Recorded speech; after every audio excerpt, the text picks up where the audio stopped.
You're watching a B.A.S.S. presentation. Good morning and welcome. Welcome to the moment we have been waiting for what seems like an eternity. It can seem that way every winter. And it's still winter here at this place where we start the 2026 Bassmaster Elite Series season, Lake Guntersville in the state of Alabama. There's a good shot of it right there. A legendary lake, about 70 miles long and up against the start of the foothills of the Appalachian Mountains, and a unique place that always produces them. Let's take you to the state of Alabama. We're going up to the northern part of the state, and there it is between Nickajack and Lake Wheeler and that Tennessee River chain. Fabulous Lake Guntersville. Our takeoff is just starting right now from Goose Pond Landing, Scottsboro, Alabama. That'll be the site of our takeoffs and our weigh-ins during 4 days of fishing here, a full field of 101 anglers. We cannot wait to get it going. These guys are out there in some pretty cold temperatures. It was in the 20s this morning. It's going to be pretty much freezing or worse most of the days that we are fishing this week, but no matter. These guys have waited for this moment. Many have been working all their lives just to get here. They get to start their Elite Series careers here at Lake Guntersville. We usually start down in Florida. Yes, we've started in Texas early part, but this is wintertime fishing. This is true wintertime fishing 101, and we're going to see and learn so much. Make sure these guys are ready to go because they're going to have to fight the cold a little bit today, but that's something they are good to go. We talked to some of them this morning as we get ready to go. They're just, now as we say, starting the takeoff there at Scottsboro at Goose Pond Landing, and there's a Sago. Thank you, Sago. Give us a little shiver. Our own Davey Hyde is going to be with us tomorrow. He's down there. He's got duties to do there, and he can't be two places at once. But he's talking to the anglers. We've seen a lot of their reactions. They're talking about their experience so far here. Why don't we hear from one of our top, in fact, our top qualifying rookie for 2026, and he is a local from Eva, Alabama. This is Fisher Anaya. What's up, y'all? Fisher and I here. We're here on the home pond, Lake Guntersville, the legendary Lake Guntersville. My first ever Bassmaster Elite Series tournament. Nerves are high, hopes are high, everything's high. I'm ready to go. I'm anxious. I'm ready to run around, throw my bait so I can calm down a little bit. But no, hopes are high for the season too. I want to have a really good season. I want to prove myself that I can catch them with the best of the best. So that's the game plan. We're gonna fish clean and just go see what we can do. Yeah, here we go, guys. We are starting off the year at a cold Lake Guntersville. This is going to be a really fun tournament to watch. I think you're going to see, guys catch some really big bags today. You're going to see some guys struggle and everywhere in between. So it's going to be a fun tournament. I'm excited about it. It's been spotty, for me here and there. Like, you get glimpses of hope, and then you get hours of boredom and just a tough bite at times. So, we'll have to see how it goes. I think every day is kind of different on how it's fishing. So you just got to kind of fish the day and make the right decisions. Bundled up, day one, 2026 season. Key this year, just have fun.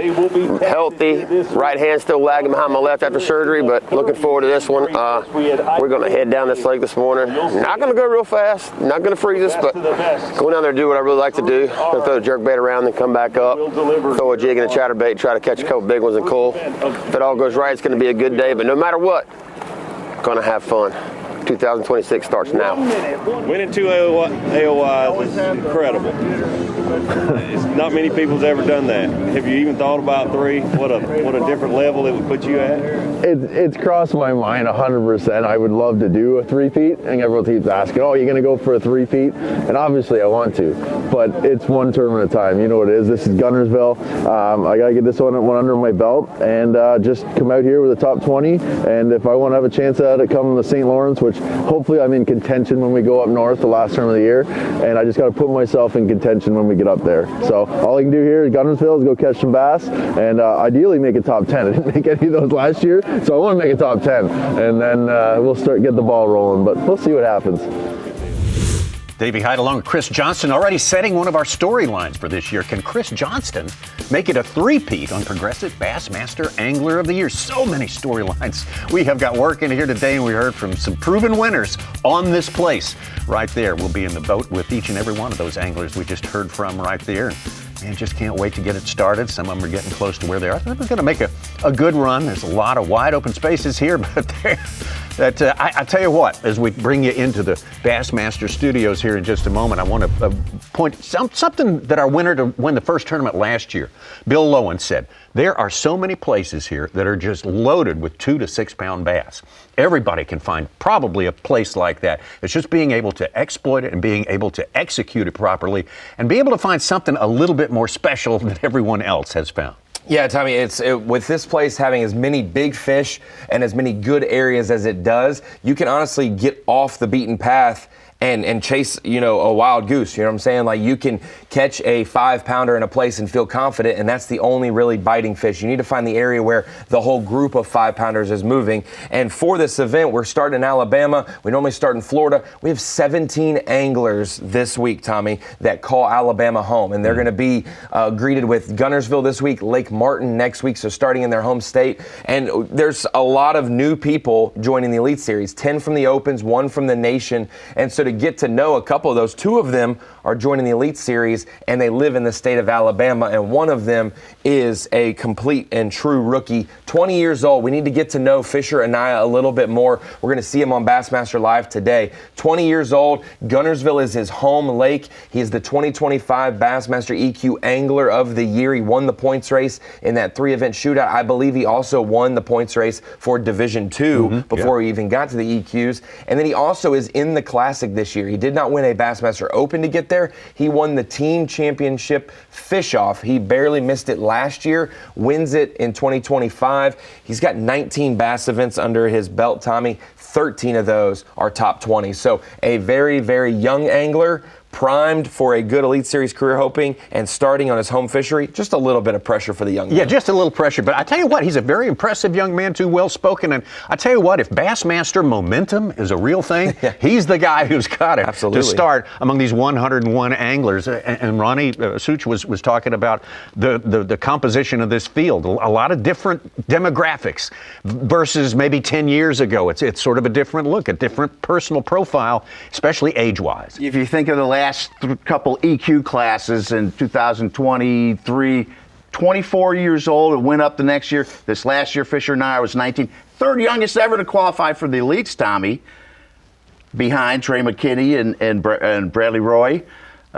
He was 19. Let's see if he can win like McKinney coming on his first year. Well, we're going to find out. We'll see him in action today. We'll be in the boat with Fisher Anaya and 5 other anglers all day long. We'll hopefully have some bonus coverage for you from time to time as well. Yep, and we do. We definitely have a couple other camera feeds out there, some anglers streaming that we have access to be able to bring that to you as well through Bassmaster Live. But excited for the start of the season for sure. All right. Well, we're just waiting for everyone to get out and get set up on where they're going here. Again, it's very, very cold. Unless you've been living in, total isolation for the last 3 weeks, this part of the country, the whole southeast quadrant of the country has been smacked by an Arctic blast that included ice and snow and extremely low temperatures. We're still in the wake of those low temperatures right now. Most of the ice has cleared off of the water here on Lake Guntersville, and should be a lot available to these guys. And shallow water, I think, as we look at the previews, talk to the anglers as they started to get on the property here, a lot of them are looking to shallow water to maybe be the solution to the question.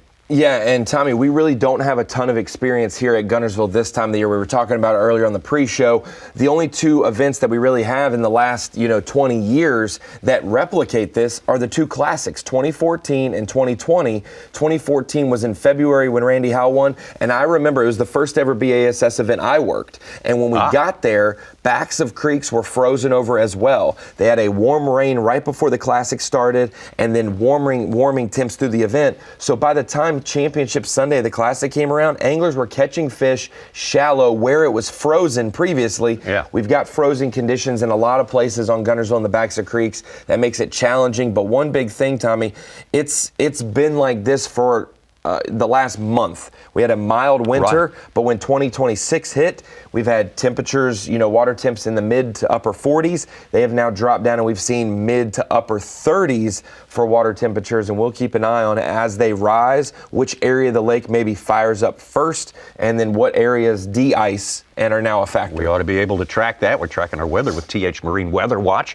40 degrees, the high expected today. If we make it that high, Suit says we're going to have some sunny periods, a low of 27. And tomorrow, I don't want to get ahead of the atmosphere, will be probably the warmest day that we have during the 4 days of competition. So that's going to make a difference. A lot of our anglers talked about the fact that these fish are just outside of this ice here, waiting for an opportunity. Just the tiniest little warm-up may send a lot of them more shallow. Yeah, I think that it sometimes takes a day or two for it to really heat up and make that change. It might be a next week thing when we really see the big warm-up for Guntersville itself. But these fish are there and they bite. That's one good thing about having a healthy fishery. When you do find a group of fish, they are still instinctual, reactionary beings, and they will certainly react when you get around them. As we're idling out with anglers for takeoff, we're with Hank Cherry. He's one of our 6 anglers today. He's the one who dialed in an area where they were coming to in the 2020 Classic, and he was able to do that all 3 days. We know a 4-day tournament's much different. He came out to a huge start on day one. Yeah, 29 pounds on day one. Absolutely set the tone. Yeah. Maybe you can't run away from the field as easy in a 4-day event on day one, but someone is going to reach 30 plus pounds at some point this week, and that'll be the changing day. They may jump out to it early this week, but maybe it's a day 2 or day 3. Someone adjusts with the fish in their areas, makes a game plan change, and all of a sudden, bam, a guy who's had 15 pounds each day has doubled his weight, and now he's in the mix going into the weekend. Do most of these guys have a plan B? I mean, have they got something that they can work 2 different approaches in a single day? I mean, I think on Guntersville, you can have plan A, B, C, D, and E, and it's small enough you can hit all of them, but big enough where you can find multiple types of places amongst each pattern, right? If you're fishing bridges, Tommy, you don't have 2 bridges to go to. You have 10 you can fish. That's true. If you're fishing main lake bars, the shallower ledges, that's what we call them, bars, there's plenty of places for that. And as those things, maybe I had a group of fish and cold water current was coming down, those fish have shut down, maybe I need to go to the backs of a creek or the mouth of a creek. So there's plenty of ways to duplicate your pattern, but decisions are going to be key, and you always want your first decision of the tournament, this one right here that they're making, to be a good one to start the tone. It did sound like a lot of the guys were very confident after what they called a very tough practice with the conditions. Did seem that way. If you read the website, my goodness, a lot of optimism out there. More than we usually see. So that's got to be a good sign. And that's what Cliff Pace said this in the 2013 Classic at Grand Lake. Remember, it was a brutally cold thing. Yeah. He said, I'd rather have a good lake fishing tough than a tough lake fishing good. And so what that means is Grand Lake was a great lake and was fishing tough that week, which means every bite you get is a difference maker. If Guntersville is fishing a little tough for guys, the good thing is it is a great lake, and even when the bites are few and far between, they can be big ones, and it shows, hey, this lake's got them, and at any point, if they start to bite better, it's going to be wide open. Let's get out to Jordan Lee right now, certainly one of our local favorites here, Jordan Lee. All right, guys, we're starting out on a cold Lake Guntersville. It's gonna be a grind, I feel like, today.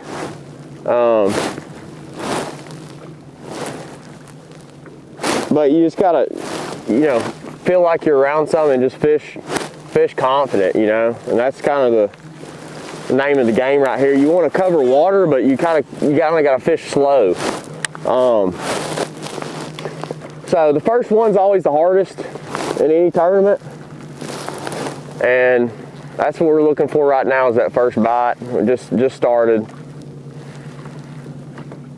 and just kind of see what today brings us. I mean, I'm not going to get in a super big hurry today, but I also kind of know I'm just going to have to feel it out if I need to stay or move,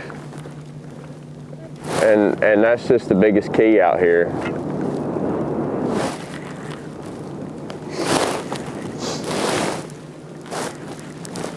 I don't have any holes that are just loaded. I'm sure some guys do, but it's just a lot of kind of one here, one there.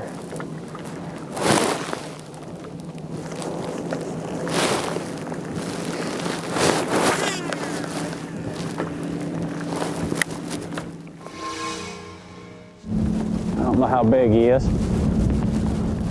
Not a big one, but a good one. Number one. That Rapala snare, boys. The trap, look at that thing. It choked that thing. Half ounce. Golly, he smacked the bar out of it. I can't feel my hands get the hook out of him.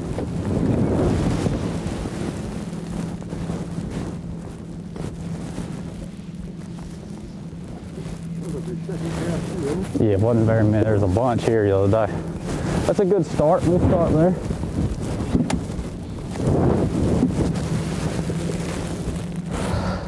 I got hand warmers, but they're in my second layer of clothes and I can't get to them. It's bad cold. Almost a 3-pounder. 290.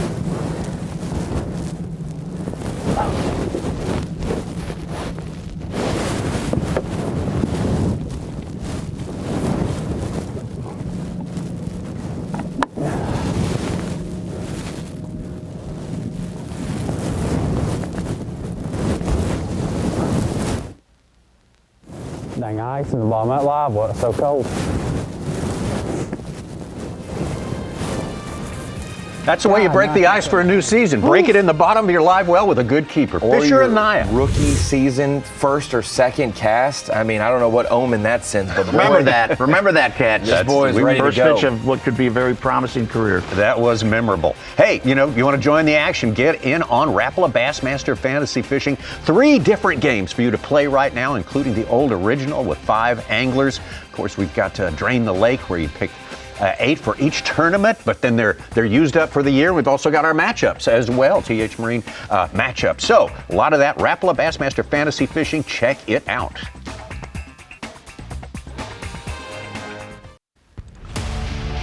The FXR Bassmaster Elite from Lake Guntersville is sponsored by Ranger Boats, by Rapala, and by Mountain Dew. Great to have you with us. We're a little giddy here as we get started. It's been a day we've been waiting for a long time. It's as important as any day of the season, maybe a little more important. It's sort of knock the cobwebs off, get some of the ice out of the way as well, as we've seen so far with Fisher and Naya, and down lake from him just a little bit. Let's catch up with Tucker Smith.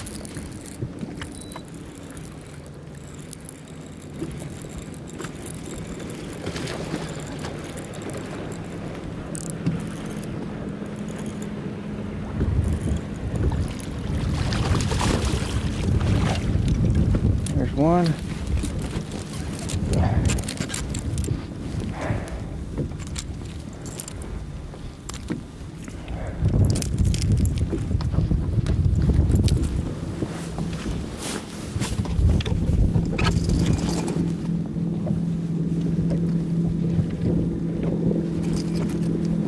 On the trap.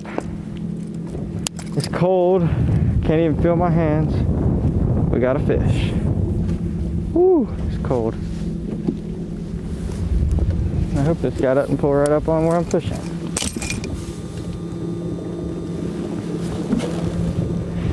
Oh, my hands are freezing. Oh.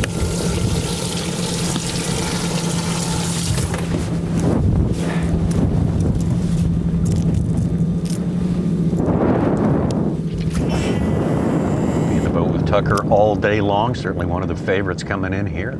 Celebrated 2nd year Bassmaster Elite Series angler out of Birmingham, Alabama. He's won some big ones. He's won big money here, that's for sure. Absolutely. $500,000 no live scope event last fall. As is this one, no live scope. Back to Fisher Naya, good one in the boat, 3.5-pounder already, and he's hooked up.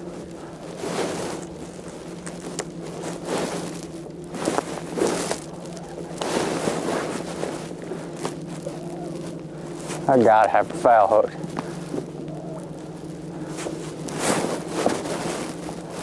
It's a giant, but I got her hooked in the side.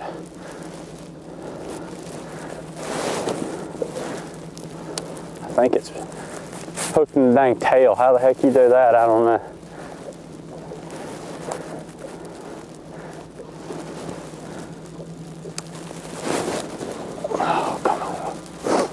give up for me. Trying to contemplate how big it is, if I should boat flip it or not.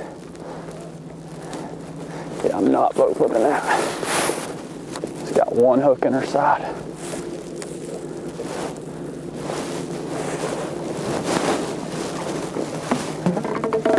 Yes, sir. Come on, there's old big. It's the bite we needed right there. I ain't seen one like this all practice. I mean, skin hooked in the side.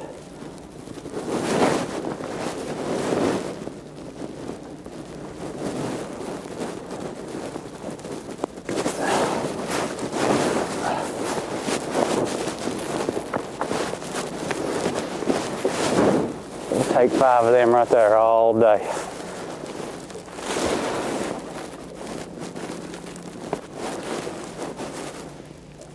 $5 1/4. 5 1/4? Yep, 5.37.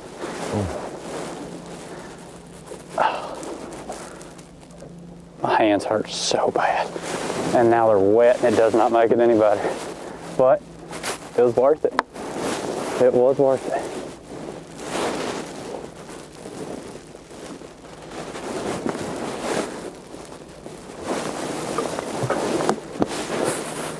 Yes, sir. Dang live. Well, I guess it's a little cold. She ain't pumping water in very fast.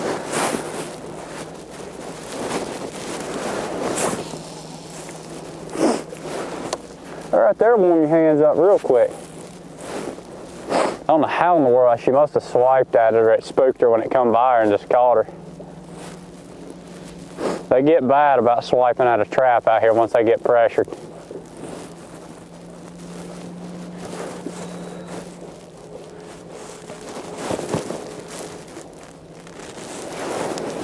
Well, it was a star of our last televised event in 2025, and so far today, that's your guy. Absolutely. And for those watching online say, well, that wasn't hooked in the mouth.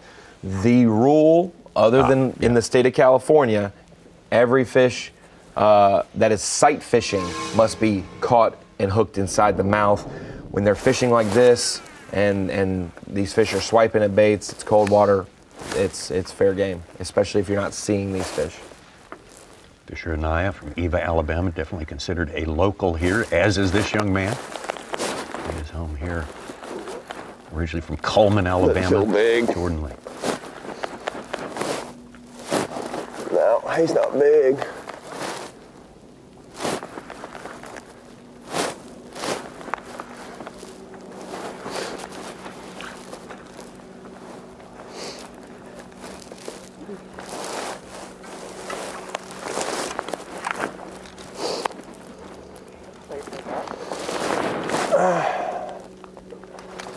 First bite.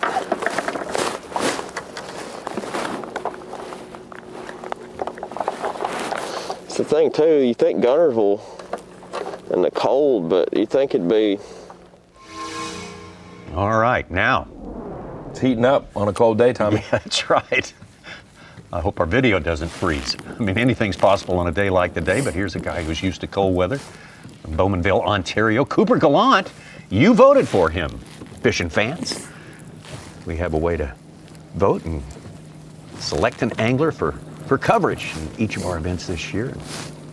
Cooper Gallant's our angler today. I feel good, man. Big shout out to everyone back home for voting. Everyone back home went crazy about it. They were sending it to their friends were sending it to their friends. So between all my friends and family back home and all my buddies and fans and things like that down here in the States, we got a lot of votes. So thank you guys, appreciate it big time. Day one, first derb of the season here on Guntersville. It is chilly. We're actually pretty warm right now though. We're moving, we're chucking and winding. Just going down this main lake bar trying to get some bites. Practice wasn't good. This is where I got a couple bites. Number one, boys. Woo! Look at that, guides are frozen. Hook came out. It's number one. Not a big one, but it's one. Nice, skinny. We're gonna have to grow. You're gonna need bigger ones than that, but yeah, no, thanks everyone for voting. Got the fan cam. Saying this morning, I've had Brian in the boat a couple times. We always have fun. Hey, Bri? I was also saying it's way more fun if we can catch some bass, so let's go.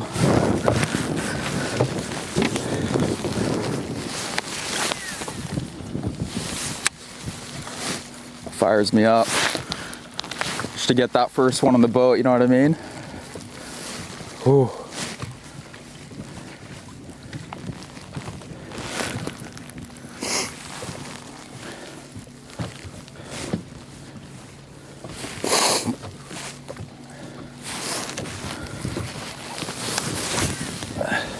Fan cam favorite Cooper Gallant paying off the voters right there who put him in the boat in front of the camera today on Lake Guntersville, day number 1.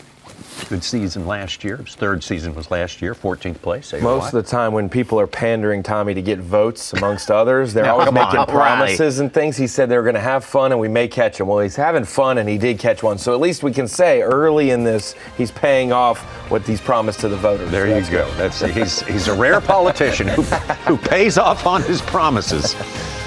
Cooper Gallant will be in the boat with him all day long. Fisher Anaya, the man we are also in the boat with all day long, is our leader right now. The rookie, 20 years old Fisher Anaya with 8 pounds. So, had a good start to today, and we expect a good tournament. 4 days of this stuff from Lake Guntersville. You can't ask for much better setup than that, and we will be right back with more.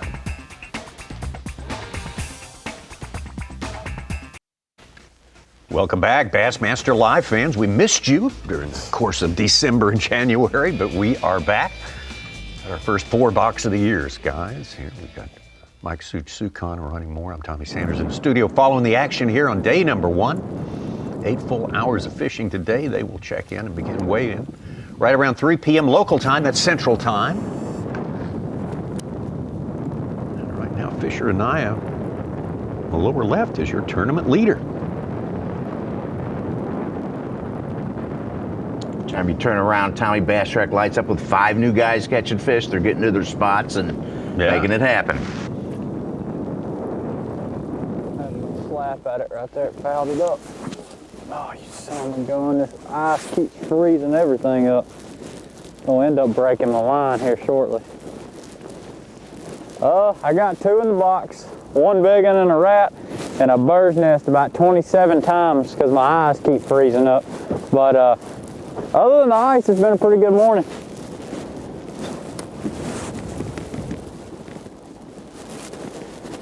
And this wind does not make this any more fun. It's just tangling everything up.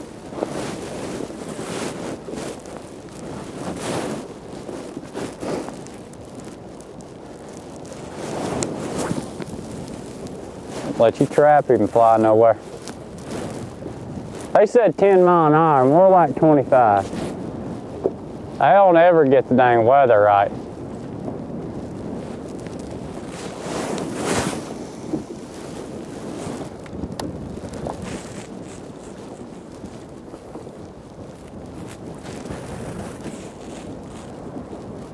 Degrees, you'll get some ice problems there. I imagine they sold a lot of de-icer in the local stores during the course of the last few days.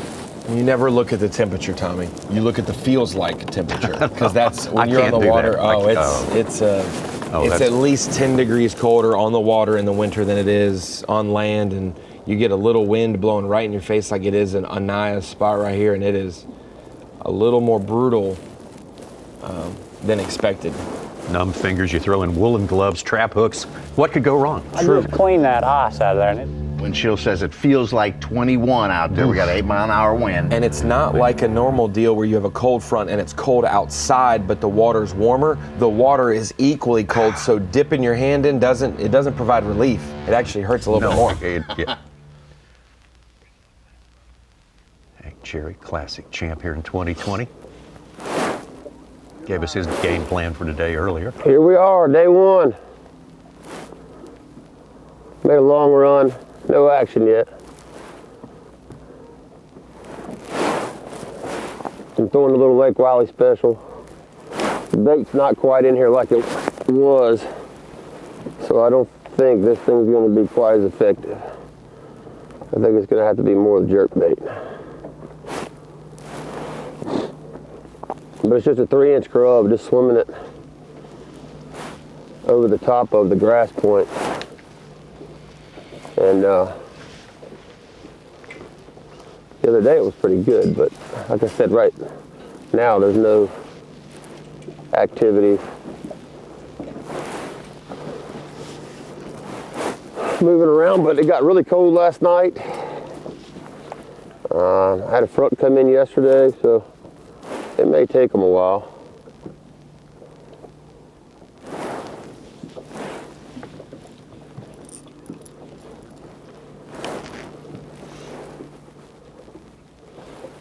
And they got all day.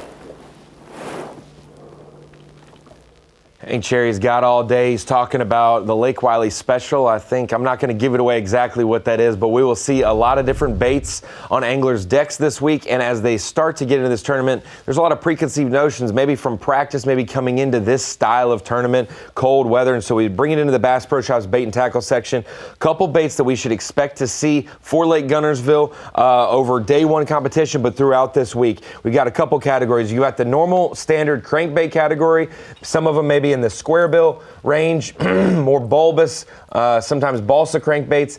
Definitely see some flat side crankbaits in some different areas, and you're going to see those 6 to 8 foot, 10 foot range crankbaits for sure, especially in the Rayburn Reds and all of those color patterns. But the big ones we expect to see that we're already seeing some anglers catch them on, the red lipless crankbaits, whatever brand it is, but you've got the ones with a lot of BBs and ones with more of a knocking deal. And so that is the key that we're going to see anglers go through. 1/2 ounce, 3/4 ounce for the lipless crankbaits, most of them in the red tones, some of them maybe in the more shad patterns, the lavenders, the chrome blueback. And then the other two that we'll see that anglers have pitched that they're going to throw. Hank Cherry just talked about a jerkbait. We know the success there, especially around bridges, some suspended fish, and then the bladed jigs, the chatterbaits that we've seen work over grass. Some of those shallower areas, Tommy, you talked about, these fish are not afraid to get even shallower than you expect.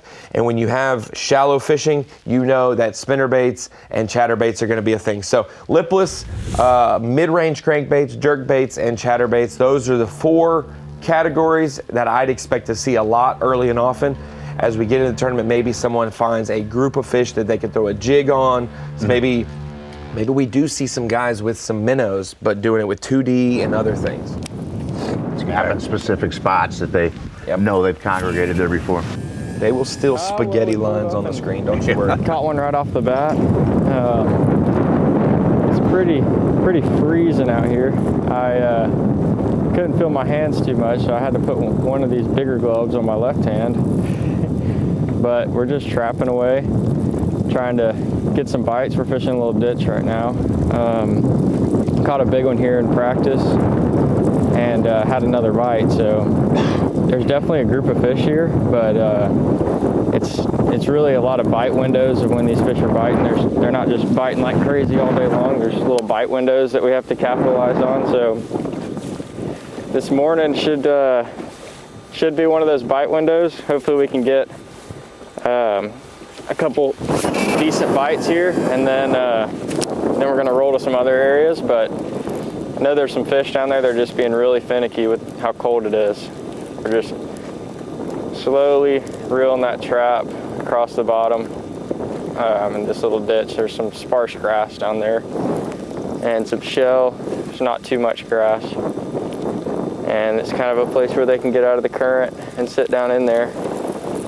I can see them on my 360, but doesn't mean they're gonna bite, but we're gonna try. This reel's a little squeaky, needs some oil.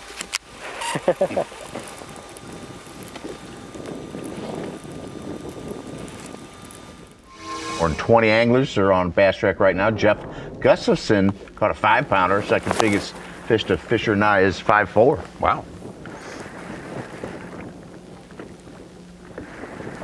Jordan Lee still looking for his first.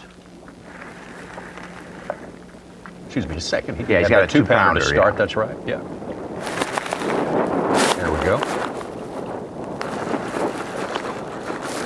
Not a big one. Keeper. Swallowed it. Just, it's the thing, like, it's not like they're all big ones when you set the hook like normal. That fish been caught before. You got another just 2-pounder, but it's a bite.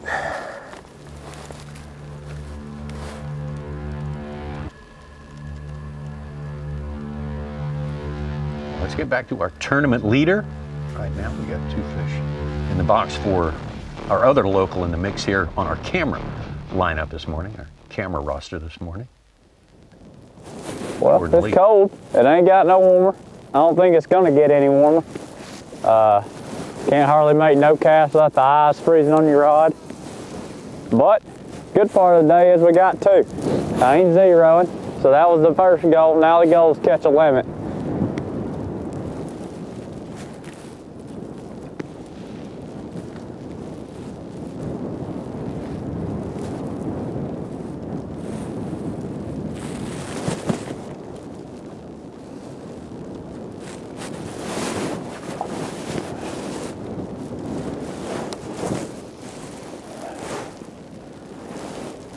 You see a story once in a while, the angler who takes it from high school right into a pro fishing career.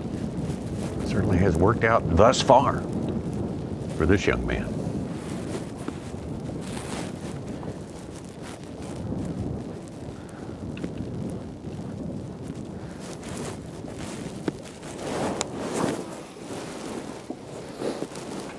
Ought to be one this eyebrow right here somewhere.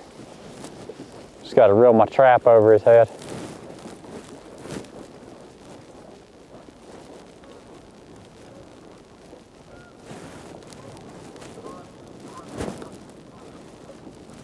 Got another guy who loves Lake Guntersville's done well in classics here, which are this time of year. Brandon Lester, unofficial leader right now.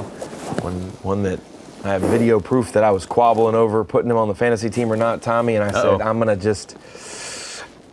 He's going to be my second choice for that bucket, so I did not pick him, and so I didn't either, and I was tempted. I mean, you could make a justification for Brandon Lester at every lake we go to, no matter when it is. I still believe he is one of the, if not the most underrated angler. You got to find that right depth where you trap, where you don't got to fight the grass. You just barely feel it ticking it, and that's been the depth they've been in. Usually this time of year they're really shallow, but I guess this cold weather's got them staged up out here a little deeper.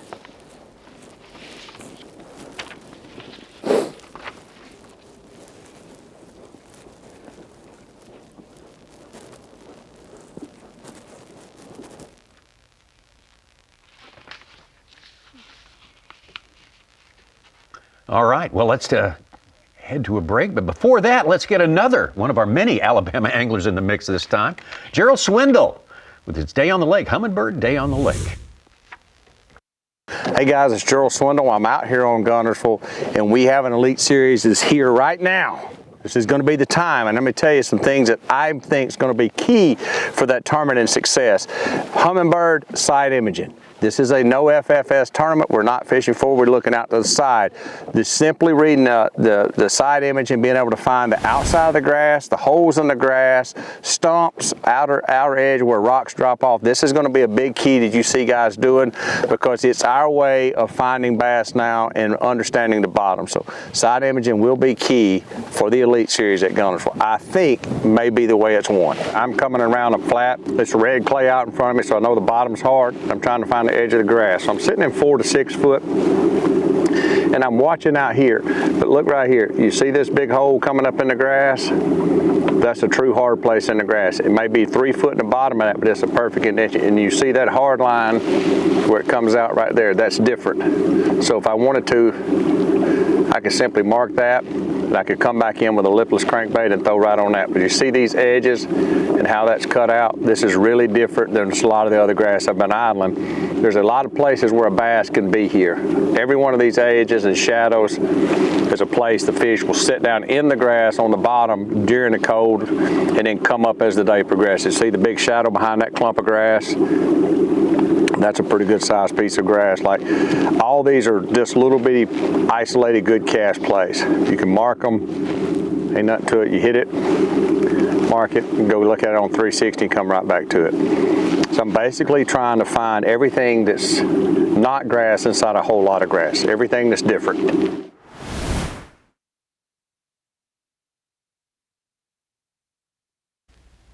Still in our first hour of fishing here, the FXD Bassmaster Elite at Lake Guntersville. First stop of the year for the Bassmaster Elite Series. 101 anglers getting their this chapter of this year's book written. We're going to have 9 chapters, 9 separate events, taking them all over the country. And man, oh man, what a place to start. Lake Guntersville already kind of popping off a little bit with some good fish coming into the boats for these anglers. Cold temperatures down in the 20s, feels like the low 20s, but they are game. And they are going to be game all season long, and every day is important.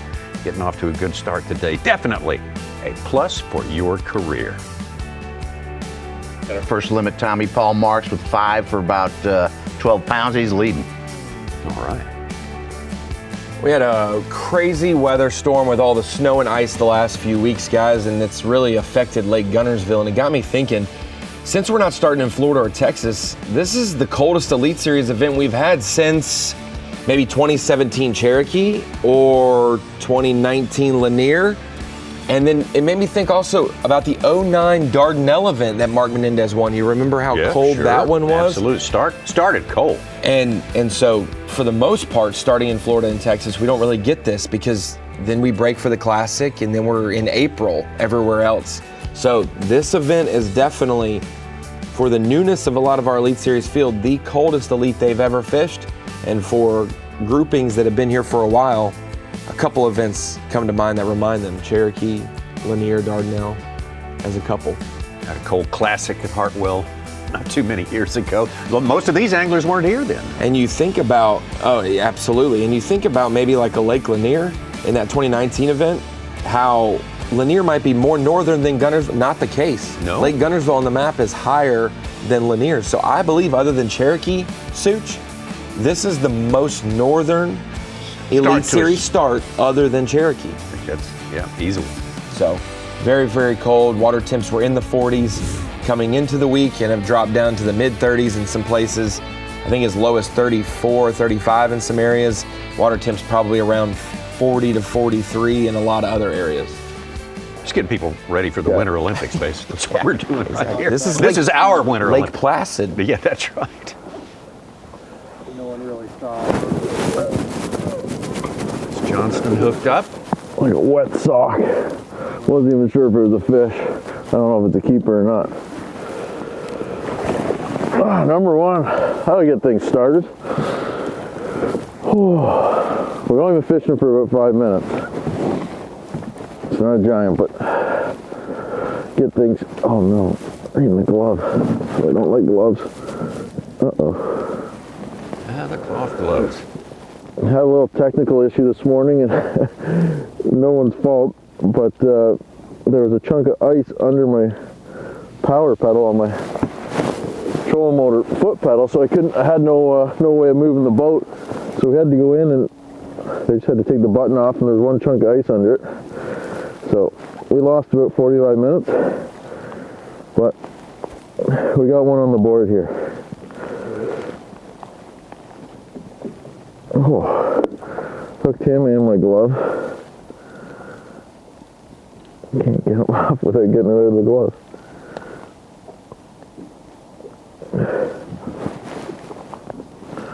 There we go. It's not a big one. It was number one. They're all getting cold clips today.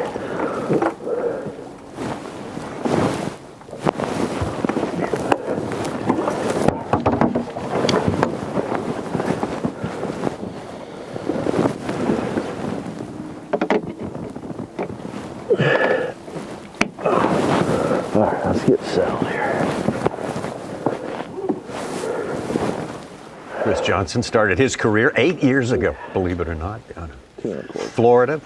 That's number 1. Had 2 second-place finishes during the course of that year. Set himself up as one of the guys to look out for everywhere we go. To start with him, he likes the forward-facing on and off. He thinks he can do well because he can catch them both ways. I think that's going to make the cream of the crop rise. I mean, I think that every single angler would say they like it. Oh, yeah. Because those who are really good with forward-facing sonar are here to prove that they can catch it without. Those who have a career prior to the technology show that they can do it both ways, maybe get an edge. And those who struggle with forward-facing have half a season without it to be able to make up and prove that their angling ability is still there. So, I mean, I don't see there's somebody who doesn't like it, but they're just not going to like much, out there, Tommy.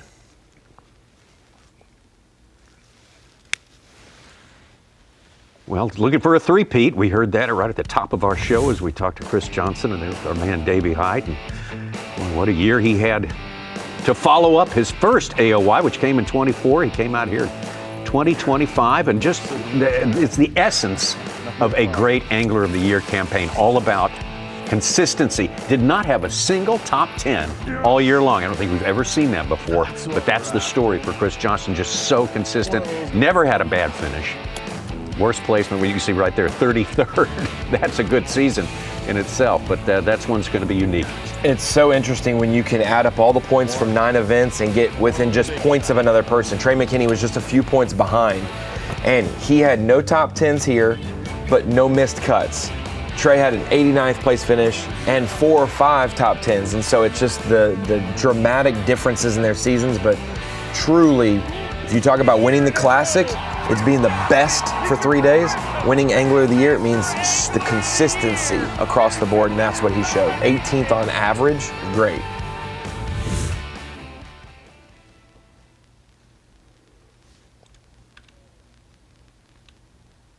Did KVD ever win 3 in a row? 4. He's got the 4 record of 4 in a row. That's right. Yeah.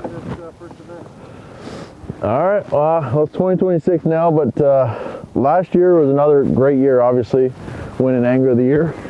But it didn't feel like a stellar year. I never got a top 10 all year.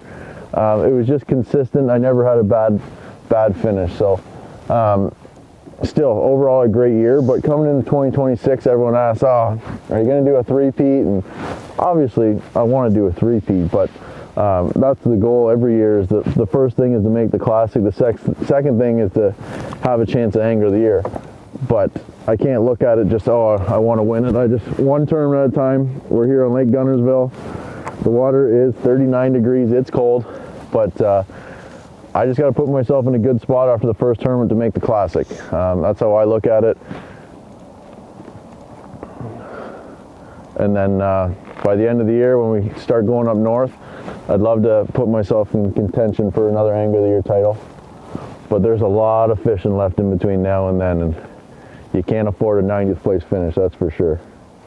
And with this style of fishing right here, you never know. Like, I could get 3 bites today, I could get 10 bites. You're not going to get a lot of fish doing this. It's just so cold. But typically the ones you do get are pretty good size. I mean, how do you usually fare with, the seasons that end with Champlain and St. Lawrence? I love that our season usually ends up north. Like, we go to Champlain a lot, St. Lawrence, and that's kind of my wheelhouse. That's where I've fished kind of in the last 15 years, and I'm pretty consistent up north. So that's why, if I can give myself a chance at Angler of the Year going into the last 2, I feel pretty comfortable about having 2 good finishes up there. So just got to get through some of these trickier ones. Guntersville has been very hit or miss for me. Sometimes it's been good to me. Other times I've had some bombs. So Guntersville is like a Florida for other people to me. Some people hate Florida because they can have some bombs. That's what Guntersville is for me. So we're just going to keep plugging away.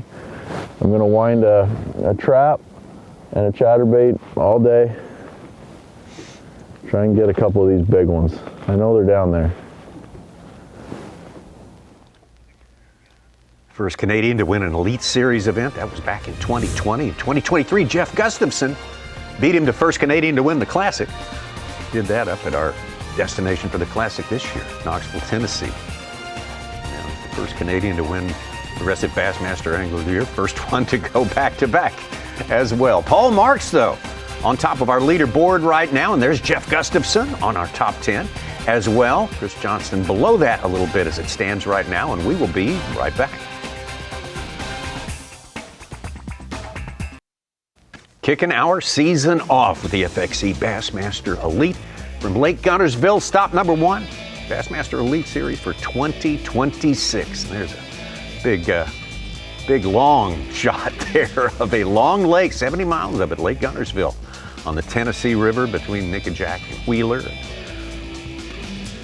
This is our Lawrence bird's eye view, as a matter of fact. And down there below, you can't tell it from here, but we can tell you that is Cooper Gallant, our fan cam winner, out here, voted in by the fans to be one of the men to watch today in action on this first outing, first day of the year.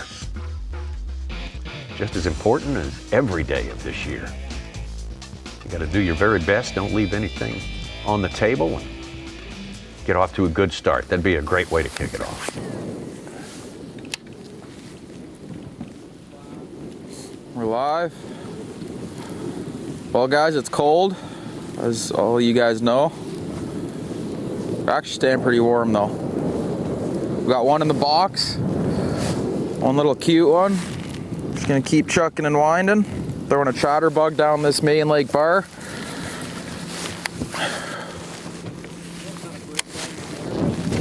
Yeah, it's just a giant bar that goes down the channel.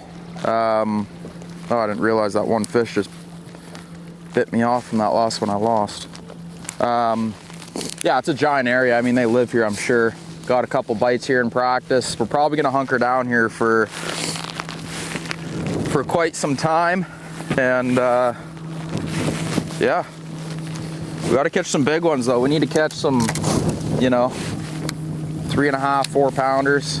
Those are gold out here. There's a lot of them out here. I haven't seen many of them in practice, but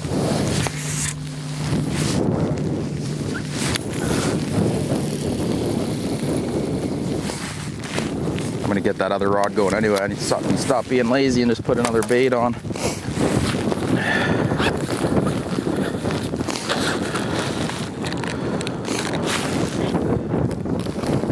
You know what? I'm gonna throw this dude here. Actually, no, I'm gonna throw a trap. I had a couple short strike my chatterbugs, so maybe they'll eat the trap a little bit better. Yeah, we're gonna have fun today though, Bri. Keep chucking and winding, hopefully find a wad of them. Or catch one here, one there.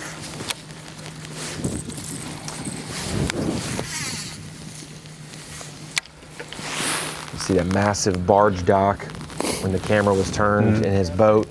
It's in that Miracle Mile stretch where it's really good grass. Deck, that's all I got. River. I got more confidence in the chatterbait, but I feel like there's a point where they just won't eat it. I went up this stretch, I got a couple bites here in practice. I had one short strike my chatterbait, so we're gonna go back down it with a trap. Hopefully they eat it, and then I can just keep the trap in my hand. But yeah, I don't know, we're just fishing. As you can see, like, you have this giant grass mat that goes down this whole bar. So we're just gonna keep fishing down it and try and find some areas where they're ganged up. I know everyone back home's watching right now, so what's up? I can't be complaining about the cold because I got some buddies on the ice right now fishing through a 6-inch hole, so could be worse. This is definitely probably the second coldest water temp I've ever fished for bass. I mean, when you're making a cast every cast, your guides on your rod are icing up. That's when you know it's a little chilly. A lot of the bays here on the lake too are frozen over. Like, there's some areas I wanted to go fish and there's just a sheet of ice. It's crazy. But the thing is, like, it's cold, but they still eat when it's, you know, mid 30s, 40s. They still chomp.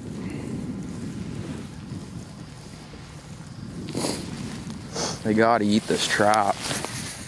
I know there's a couple around here. You didn't bring the ice auger? I didn't bring the ice auger. I should have though. Should have. You see Seth's video the other day? There's a joke. He called Lisa. He's like, "Hey Lisa, I was just wondering if we're allowed to step off the boat, punch a hole in the ice, and fish for bass." It's a joke, but I got a good laugh out of it. I think we're gonna get one here soon, bro. I'm feeling it. Talked about the grass color, Such, and the healthiness of it, and places it had died off in the winter, and you can see the burgundy looking. Yeah, I was going to ask you that. More of the dead or stalks, things like that. But yeah, this Miracle Mile portion we saw with Jamie Hartman when he won in 2019. Topwater. This is normally a great summer and fall place, but this is a place when that grass emerges. This is one of the best places for it to start doing it. I was actually riding with Seth Feider here for the final day of practice in the 2020 Classic. He got 4th in that Classic. Yeah. And the Miracle Mile had good grass, not topped out like it is now. We got a new leader, Hunter Shryock, with his limit fish. He's up to about 13 and a half pounds. Right. And guess who else is in our top 5? Easton Fothergill. He's got 4 fish, about 9 pounds. Yeah, all it is really, we got some deep water near some shallower grass. I usually catch them up there, which is kind of surprising they're not there. They're all sitting right on the edge of a ditch and like 6 foot, just sitting on top of eelgrass.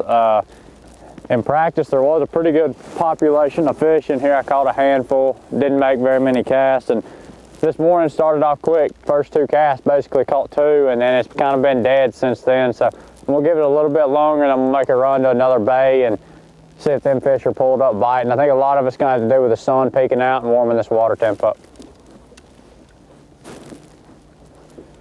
5'4" from earlier Fisher still stands as our Phoenix Boats big bass leader as it stands right now. Got a couple more 5-pounders. Jeff Gustafson and Matt Robertson each have caught a 5-pounder, or they entered it as a 5-pounder. Never we'll trust know. them on that. We'll trust them. Never know.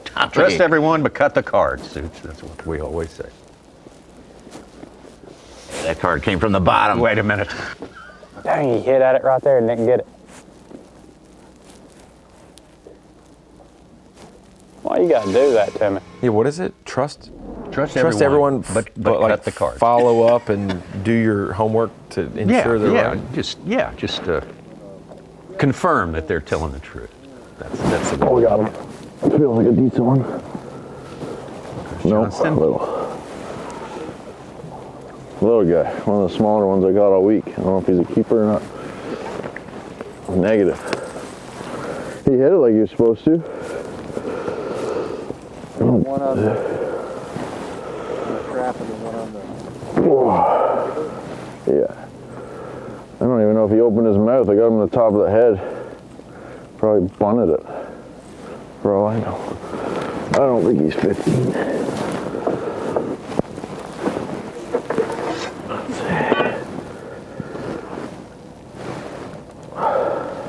Close your mouth. He's frozen.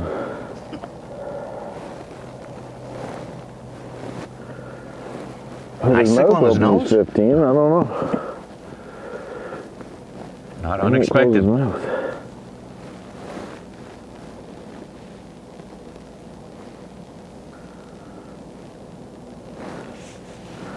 Now that his mouth's closed, he's not 15. 14 and a half, I think.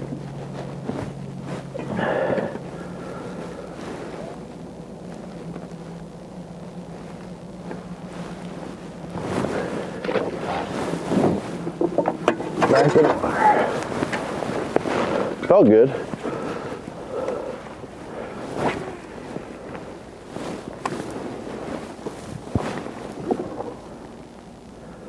Just 28. swatted at it. Didn't even have it in his mouth.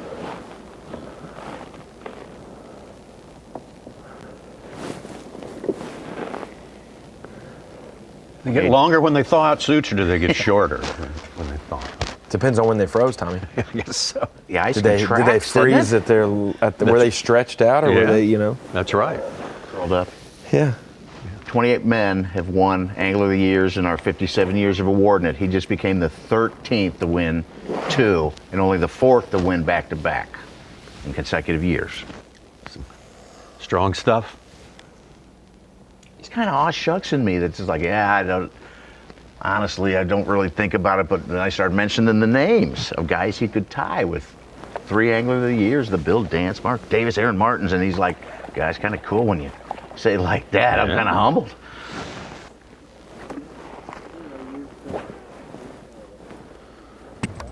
Yeah. I'd say more times than not, they know. They may be playing They me. know the names.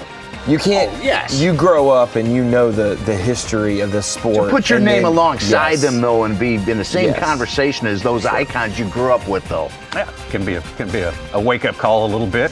Hunter Shryock, looking for his first win with the Bassmaster Elite Series, and he's on top now with 13 pounds and 7 ounces. We have much, much more on the way.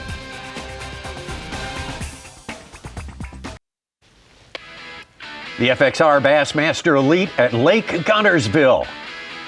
Going out of Scottsboro, Alabama, our fantastic host city there, the Goose Pond Colony. It's where the takeoffs and weigh-ins will be. These guys are going to fish all the way till 3 p.m. Fish and travel till 3 p.m. First flight will check in.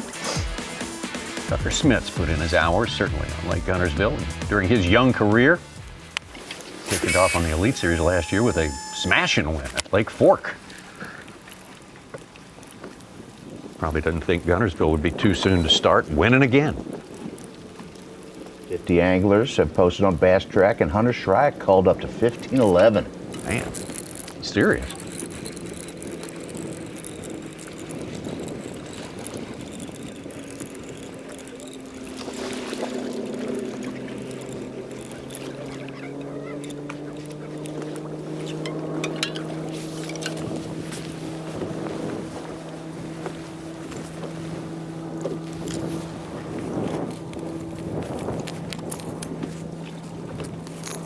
Got one.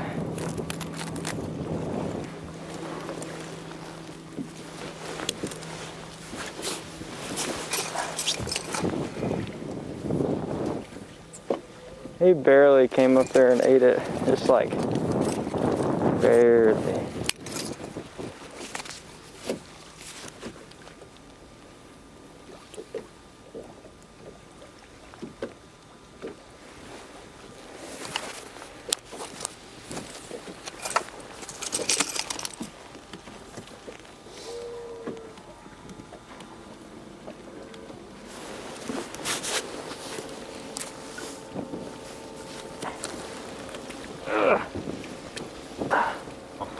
I think it's frozen. All right. Yeah.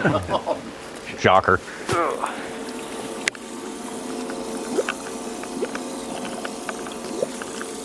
Saw it at the 2015 Classic at Hartwell. Yeah. All the boats frozen. That was the coldest Classic we had seen. Something I learned there: tie a rope.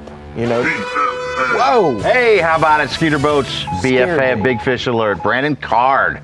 Uh-oh. Biggest fish, a 6 pound, 1 ounce. He was 50th with 1 fish. Jumped him up into the teens right now. Was tie a rope to the cleat, you know, of the live well lid, and shut it. So you have leverage to pull it and open it with a rope and not just the little bitty handle that you're trying to do. So people were busting their live well lids open at takeoff time.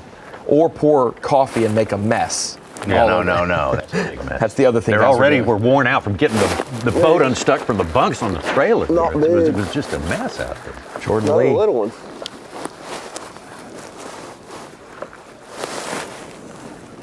I haven't encountered 3 any little big ones ones to start yet. the day. I mean, oh, that's just bad luck. 15 inches he's a for keeper. largemouth, smallmouth, and spotted bass that could be caught on Guntersville. Used to seeing them Guntersville sows when you set the hook. Barely even keepers are not even, you know. It's just kind of weird.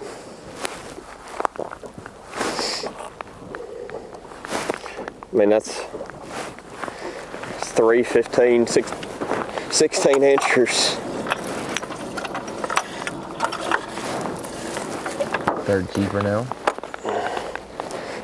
You catch 2 8s and then you'll be good. Yeah, not even, probably pound and a half. Drew Benton in the last 10 minutes has caught 3 3-plus pounders. He's taken over the lead with almost 16 pounds. Wow. And then Kung is in third place. He caught 2 4-pounders in the last couple minutes. He's at 14 and a half. Fellow Canadian here, hooked up. Kung's fellow Canadian.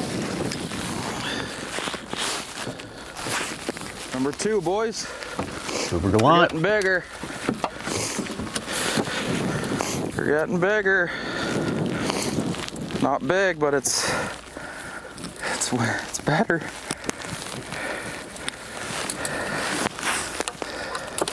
Chunky, eh?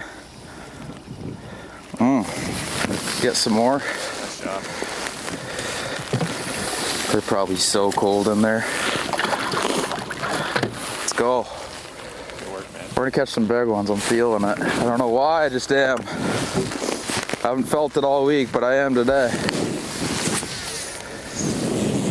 Cooper won on Cherokee Lake in Oaklandale.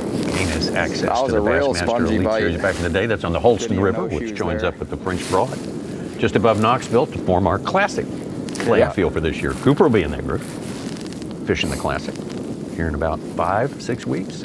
Yeah, 3 lakes up from here. Yeah. I guess you could technically get there. Yeah. Got to get fuel a couple times, but you can get there. Just north of Guntersville, you have Nickajack, then you have Chickamauga, then you have Watts Bar, and then you have Fort Loudon that you would go into, and obviously Fort Loudon splits at the bottom to Tellico, yeah, to the east of the dam, where it goes to Tellico.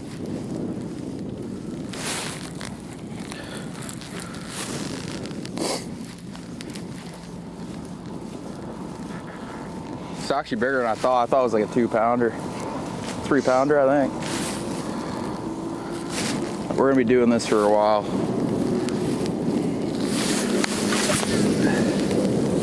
Be nice to get on a lot of them, but like if I can just catch one here, one there, I'm bound to get a big one of these casts. You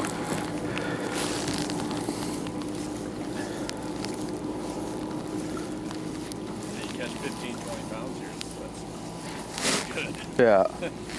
Especially in this cold weather, I would imagine. You're still gonna need some weight just to be doing all right, for sure. But I think if I catch 18, be all right. We're aiming for 25 though. Yeah.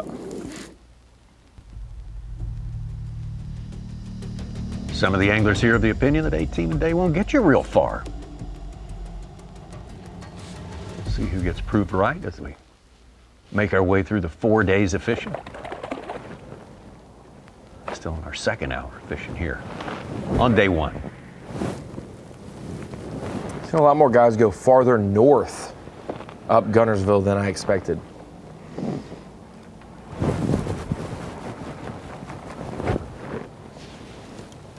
of like one of the main waterways here. What do you mean main waterway? Main channel up Guntersville. Yeah, those green buoys are.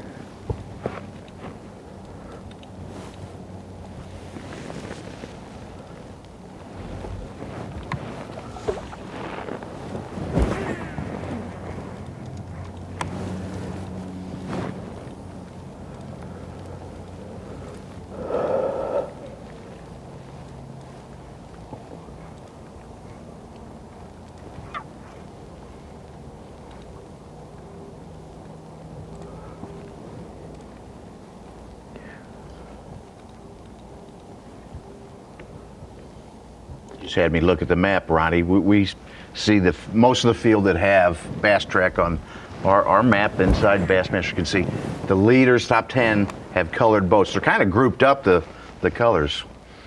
Yeah, well, I did look at them maybe 10 minutes ago, and obviously one fish catch can change a lot of the top 10. Yeah, for now. But they were spread. Yeah, Looking I at did the map. when you get above Seabold, which we're right here at the main bridge in Guntersville, you get above Seabold there, that's where, yeah, a big contingent of our guys have gone and where they found success. And Cook's doing well. Loberg, Lester. Well, they're going fast now. Looking for Shroud. I can't find him. Way up. Is he way up there? I didn't say it. Y'all said it. I didn't say it. He is. There right he there. is. He's the farthest. He not only surprised you, Ronnie, he schooled you a little bit there. Well, yeah, I just... No. Because a lot of the snow and ice didn't hit Guntersville. They didn't, when we had the ice age, it happened above there. So all the melt and cold water flowing down, it wasn't necessarily direct impact. Yeah, they didn't have a Still just plugging away. snow NATO or ice NATO here. They lucked out in that sense. They got the cold temperatures though. Haven't been able to locate that school of fish. The birds just got in here when the sun started coming out, so maybe they'll get to diving around and show me some, but I think it's just cold. I mean, there's nothing to do about it. It's post-frontal after yesterday, the storm the day before that.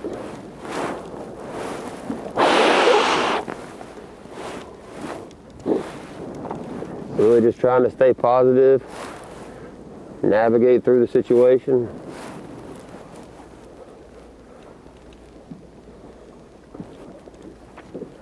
Dodge all the floating grass. All that good stuff.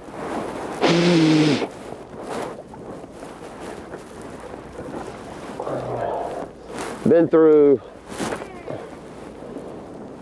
all three of the jerk baits that I've caught them on since I've been here.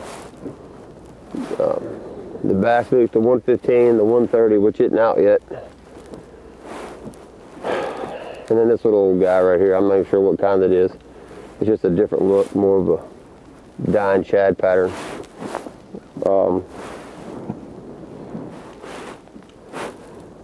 Yeah, just looking for a sign.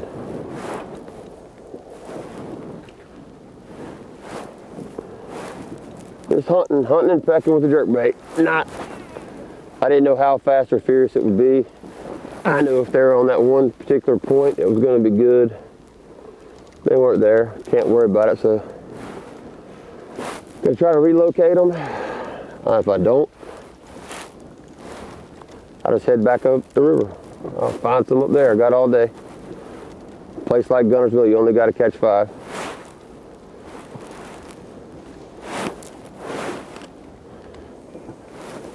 I would just like it better if I can feel what my bait's doing. If I can't feel that thing vibrate, I can't tell if I'm ticking grass or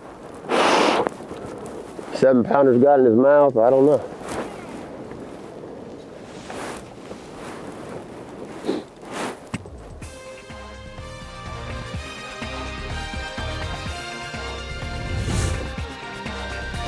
Hank Cherry, champion here, Classic in 2020.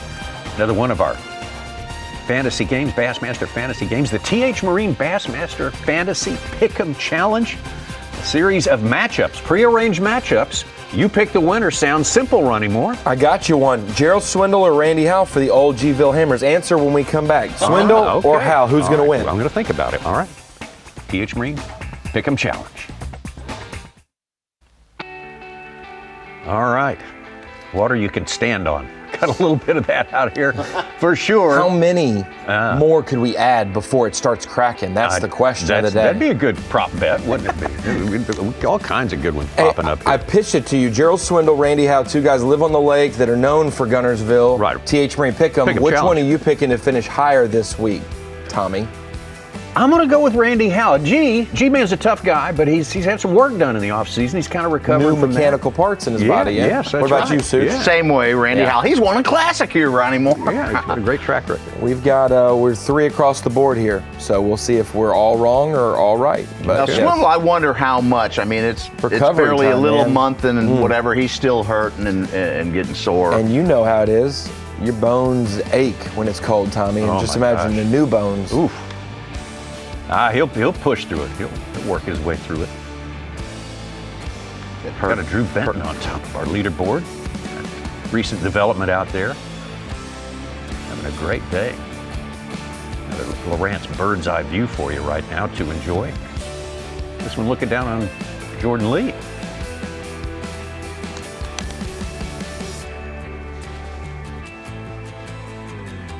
A little bit of the glare off the water. We can see what lies beneath.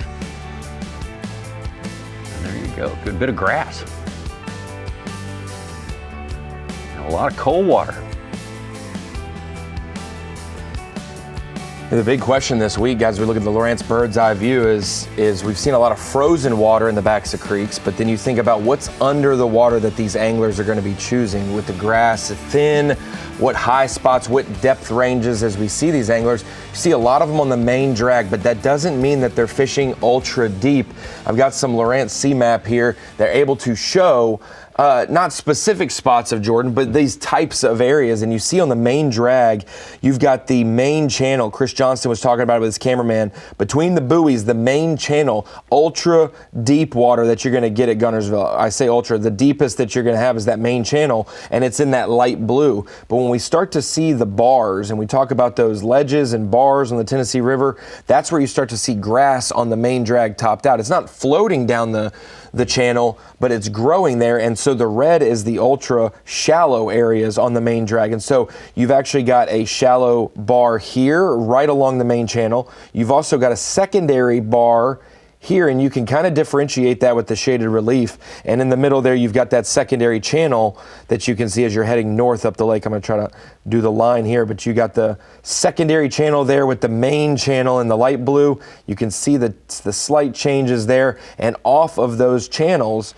you've got those two bars that are in more of the yellow, orange, and red colors, where that grass will grow, where those fish will pull up to feed, and it's not out in the thick of the current, just off of it up on those bars. I heard a lot of anglers say without live scoping, their mapping was going to be way more important this week. Yeah, humps, turns, ditches, bins, whatever you want to call them and refer to them wherever you are in the country.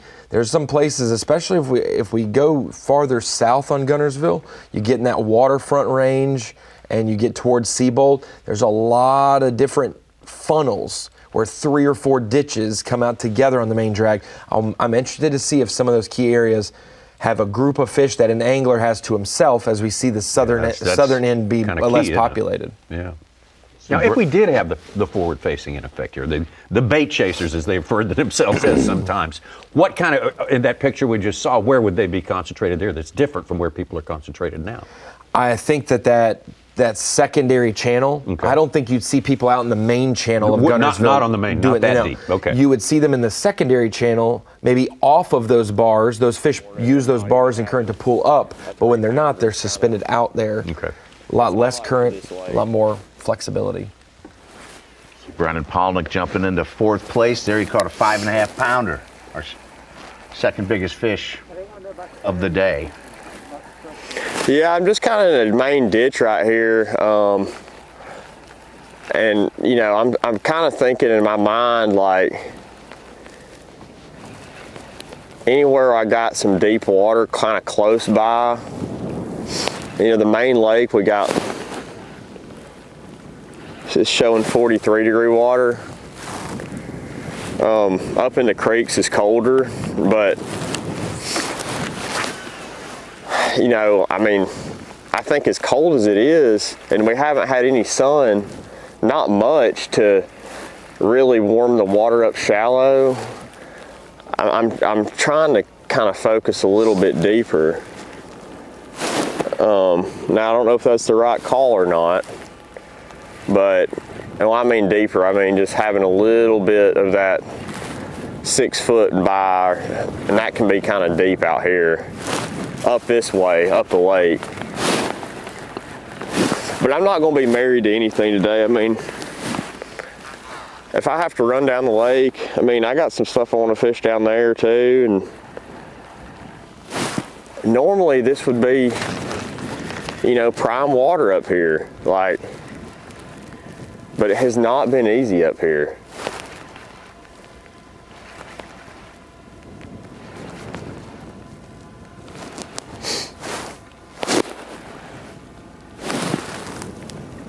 I can tell they're not biting. I mean, you come through here one day and you kind of know it, and then right now it's like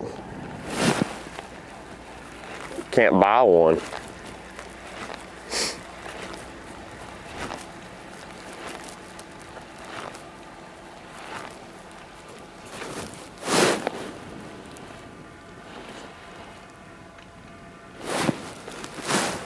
All right, let's make a move.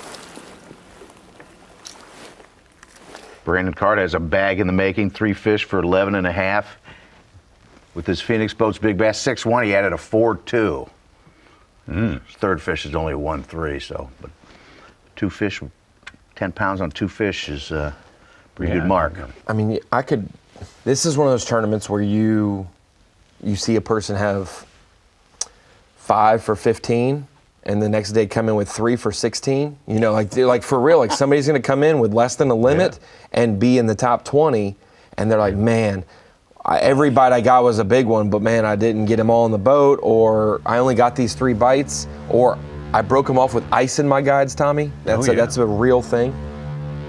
It's got to be harder to execute in these conditions. I mean, that's just a given, and it's the same for everybody. You see some people take a rubber band and a hand warmer, and when they go on those runs where you have the cold air, they rubber band them to their reel. To get some heat to the reel. They sacrifice their hands for the run, so their reel is warmer and it doesn't ice up nearly as fast. Some of those things sometimes make a difference. They slip a hand warmer inside their gloves. Yeah, they put it in the bearings. You know, they open the sides. I think you ought to get a bottle of de-icer with a foot feed that you can just a little all over everything. Backpack sprayer. Yeah, right. Guys, so it doesn't freeze up as hard. There's a little bit of it in action. Got 2 in the box. Still going. I'm gonna give this quite a while, just going down this bar. I mean, I'm not getting many bites. 1 here, 1 there. Got 1 decent one and 1 squeaker.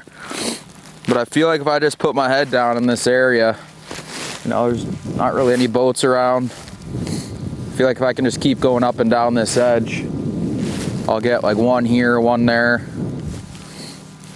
Caught a couple decent ones here in practice. I didn't fish it a whole lot, so a lot of this stuff I'm fishing is brand new water, but I don't know. My gut's just saying, don't start the murk and just keep the trolling motor down and fish. Chuck and wind, chuck and wind. I think we're gonna get bit up here. I think this is where I got a bite in practice. Looks like there's like a little ditch here that runs through that bar. Something's different about it right here, and I got bit here, so we're gonna make a bunch of casts on it.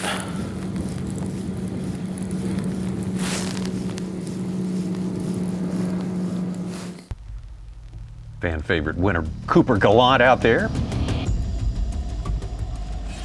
talking us through his day. He usually does a good job of that. He's doing it today. Let's get up to Hank Cherry, who's talked about where they aren't today. Let's see if we can get an idea of where they are.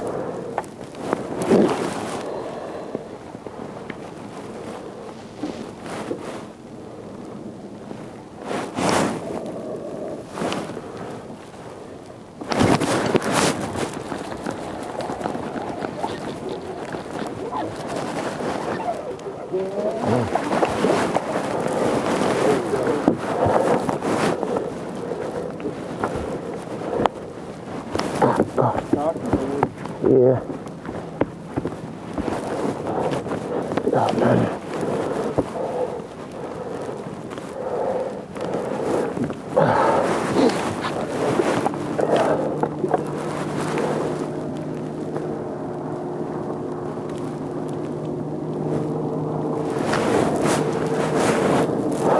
There's more.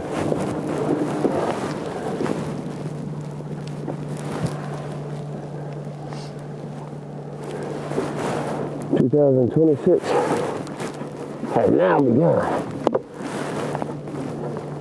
Yeah.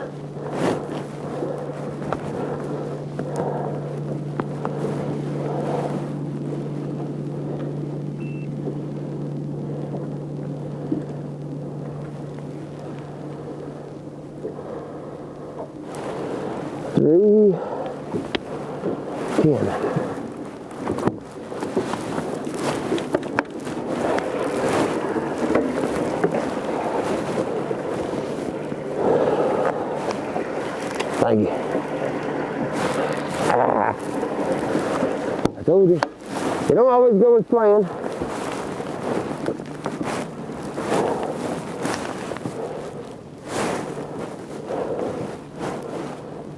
See how fast he moved? And we're talking about like that's what I said I could have been. Classic winter for 2020. You think of Hank and the sunshine and out there on those embankments, causeways with the riprap, soaking up a little radiation and heat, and attracting a few fish. I wonder if we'll see him in a situation like that during the course of the week. Really not that far from where he won the Classic. No. And he's got a lot of space to himself down there compared to the northern portion of Guntersville right now. Right. We got more to come. There's going to be some movement around here. You can make some moves on this place. It's just hard to find the right spot. But someone's going to do it. Some of them are figuring out already. We will keep up with as much of that as we possibly can for you here.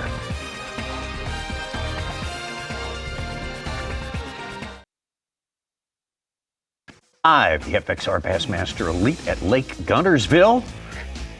Some of these birds are probably asking themselves, don't we migrate somewhere when it gets like this? I thought we came south. Did we take a wrong turn? South. We did migrate. Okay, well, it didn't work. There's a bald eagle. There's a guy, bald eagle. He's chasing those guys right there, the coots. Oh, man. Yeah, not grebes, but coots. Coots. One of the favorite foods of the bald eagle, that's for sure. They like to terrorize them out, especially on a cold day like today. Past the takeoff as we go up north, going up toward Coot Gallant. Cooper Gallant, our band favorite fisherman today on camera.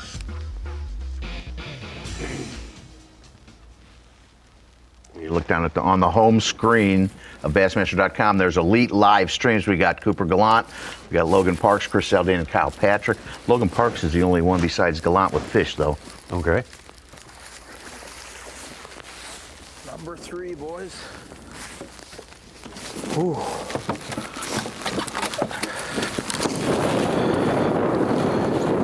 Still not what we want, but it's number 3. Let's go, Bri.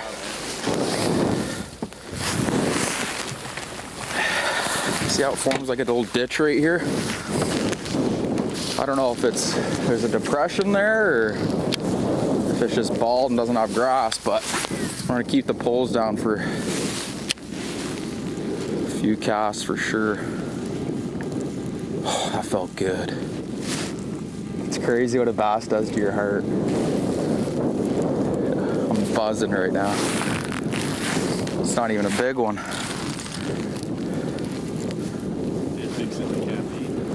I know. Mixing a monster and everything. Really buzzing.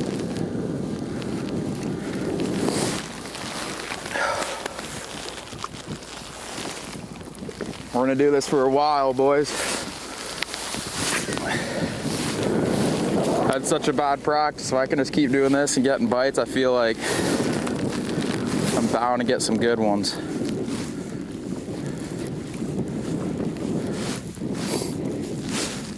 That felt funny.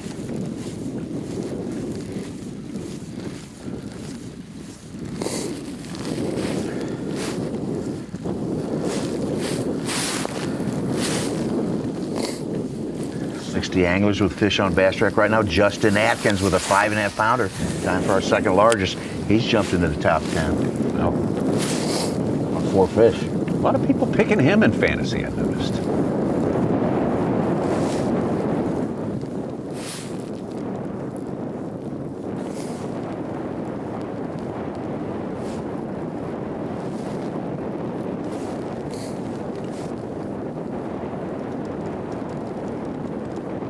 Steady breeze out there. I don't know the speed of it, but not too heavy. About 7-8 miles an hour.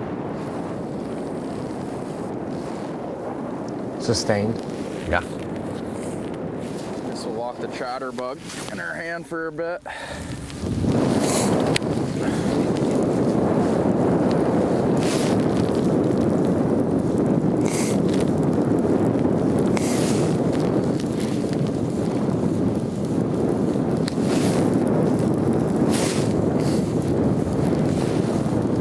Wow, new leader. First 20-pound bag, Jeff Gustafson. How about 20 that? pounds, 2 ounces. Dash track came in 3 4+ pounders, including 410 to get to 5. He got a 5.0 early. Boy, that is a huge lead at this point right now. That will be certainly eaten into during the course of the day. But Jeff Gustafson, another Canadian. He got a small of 2.5 pounds, Tommy. Oh man, that's like he's looking at 25 by the end of the day, I would think, at least. Drew Benton, Shryock, Brandon Polinick started off this season in the right way after the first event, actually the second event down in Okeechobee last year. So he's looking for a similar start to his year.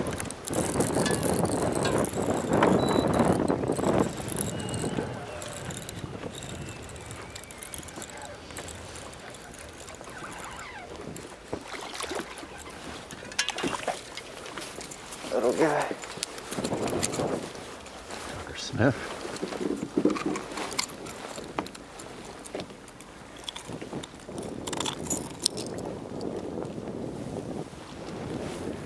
Tommy, as soon as you mentioned Polnick, his name popped up with a 313. He's up to 17.5 pounds, second place. Wow. It's another guy I almost picked. Yeah. Many were enticing. They did this really is the do hardest. well This here. This may be the hardest one to pick all year. Really could be.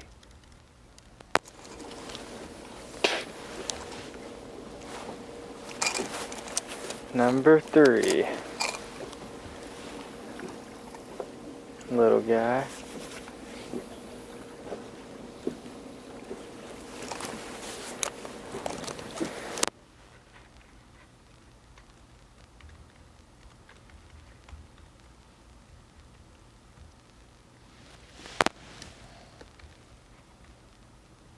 They don't even fight. They just lay up boat.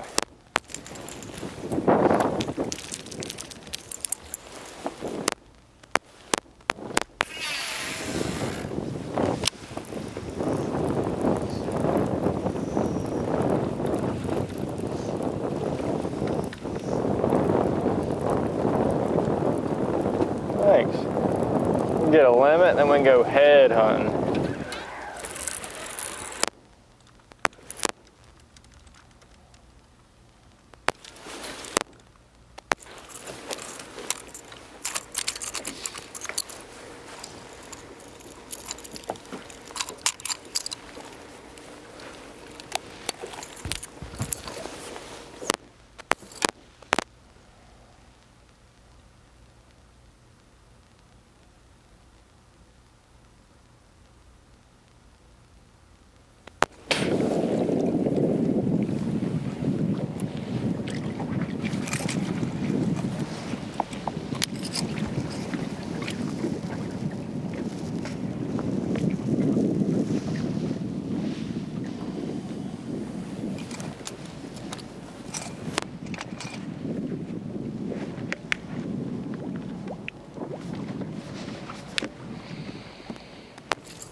Saying I want to get that limit first and then go look for bigger and better things.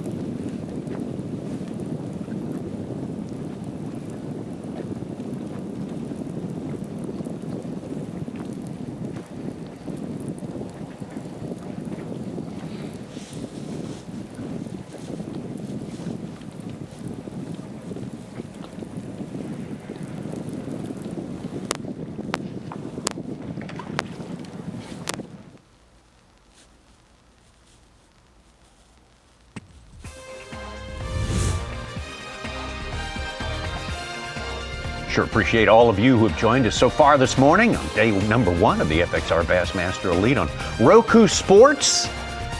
We're going to leave Roku Sports right now, but rest assured the coverage continues on Bassmaster.com.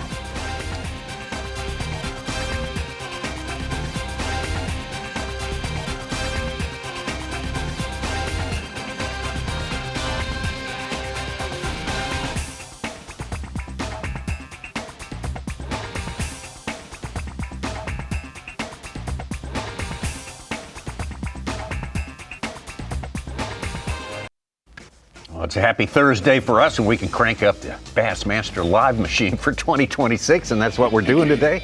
FXR Bassmaster Elite at Lake Guntersville. Legendary Lake Guntersville. What a great opportunity this is for especially all those rookies out there get to start their elite careers at such a legendary and just wonderful potential in a lake like this. And we'll see how it plays out over the next 4 days. We're really just past our first couple of hours of fishing here. We got a lot more happening. Got a leader on top by the name of Jeff Gustafson, a very potent bucket E pick. People with bucket E picked him have got visions of grandeur, right now. Absolutely. That's the way it stands right now. So we'll see how it plays out. You really didn't expect him to be in bucket E. A tough year last year, especially wanting to get back to Knoxville for the Classic. Did not do that. He'll be watching it. We'll have a new champion in that Classic, but starting the season off great to make next year's Classic. Absolutely, yeah. Jeff Gustafson, who has won here on the Tennessee River, one of the biggest of them all, a few years back. And right now, speaking of friends of ours, colleagues with a Canada connection, how about we try to bring in our man, Dave Mercer.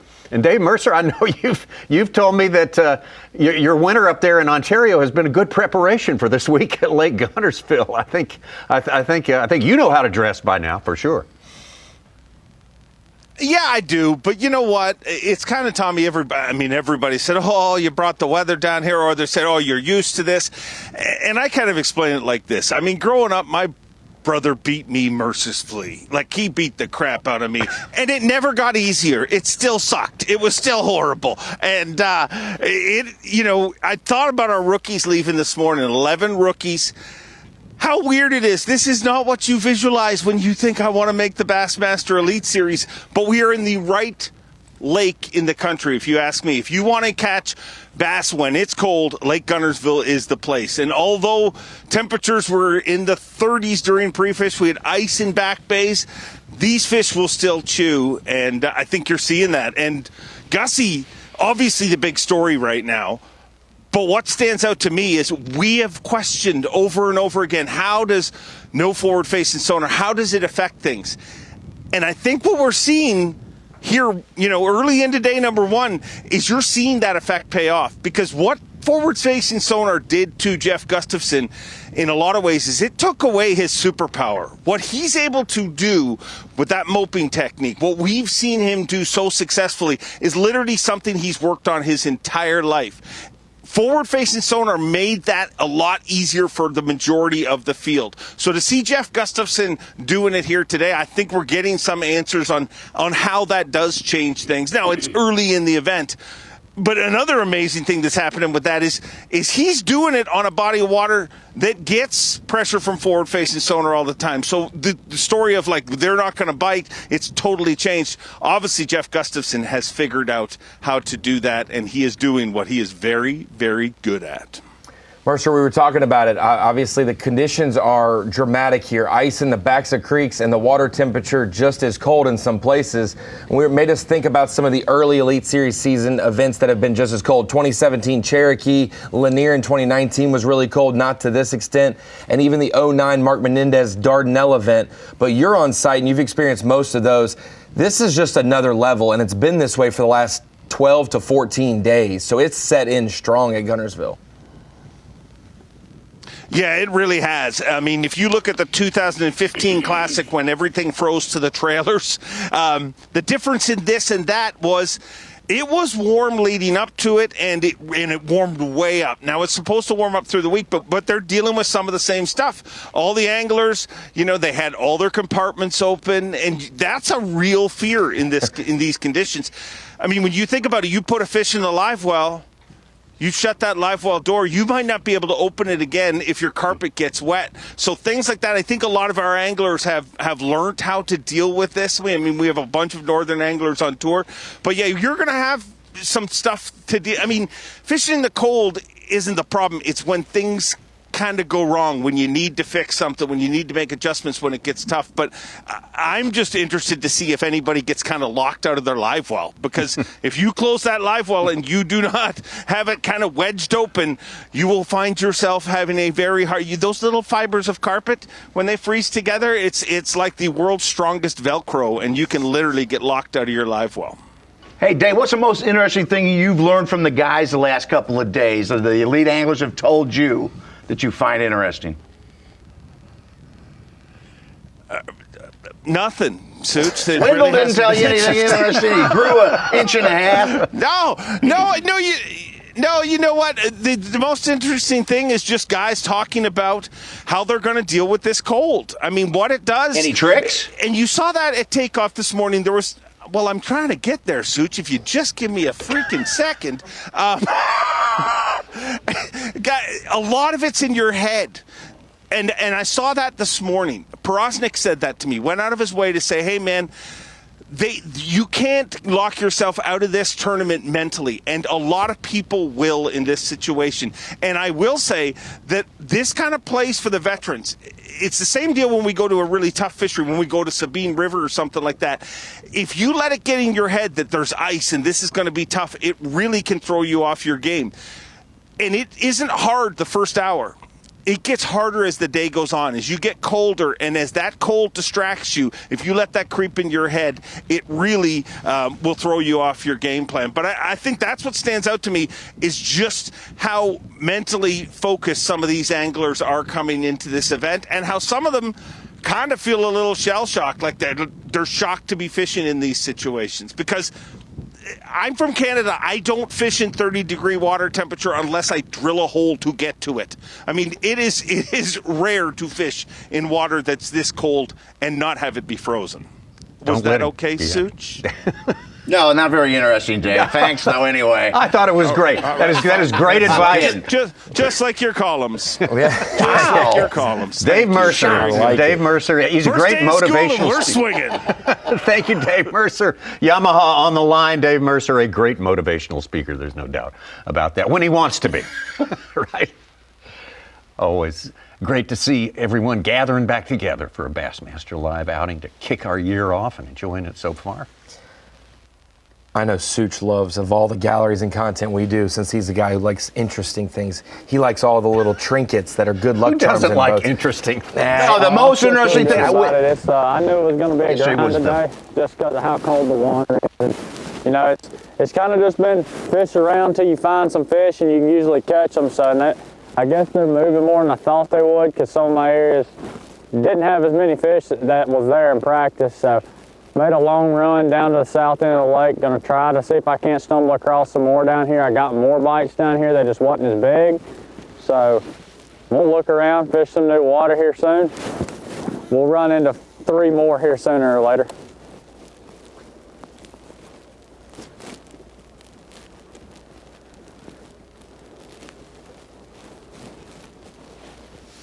All right, as long as we've got the phone handy here, a Yamaha on the line option is available to us. Why don't we dial in another one of our great pals through the years, our associate, our revered co-worker here for so many years, the great Mark Zona is going to join us here. I believe we've got him on the phone. Yes, Z, can you hear me? Tommy, I absolutely can, and I had to. It's weird. I was talking to Colo from Johnson Outdoors from Humminbird, and hey, it's the first day of the NFL season for the Bassmaster Elite Series. I had to check in with you guys. Well, I appreciate that, man. And we have gone on and on about the cold, and we can do that. But I want to get you to talk about the fishing, what you've seen so far, what surprised you, and what has not surprised you. So far there's really not been many surprises. Tommy, I'm actually hiding in South Florida, and we got iguanas falling out of trees, so I don't want to talk about how cold it is. But, hey, seriously, and Tommy and Ronnie and Such, you know this, my entire life, I've grown up breaking ice with my boat. It's not a thing that I tell people you should go out and do. But here's the couple amazing things about when you're fishing lakes with frigid 35 to 42 degree water is basically what happens is the bite windows are just so incredibly smaller than when that water gets above 45 degrees. A bite window may last 3 to 5 minutes instead of 10 to 20 minutes like we see throughout the spring. The other thing that I think you're going to see play a big factor, and this is just bass fishing 101, you're going to see an early bite window like we did this morning on Bassmaster Live. Generally, that lull, I hate to say this, it's why I called in at this time, that lull is around 9:45 to 2 o'clock. And that's just in the spring, but it is amplified. It is amplified in frigid, cold temperatures, and then it'll ignite 1:45 to 2 o'clock with a later day bite. One last thing, guys, and this is something that it's a phenomenon in bass fishing. I know we've talked about it on the set before. There is something with big apex-sized bass that don't get affected as much as a smaller bass in cold weather. Look for the two things to really look at going into this weekend. Those little bite windows and the appearance of a giant bass. If you look at I'm going to throw Don Worth, who does Day on the Lake, who did Day on the Lake on Bassmaster magazine. If you looked at when some of the biggest bass were caught in his articles, they were on some of the most frigid days that they challenged some of those anglers. I really look for that to play in a big way. I think the last thing to talk about, we talked about it on TNZ, is this lake is cold front less. Like, it does not get affected. I've taped on that lake when it's frozen. They bite, which is amazing. It's like a cold front doesn't affect them. The other thing that I'm really looking at, what I was looking at this morning, obviously with the presence of all the grass, the eel grass, the hydrilla, man, Guntersville is just a heck of a lot clearer than it was, Tommy, when we broadcast our first tournament together on Guntersville 20 years ago. Very it's much just so. a lot cleaner water. Absolutely. It's looking great out there. But that's a great way to lay it out, Z. I appreciate that. A way for us to watch. We'll watch for those bite windows. We'll look for some big bass along the way. And Z, thank you so much, and enjoy the Frozen Iguana Festival going on down in Florida right now. I'm gonna try to grill one this weekend for you, Tommy, and put it on a skewer. Yes, send some up this way if you don't mind. Yamaha on the line, the great Mark Zona. We got quite a treat. We get to get the old gang back together here. That's what the first day of school is all about, and we are enjoying it out here today. Jeff Gustafson, obviously enjoying himself out here. Likes the Tennessee River. He's won the big one here. Can he win this one? We're a long way from knowing whether that's possible, but Brandon Polnick doing as well.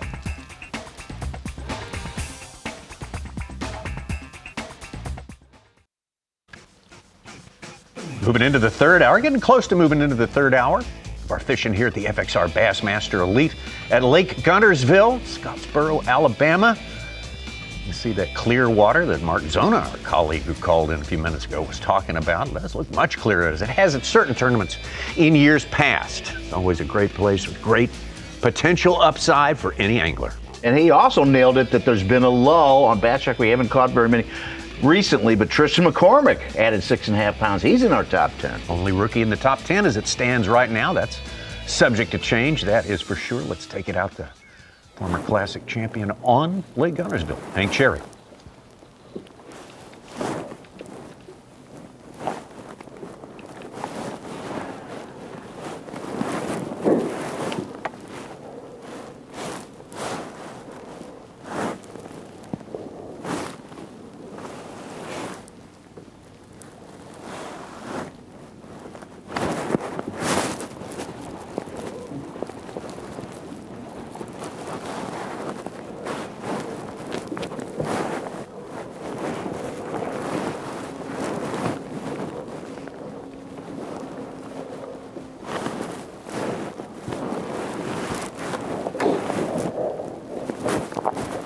I know he measured, but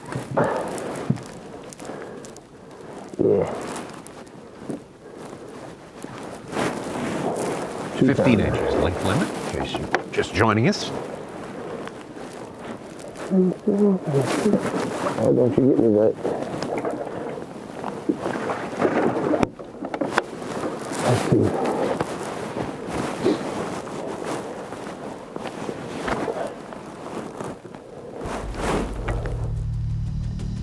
Bass Track is slowed. We've had a couple nice ones come in. Will Davis Jr. with a 411, Keith Combs with a 410, Brock Mosley 4.5 pounder. Get it back over to Cooper Gallant.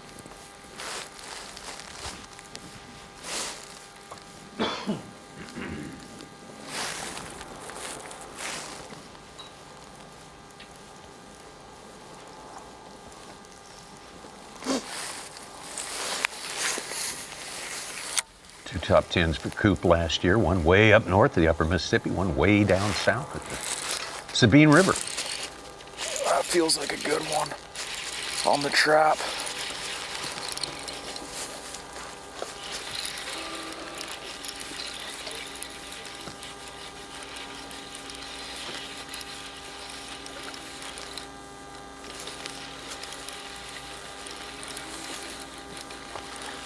No.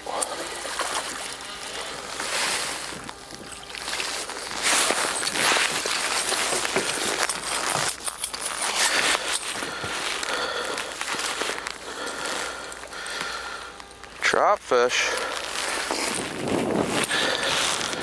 But I don't have the boat, and the boat is pliers. Jeez.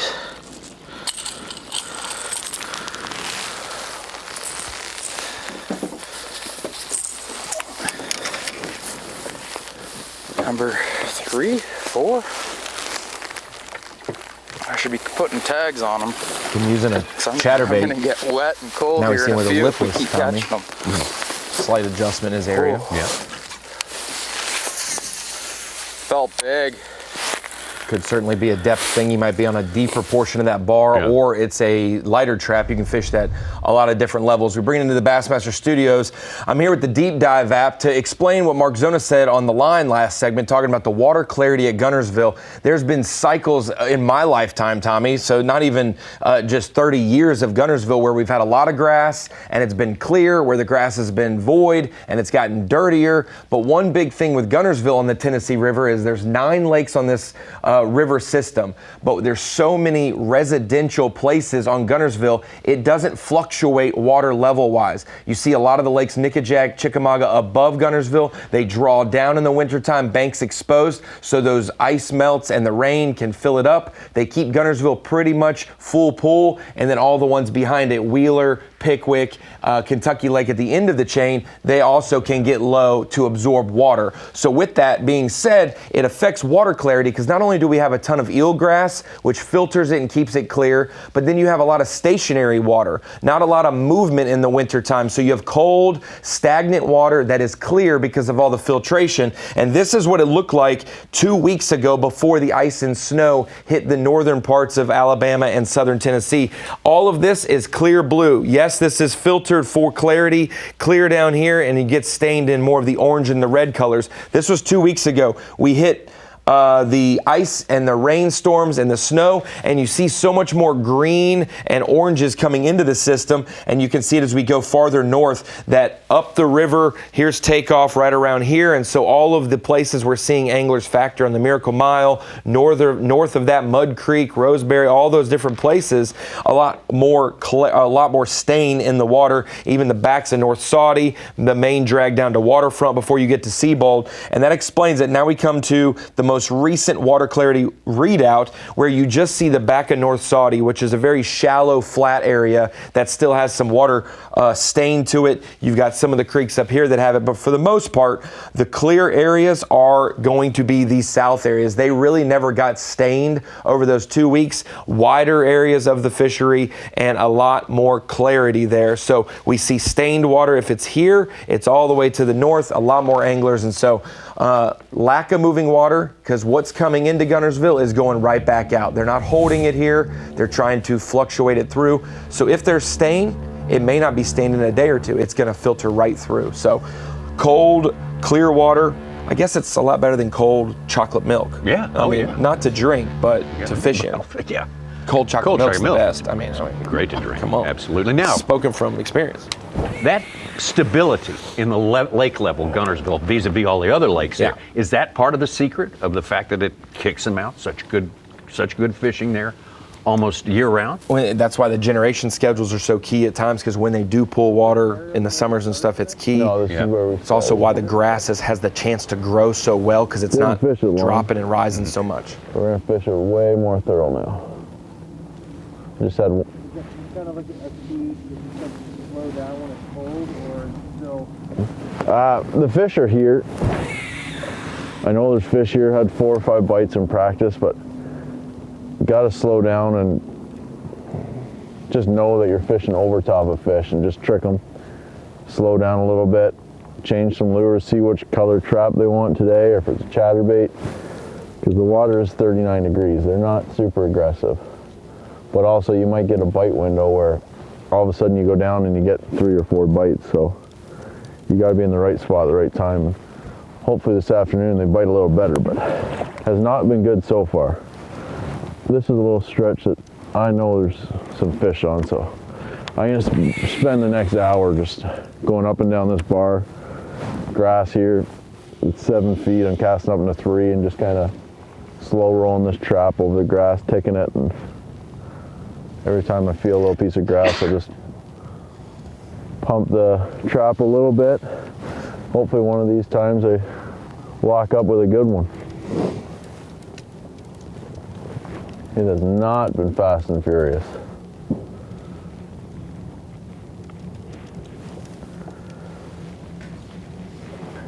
But they're here.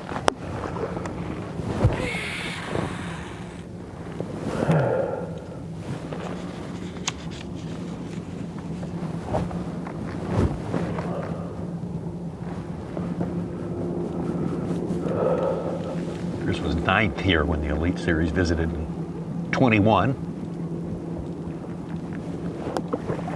It's 34th. I was about to say 20. Chris, there's multiple Chris's who did well at Guntersville there. I was thinking Zaldane, I was thinking Johnston. Because if you're looking at the individual feeds, we've got our 6 anglers on live with these cameras, but we also have individual feeds of guys like Kyle Patrick, Logan Parks, Chris Zaldane. We had one with Mike Iaconelli earlier, obviously. Those are unmanned cameras. I think if something notable comes across them, we have access to that. Right? I think so. Hope so. I think they gave you the button to push one. Yeah.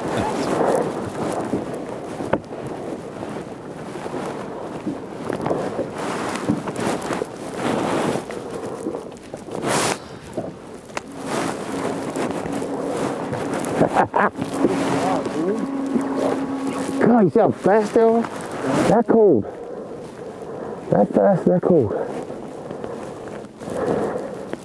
It's crazy. They're here. I think.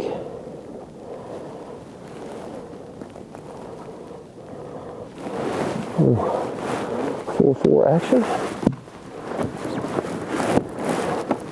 Number 2. What I'm gonna do? Since you made it on this side, I'm gonna put you over here.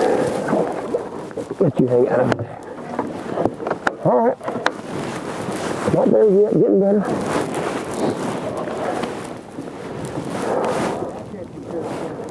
Yeah.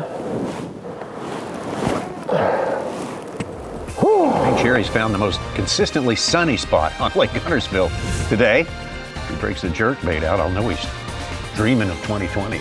He might just let the wind blow him down to Browns. He's in all red. He's not that far. Starting high and going down. That was his plan for the day. It's almost getting over freezing. Oh, really? We're almost soon. there. Heat wave, potential heat wave coming up. Jeff Gustafson putting the heat on in a big way. Big lead over Brandon Polnick, Drew Benton, Hunter Schrock, and Tristan McCormick.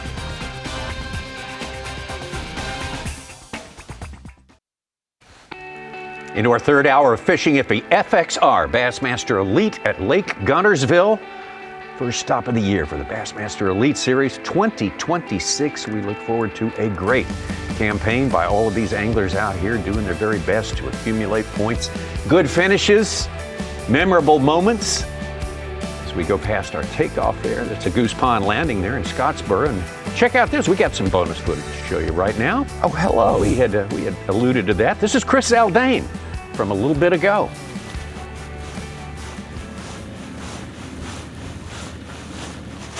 Got him. Stay on there, big girl. Yeah, not big, but finally.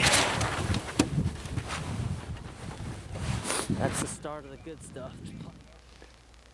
So that's a feature, I think, that's new for us this year. Well, it is. Well, I know it's new for us this year. We do have some anglers whom you can find on Bassmaster.com who are giving us their feeds, who are providing these for us, and we have them set up with a feed like that, and you can go and check that out. And if something memorable happens, we can possibly have access, probably will have access to it, and just as we did here, we can show you that catch. Yeah, and you can see it on YouTube live as well, and then where the individuals are. If you don't want to watch the cycle through of a lot of the individual anglers, have it on their bios of their page. Okay. So if you go to Kyle Patrick, Chris Zaldane, Logan Parks, their individual angler page, it's live stream right there underneath of it. You can click their name and do it. Full day coverage. And you full can day watch them. coverage Yeah. they give you. Yeah. You want to watch until it all the day? camera's in the lake, but yeah. Yeah.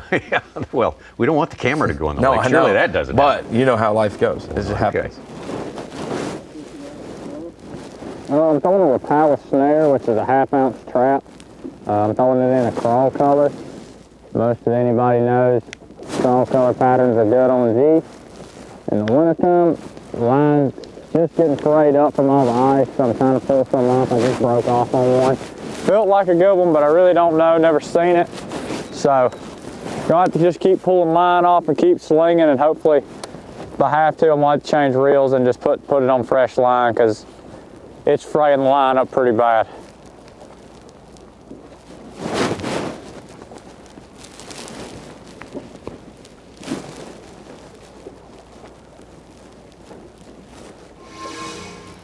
We'll check back with Fisher and I.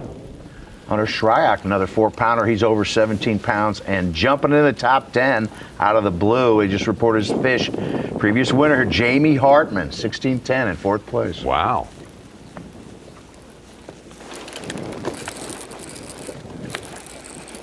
Yeah, he was on a roll that year. He notched the win here at Guntersville.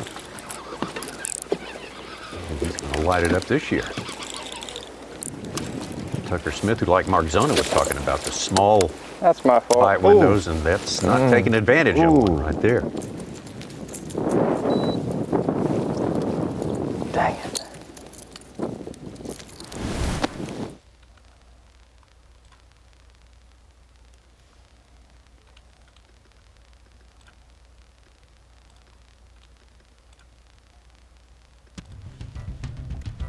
Nothing like swinging in and immediately saying, that's my fault. Yeah. That's my fault. Well, owning it is what it's called. Yeah. Accountability. Right. Accountability, yes. Get back out to Cooper Gallant, been hugging that Main Lake sort of environment for a while now.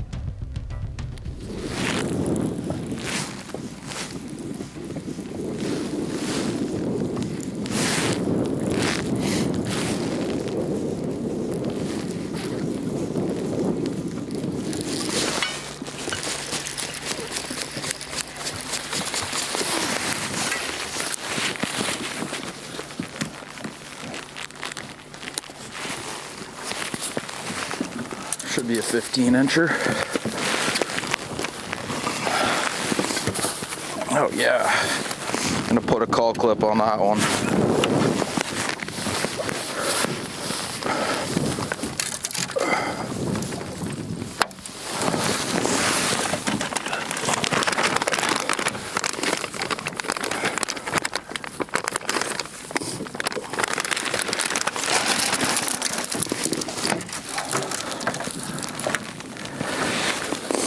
Russ Lane was briefly in our top Number 10, got 5, knocked bro. out. go. I saw that a few minutes ago. Feel cozy there. And one way, when Dave Mercer was talking about the carpet freezing, one way to get rid of that is not have carpet in your boat at all. And he's got the EVA foam all over his boat, on the front and the back. You see a lot of that. You can't have the carpet freeze if you don't have carpet, Tommy. That's right. You know, you don't want some big old green shag carpet on your bass boat. Can't break off a fish if you don't catch one. Shag Right? carpet, Shag carpet, right? See, get that. Morris Wood said Jerry was crazy that he wanted carpet in his first boat. I forgot about that. It did make it a lot quieter than not having carpet, and now we're finding other advancements. Hey, and with a 4.5 pounder, Trey McKinney's moved up to 13th place. There we go. A little Look more, out. 13 pounds. So he was looking forward to fishing differently this time. Reel's iced up. There's a good one. No, he's not good. He's little. Another little one. Plagued by the little fish.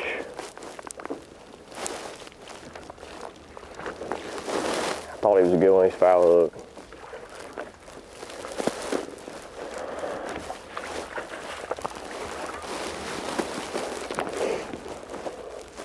This could be the smallest limit I've ever put in my live well. And I don't even know. That one will make the length limit. They don't. To be keepers, if we were in a, 15-inch tournament, we would be looking good.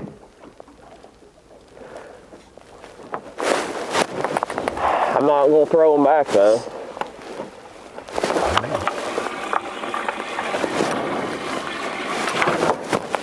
I mean, I don't know. I'm gonna keep fishing.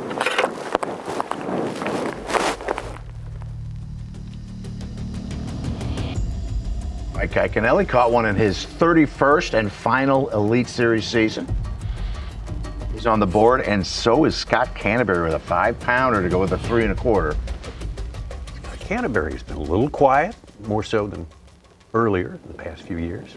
I said, you let Ike win an Elite this year. You let Ike make a top 10 in AOY, and we'll see if this is really his last year.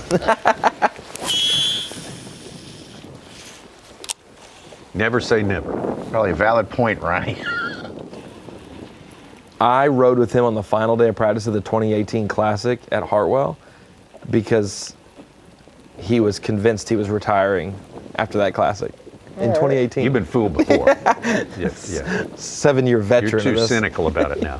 8 years. I'd chase him on the final day of that 9-degree Classic. Anyway, I'm proud of our Bassmaster Media crew. There was so much content put on the website yesterday. Really was. Oh yeah, my gosh. gosh. Yeah, you didn't have time to read it The all. baits are going to use the weights, the game faces. So I didn't see anybody look like Indiana coach Kurt The boat Signetti, wraps. though. Yeah. The boat wraps, the trucks. Yeah. The funniest thing, though, they were asking, who's going to win the Super Bowl? Brian knew. I don't even know who's playing. Kyle Welcher came up and he realized, well, I don't. Oh, the Patriots. And then Pat Schlapper walks up, deadpans, Packers. I thought that was the funniest thing. That's the interesting stuff he's looking for, Tommy. Yeah, That yeah. Mercer was supposed to track down. That was Mercer goes there, too. You know that. Especially on stage. Get up the lake a little bit, find fish or an eye, as you say. Such has been kind of stuck in after Yeah. an early flurry, 2-fish flurry with one real good one. Good one. And remember that second one, his biggest fish by far, a bonus. I mean, hooked in the side near the tail, like don't even know. He could have bumped over it, or that thing swatted at it. So this is an important fish. It's like a big one. Yeah, it's a big one. It's a real big one. I don't know, it's a good one now. Thank you, baby. He's just mean.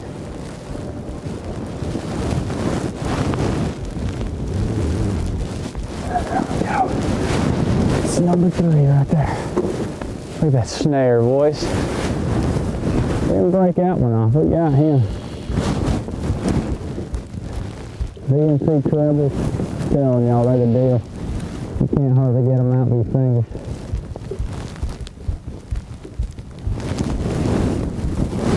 There we go. We're getting the ball rolling.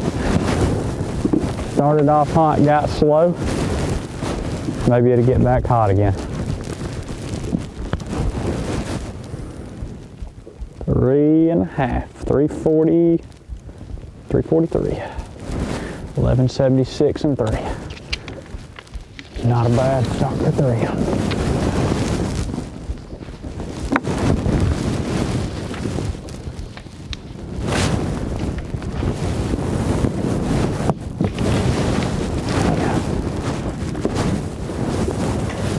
Come on, be some more here. That's a good turn of events there for our leading rookie, our rookie who led the way into the new crop for this year, 2026. Fisher Anaya, got 3 in the boat now, 3 keepers. Meanwhile, in other parts of the fishing world, don't forget about the Newport Bassmaster Kayak Series. Gearing up for another big season this year. It's in place, and the next one is that you're available to enter is coming up April 18th through the 19th, Caddo Lake and Lake Bistineau. Because they're fishing one this week. You can't get into you can't get into that one, but you can check it out right now. Hit the QR code for Newport Bassmaster Kayak.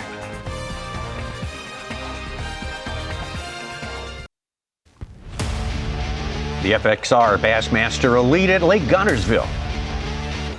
Sponsored by Minn Kota. By Bass Pro Shops. And by Skeeter Boats.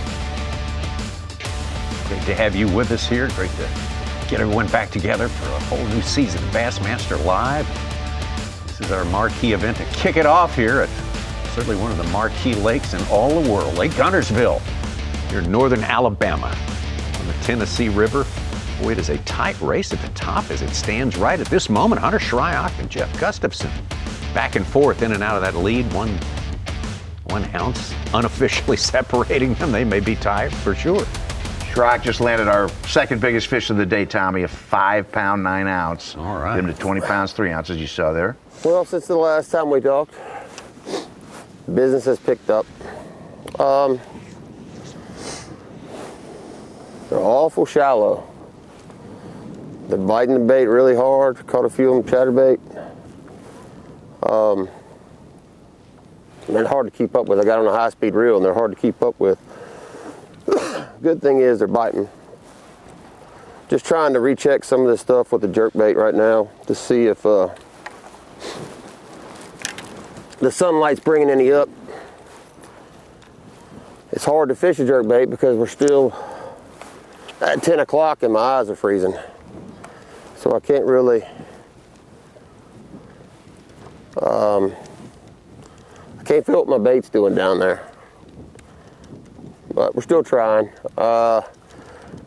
It's kind of weird because it seems like the cold pushed them up into the grass instead of making them suspend. So I'm a little bit confused on that part, but we'll catch them whatever we got to catch them with. I want to at least get a limit down here before I head up. But if they keep being of that 4 to 4.5 pound variety, probably gonna stick out the day here because I got nobody around me. And I know they're here. Most of them have come out of the hydro. I haven't had anything over the top of the eelgrass. So kind of trying to stay where I found the biggest concentrations of that. And it could just be that I hit those in the face. I'll take them. Any way I catch them, I'll take them.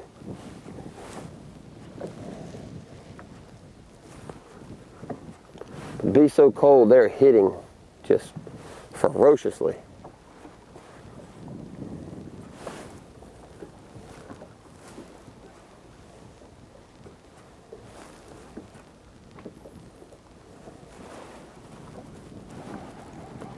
Grass. Bunch of grass. Hydrangea. That's what I'm throwing. It's a 130 bass mooch, not released yet. Coming soon. It's a good bait. I downsized everything on it so I could get a really slow rise over the top of the grass. In practice, that's what they wanted. Typically, I like everything falling, but when you're on such shallow spots, it's hard to make a clean cast with one that's sinking.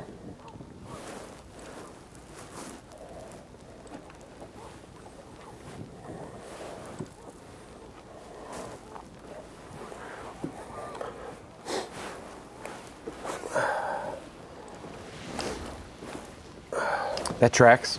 You see sometimes with the riprap fish, you could throw your crankbait right up on the rocks and one reel handle turn and they're hooked up. Same thing with them burying in the grass. If there's going to be any kind of warmth, that's going to be where it's going to be at. But it's weird, it's been hard when some of the grass has been frozen over. The jerkbait as slow as I possibly can. And the trap, I just got it blowing through there. So I don't know. Saying the ice in the rod. Speaking of ice in the reel. You know, usually the ribbity for that, you see people dip it, and the water's too cold. No, it's actually, yeah. Yeah. It might hold on to your, you might be able to pull it out. That's right. Be like the carpet. I'm taking no chances, so I'm gonna redo a lot of line on some reels, try to make sure everything's ready to go so it doesn't break on me when I do get a bite. Bites have been few and far between, so just gonna keep it safe, keep it honest. Okay, that's gonna break. I'm pulling that out. Do not like that. Problem is it's all the way in the bottom of the dang spool, so I'll probably have to reline this reel too.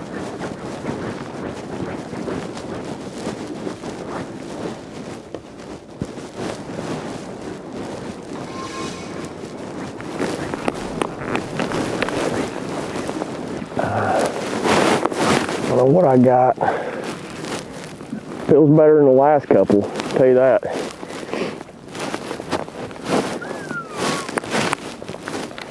So we'll get our day started if I can land it.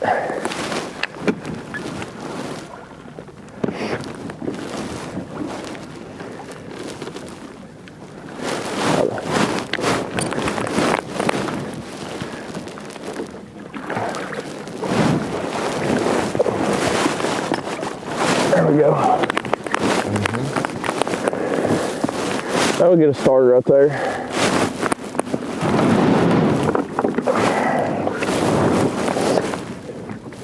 Five that are 2 pounds and now less. I just need to make 4 more right casts. Number one, technically. Yeah. Just got to get going, you know, get a little confidence. I know what I'm doing out here, man. It's just, it's not easy.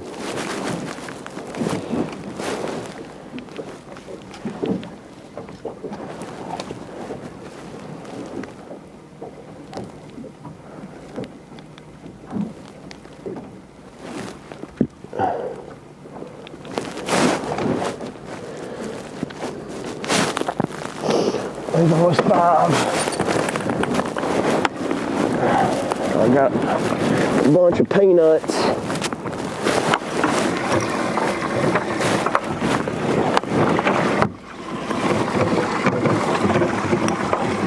What's good is that it's easy to call out 2s and 1s at Guntersville, Tommy.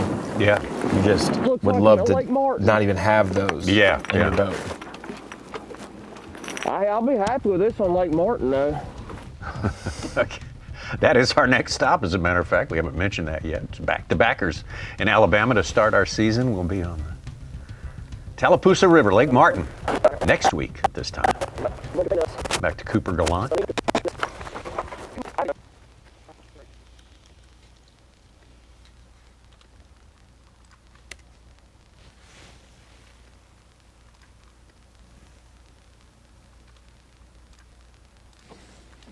I'm getting bites, so it's hard to leave, you know what I mean? Like, they're not good ones by any means. We got one decent one in there, but I feel if we keep working this area, there's Gotta be some big ones mixed in somewhere. I've only got about 6 bites today. I had a couple nip at my bait, my chatter bait, so I decided to pick up the trap. Just throw it around and give it a little bit. Hopefully we can get some bites. I'm gonna stay here for a while though. No boats around really. Gonna stay stubborn with it for a couple hours anyway and see what happens. If not, we're gonna go run some new water. Feel weird not fishing with forward facing. Does it feel weird without forward facing? For the first day out it did. I kept looking down at the screen, and I still am, but I'm looking at my 360 just to see, you know, if there's any holes in the grass or if there's eelgrass or hydrilla. Yeah, there was a couple times, like first day or two of practice, I'm like panning my trolling motor around trying to find the grass. I'm like, oh yeah. But now that we've been rolling a few days without it, it's all good.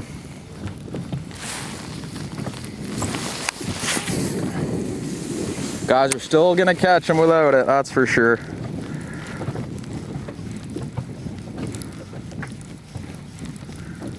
We definitely have some work cut out for us though.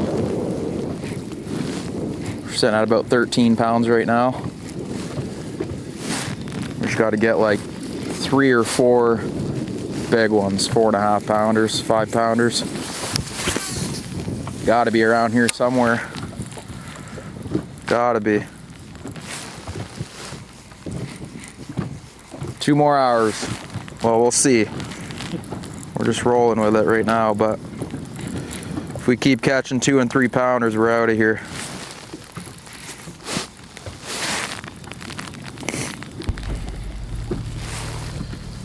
I feel like I got to pick up the trap.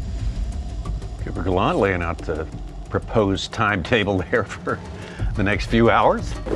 Things I got to pick up where he's at. Back to Chris Johnston.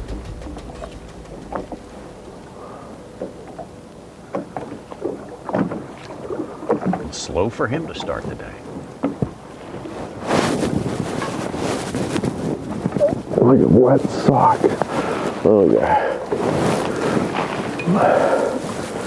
Hardly ate it. I don't think he's 15. He's probably another 14 and a half.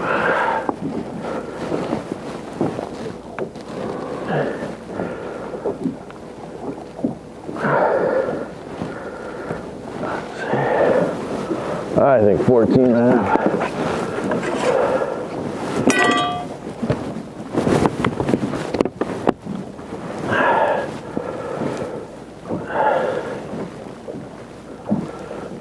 They don't like to close their mouth. It's like they're frozen here. I think he's 14. Got to be 15 inches. We got number 2. Not pretty. I'll take him though. I missed, had 2 bites the previous cast, so hopefully there's a couple of them.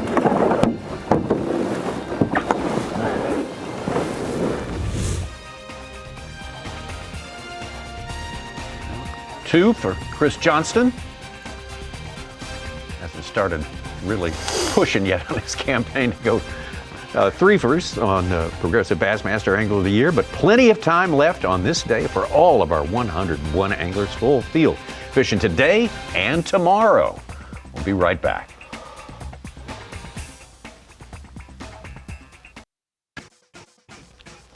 Continuing on, day number 1 of the FXR Bassmaster Elite from Lake Guntersville in Alabama. This is stop number 1. We're getting closer and closer to midday here. Toyota bringing us our live coverage on this day. And we appreciate it. There's your leaderboard as it stands right now. Great battle at the top. Hunter Shryock and Jeff Gustafson slugging it out. Brandon Polnick, Jamie Hart. Well, a lot of veterans in that top 10. Drew Benton, Brandon Lester, Justin Atkins, Jacob Bouts, almost a veteran. I would say you'd call him a veteran. 5th for sure. year? 5th year, yeah. Evan Kung, and one lone rookie in our top 10 as it stands right now. That's Tennessee's Tristan McCormick. But he is hanging in there. The top 50 is not littered with rookies, as you might expect, because the rookies are so strong each and every year, but there's plenty of time left in this day for them to stretch out a little bit, get a little something going. Back to Jordan Lee.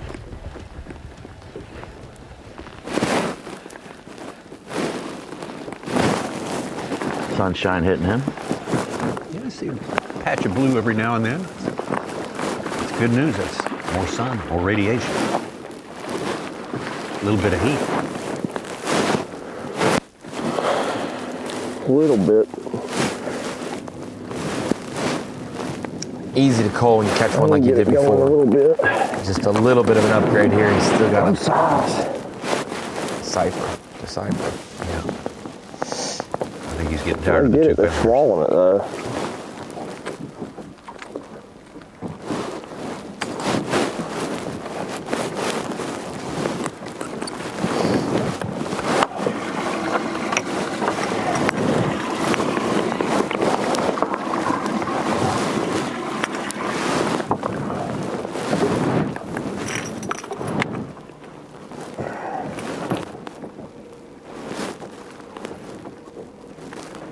Kind of surprised Justin Hamner just caught his first fish.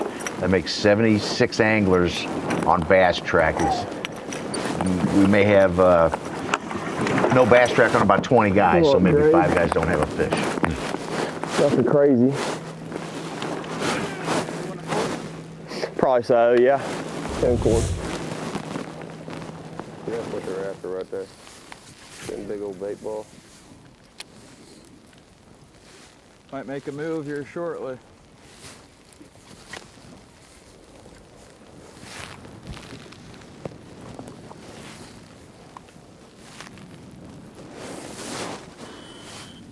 Bill Owens only got 2 fish, but they're 2 4-pounders. Hoping I can get on that spot right around that bend right there when we go Bill back. Owen, our winner to start 2025. Cherry hooked up. 5 casts first day of practice, and I checked it yesterday, day before yesterday on the last day of practice, and I caught one first cast on it. So I know they're there. I just need to wait my turn and get on it. Fat boy, wrong size. Species. I don't think he's going to.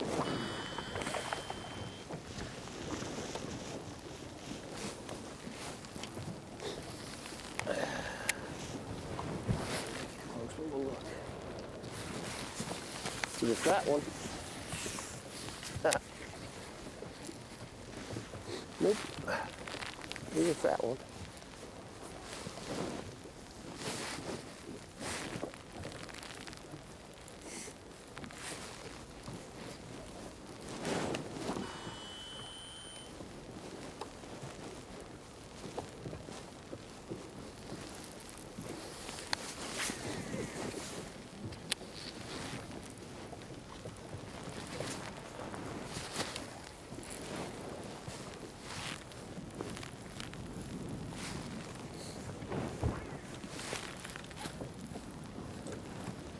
That'll probably weigh more than the keeper that's in there.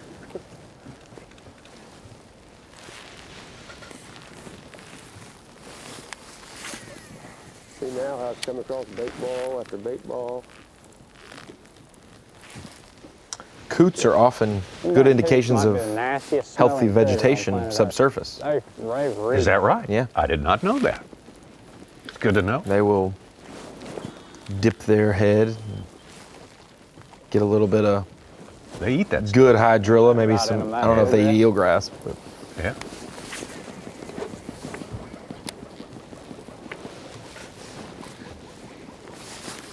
Floating eelgrass is getting all over my bait.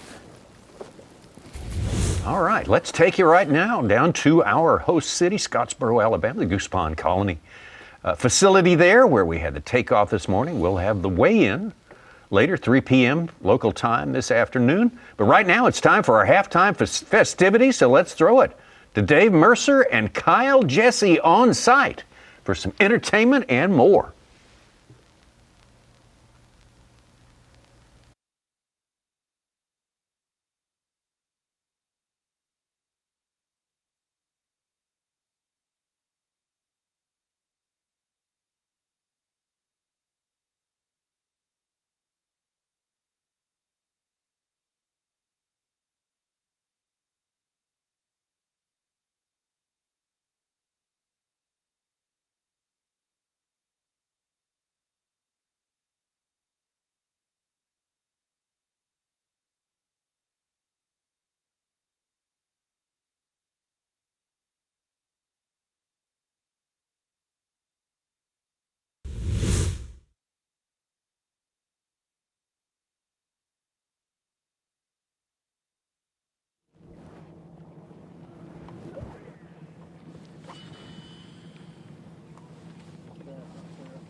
that far?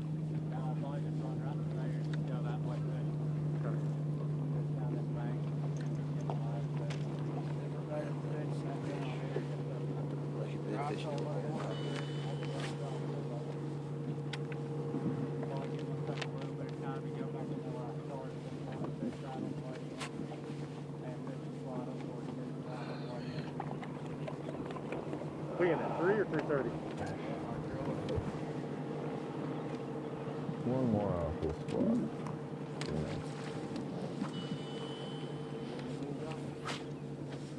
Dude, I hope you can stay in it. I'd love to ride with you all 4 days. That would be awesome.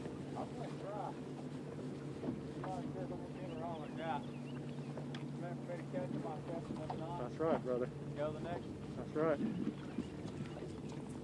That's the only way you can look at it. No, you can't. It's hard not to, because I mean, as bad as I want to catch them, it's hard not to get upset over it. Home like everything like that. But Yeah, but man, you got to give it your best, make the best decisions that you can make, and it is what it is.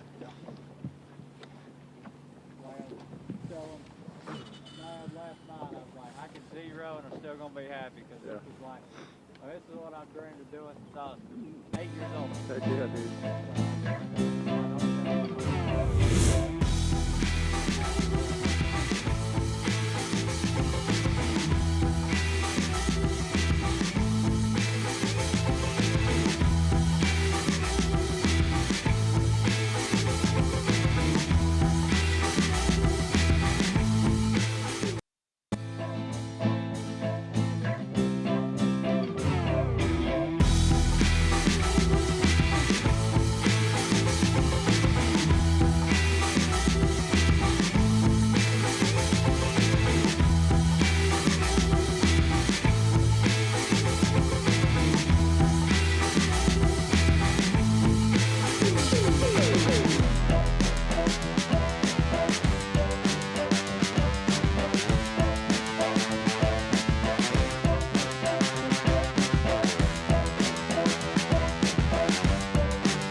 Saying.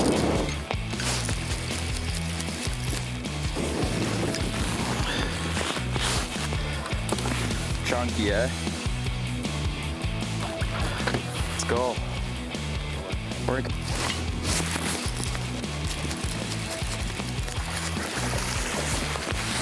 Number 3. It's number 3. Let's go, Bri. See how it forms. Oh.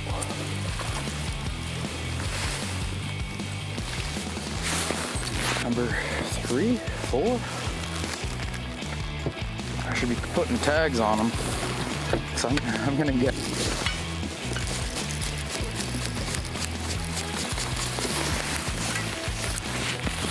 Let's go.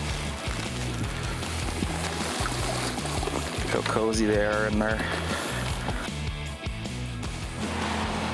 I don't know how big he is, but a good one. It's number 1. Big trout, look at that thing. It's so.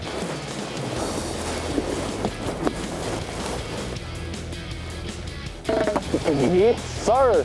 Come on, there go big. There all day. Yes, sir. There he is. There we go. It's number 3 right there. Look at that snake.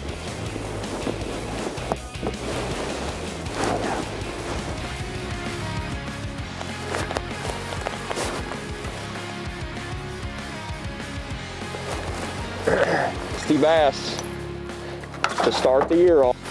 There it is. To start the day. I mean, you catch 2 8s and then you'll be good. And the keeper.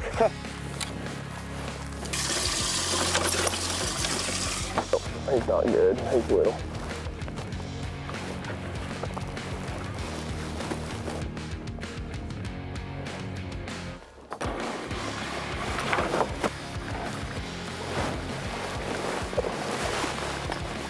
There we go. I got.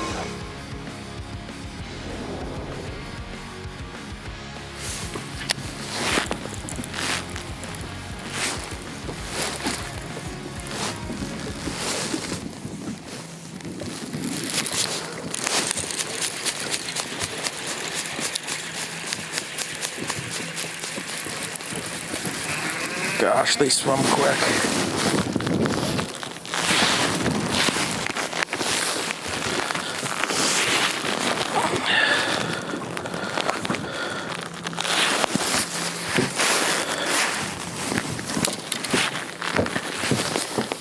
It'll help.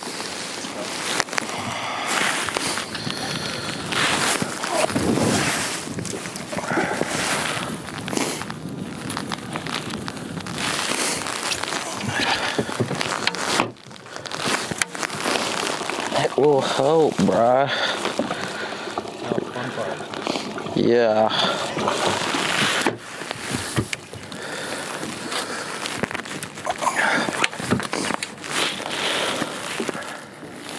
Oh yeah. Just want to make sure.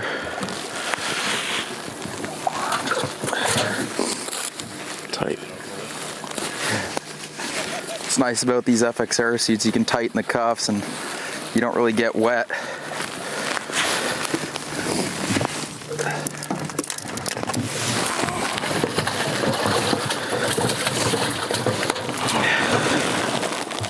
Hands are gonna get wet, but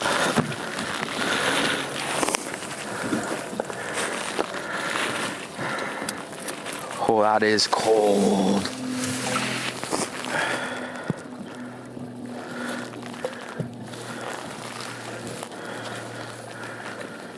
Green and red.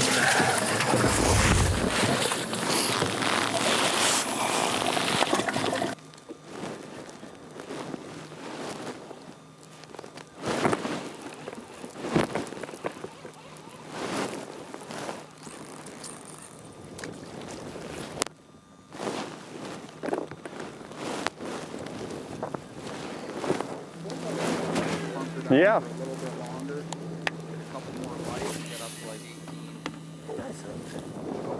Uh-oh. Go up pretty water. This is all I had coming into the tournament was this one stretch where I got some decent bites. So after this, we're just going. Feels right. My hands still are not working yet. I think I need to go.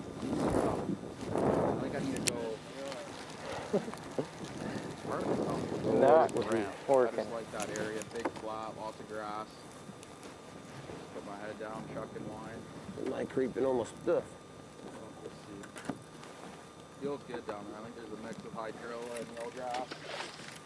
I haven't got any big bites, but I just feel like if I keep doing it, I'm gonna get a couple, 4+ pounds. Who's going right over there? Looks good, feels right. I don't know. People over there or not?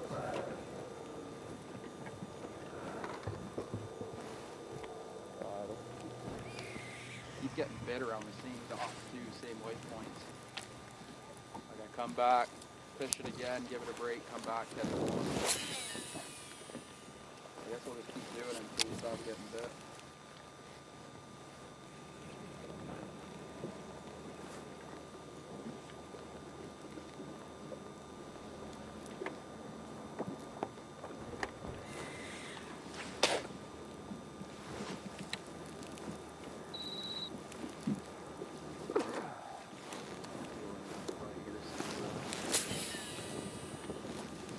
Need to take a little sip.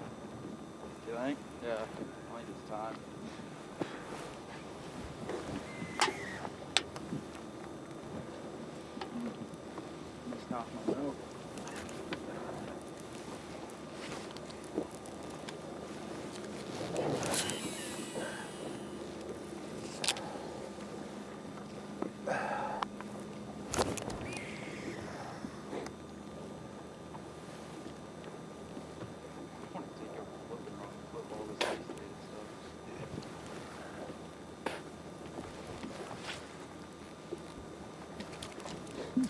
A lot of bait moving in here now.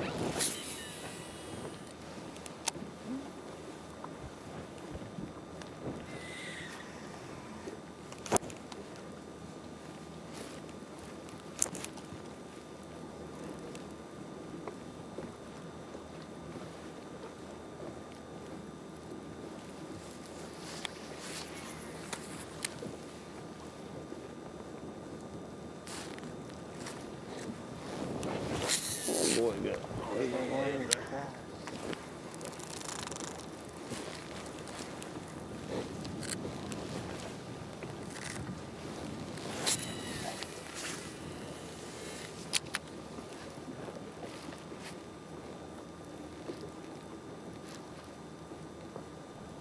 See how it forms like a little pocket in there? I'm gonna fish that.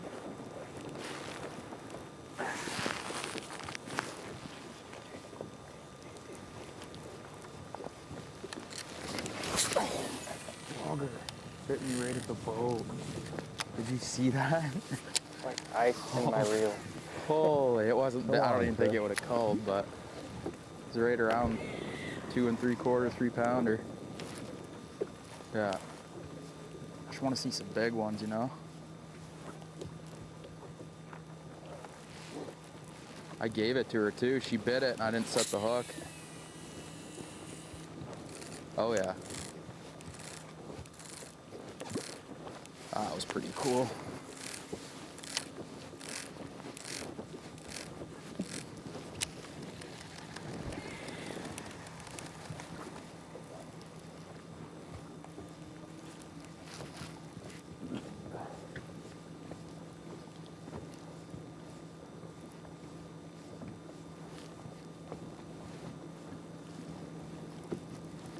I mean, there should just be one right along that edge.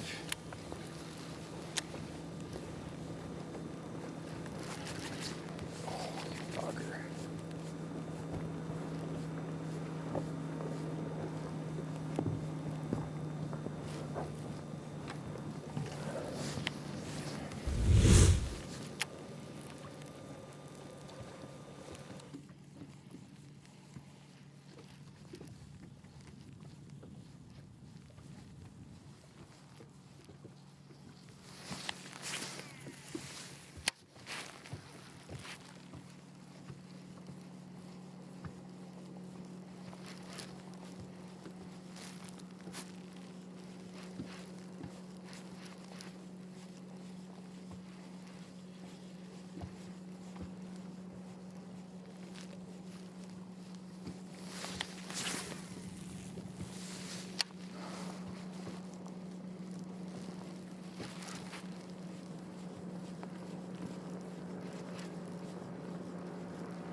You know what? Alright.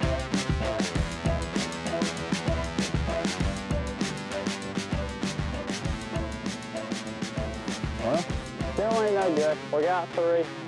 2 decent ones, 1 big one, a decent one, and a rat. So, getting close to a stretch. I caught some big ones in practice. So we're gonna see if they're still here. Maybe this sun poking out is gonna make them bite. I was hoping it would get sunny today, and it looks like the clouds are out of here, so they should start biting. This water temp's definitely warming up, so maybe the fish will get fired up.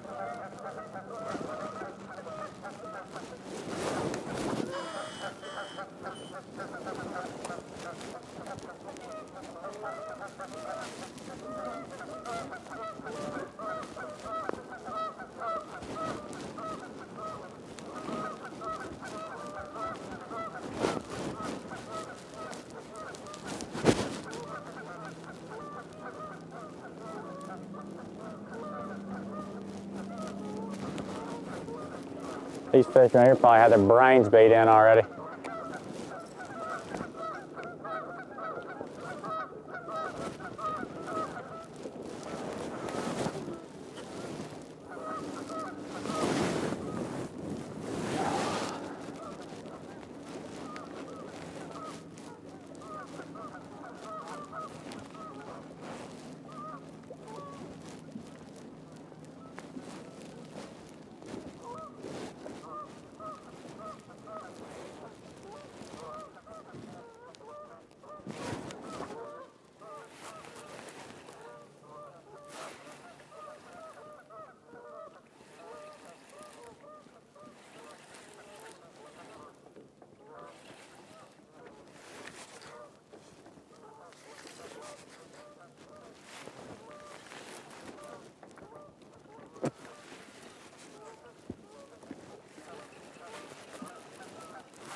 You can't even get this slime off your dang fingers.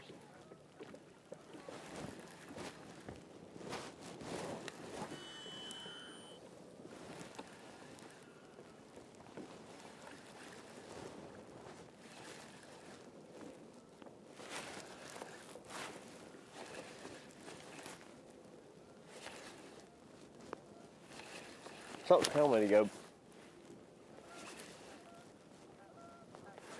I mean, I fished through there. Something's telling me to go back over to Town Creek. Oh, that's where we came from in there. That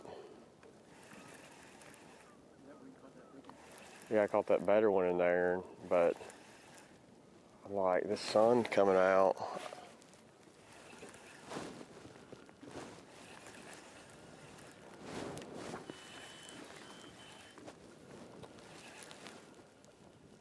I know there's more fish over there than what I caught.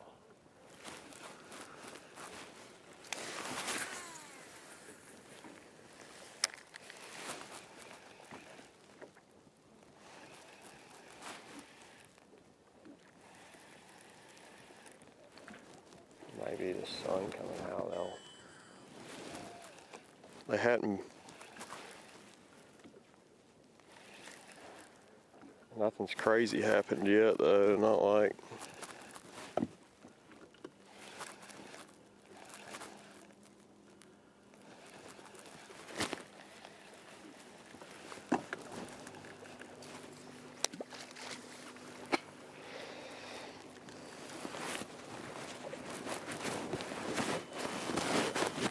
I don't know though, I mean I only caught,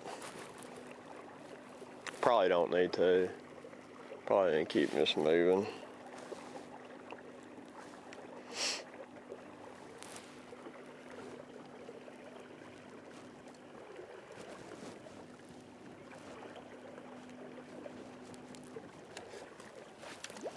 Try to find something that's just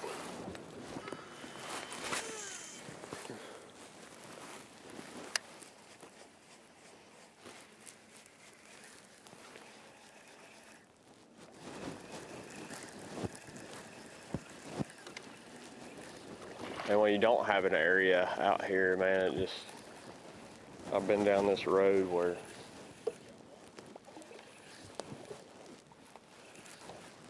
it's tough when you start running around.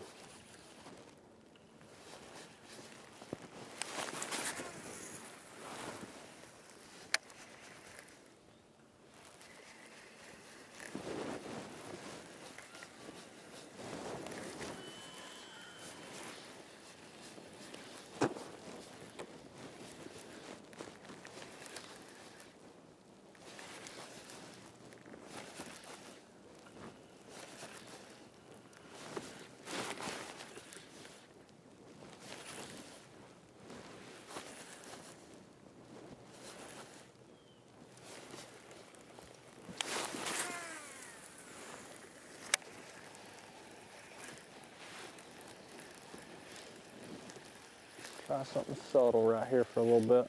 Try to really right down there. I know he's probably beat on them pretty bad, so they're probably a little scared of the trap now.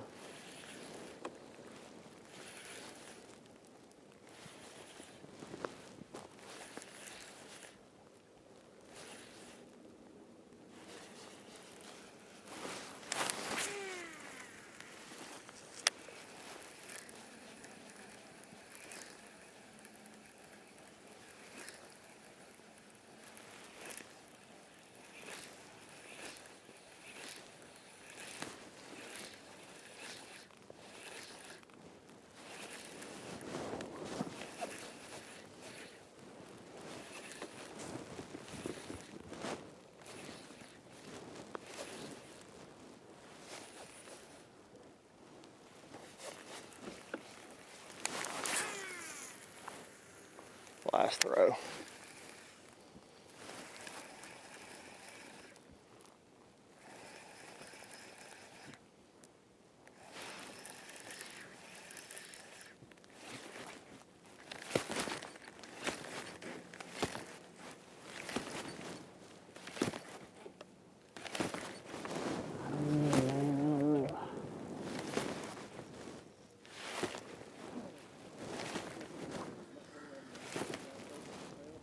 I haven't. I don't know why I've been everything I've caught this week's come on a trap. Like, I don't think I've caught a bass on anything else, but it's just like this trap's been making them react, and I haven't caught as many on the one knocker as I have the louder.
Should I try and catch one for everyone?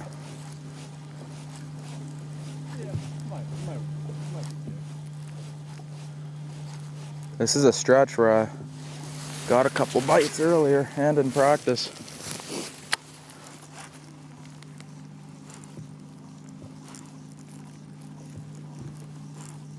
By far the nicest day since practice. Sun's out, winds are low.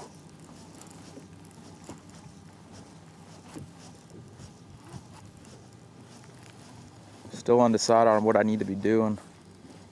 Part of me wants to stay, but part of me wants to leave because all I'm catching here is 3-pounders. Got about 15 pounds right now. I need some bigs.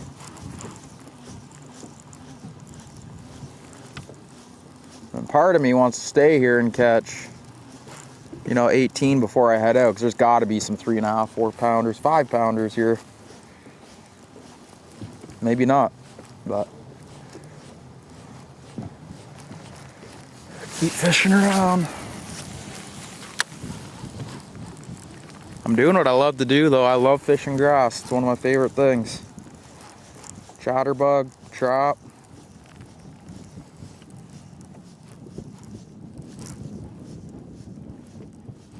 Feeling a bite here shortly, Brian. It's coming. It's been a little bit.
Yeah, we got about 15 pounds.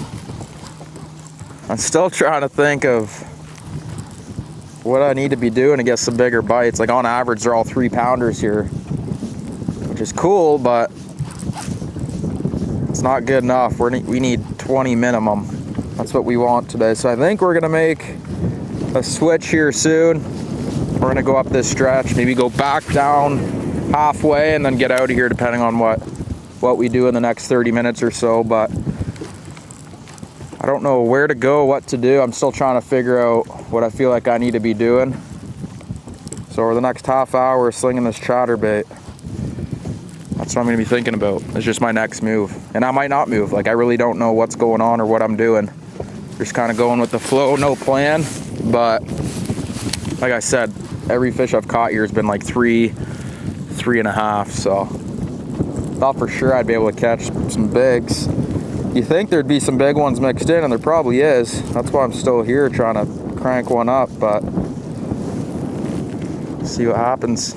How's it feel to be the first fan cam? Feels good. Like I was saying this morning, I had so many people back home, like voting, sending it to all their friends, and their friends are sending it to their friends. Fans down here, friends and family, sponsors. So one of my sponsors are at the office voting for me, so it's pretty cool, like having everyone vote. Yeah, it's awesome, man. I like having a camera in the boat, especially you, Bri. We have a good time, right? So I like having a camera too, because I know everyone back home's watching. It feels like I'm with them, you know what I mean? Like when I catch one, I feel like I'm with all the boys and all, you know, everyone who's watching, so it's fun. But we need to catch everyone a big one here soon. I feel it coming, Bri.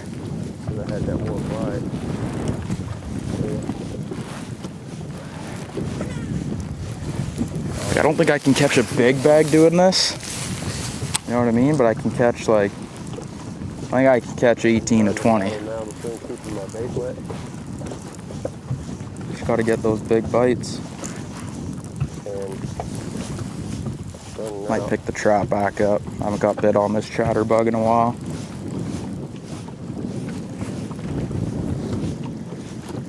Not super warm today.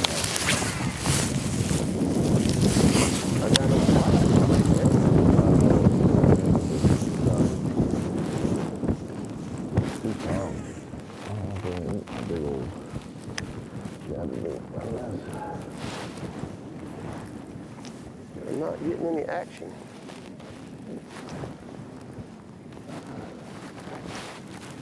Should be one.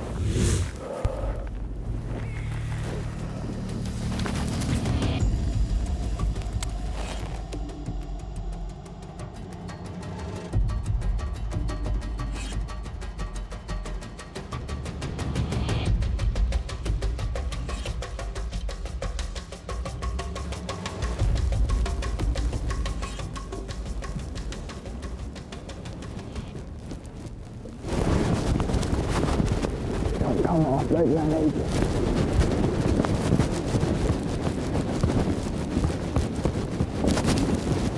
I don't even know if it's a keeper or not.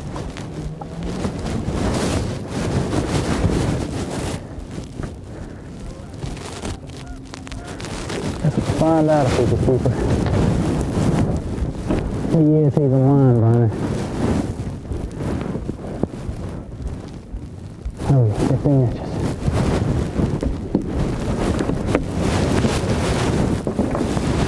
Not the right kind, but better than nothing.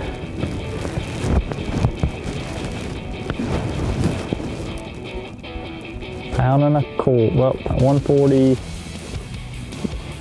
Oh, 142. 4.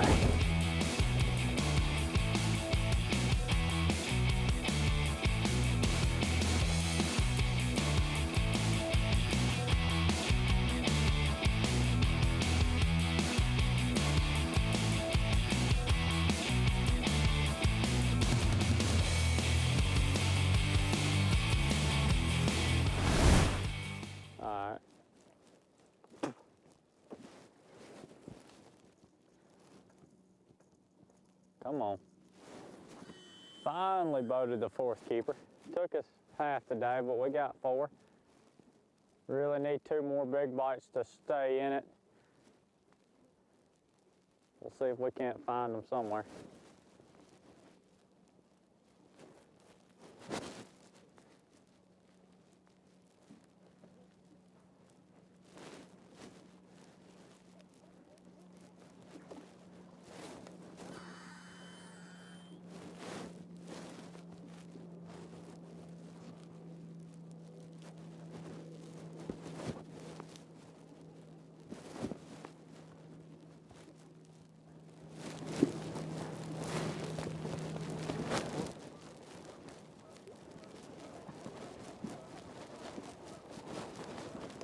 I don't know why the bites are so random. You never know where you're gonna catch one at.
The FXR Bassmaster Elite from Lake Guntersville, Scottsboro, Alabama, is sponsored by Mercury,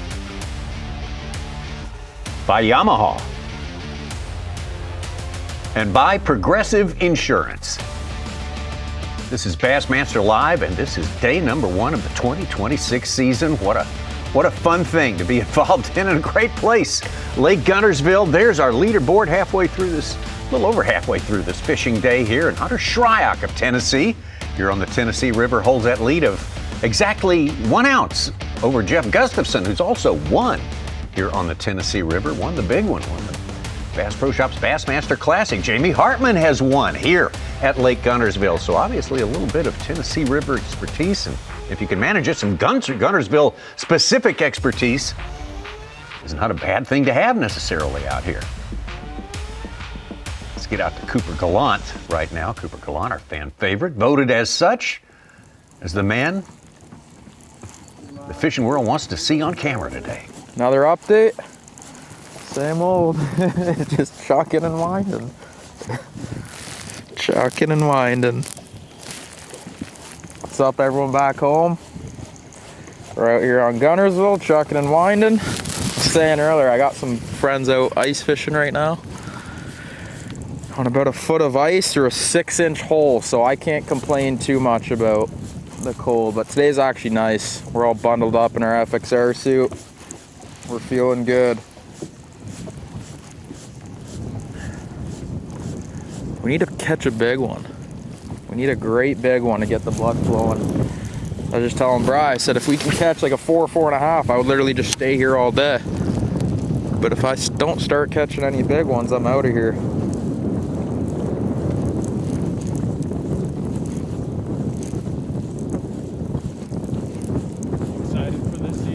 Oh, fired up. So pumped for this season. I feel like every year I get more fired up, more hungry. I want to win a blue one so bad. So bad. Hopefully one of these days.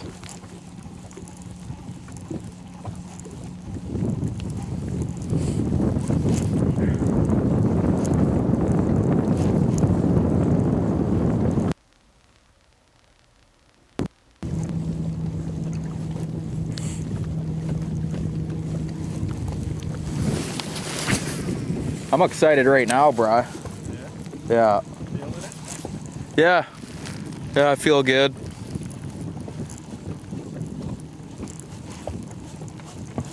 Hey, Randy, you want me to go on the inside or outside of you? All right. How are you?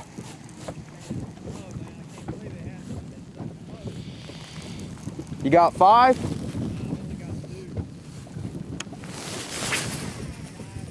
Yeah, 5, like, not big ones. It's a grind, man.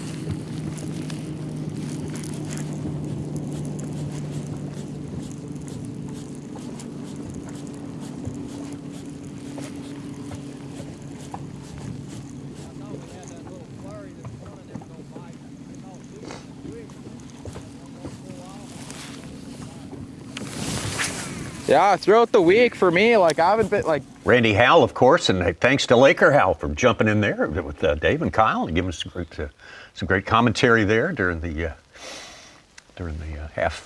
halfway show today. Like they said, Lakers just doing reconnaissance. Yeah, right. It wasn't all unselfish. It was.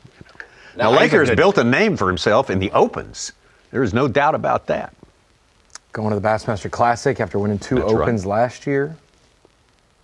Gotta dial in the consistency a little bit, right? That's just it killed him in the EQs. Yeah, there's bad start in the EQs is what done it. Yeah. He'll get there, I predict.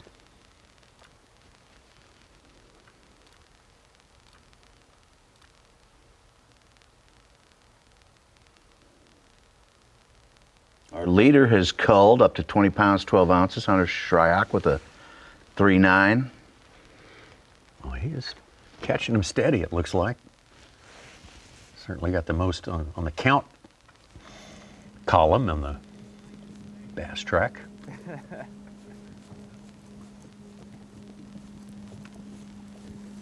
Brian Schmidt jumped into our top 10 at 5th. With 18 pounds even. He's got the second biggest fish of the day at 6.0. Put on bass track. Man. He might be investigating some of that grass there. No, we got. We got to get some big ones and get fired He's a partisan of that.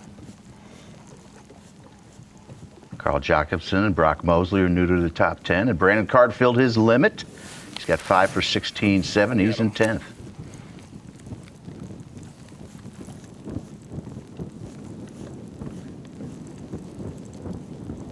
Still think the biggest fish of the day is to come. That's I think Zona kind of felt that way. We're going to see a big one or two today. We haven't seen any super giants yet. Cooper Gallant's going to keep chunking the line in. We do know that. We'll let him continue along that path there. Let's get back over to Fisher Anaya. Gave us our start. First fish of the season on Bassmaster Live. Early this morning. And the first big one. Yeah. 5.25. Yeah. Not long after. We're still on the south end of the lake.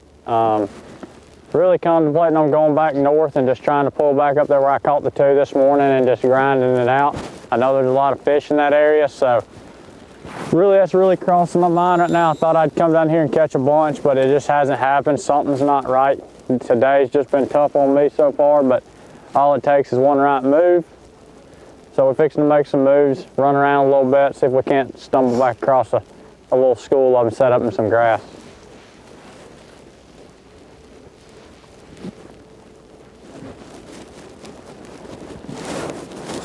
He's 28th on 4 fish.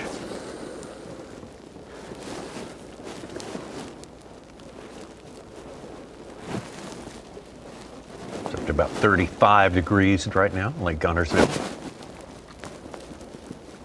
Feels like 32. That's a little better than 21 when they started this morning. Yeah. Wind chill. But see, that's the hard part. That's what we were talking about. This little bitty belly right here, and then we'll get out of here. When Mercer said you don't really warm up unless you have warm sun. You're just slightly less cold. You're not actually getting warmer. You're just getting more numb to it.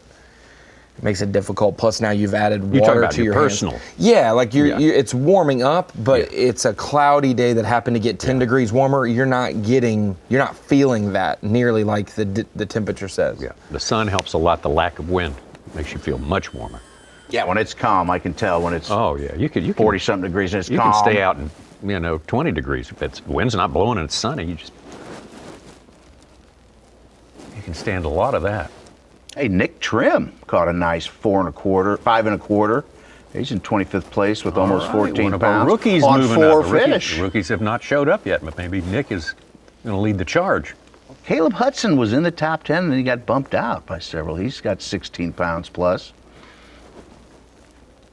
Toppin McCormick still at 15.4.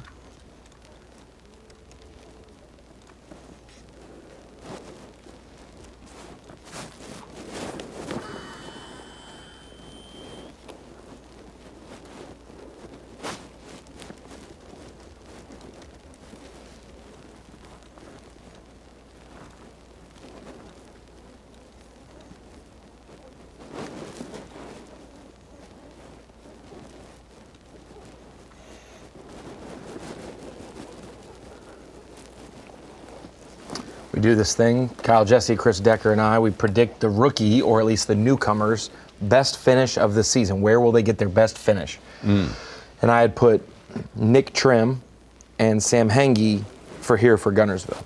Yeah.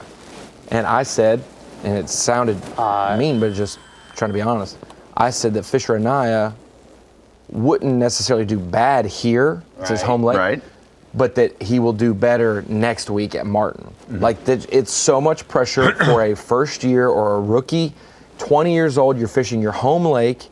You are a great fisherman, but most definitely a great angler with electronics. This is an event without it. There are a couple things pressure-wise and stylistically-wise going against you here. And with the fact you're just launching your boat against all your heroes in adverse conditions, when it's not easy to catch them. It's your first ever Elite Series. I said, man, just let him warm up second week. Unless you got the Brian New gene or something like that. He's hooked up right now trying to see, he's shaking make off all sure those this things, is a right? good one. So I was impressed with this start. It's a good tour. Man, why can't they all eat it like that right there? Head first down the hatch. That's fine.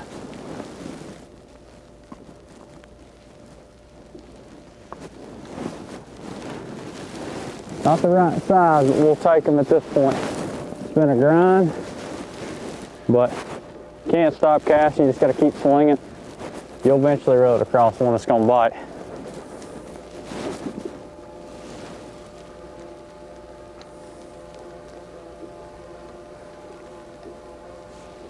$279, almost 16 pounds. Still got a 1 pounder in there, so if we can find a way to catch one more big one, we'll be okay.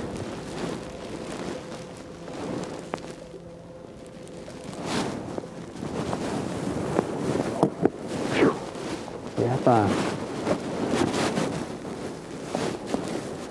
Ought to get Fisher just up under the top 10 there, maybe about 14th place or so. Yeah, in the teens. Gonna work good. Carl Jacobson just culled a 19 1/4 with a 4 1/4. He's in 4th place. He's got his moments here on Lake Guntersville through the years, that is for sure. Who else is going to have their moments, and who's going to have them today? We got plenty of potential coming up this afternoon's fishing at Lake Guntersville. Wait for the bite windows to open up.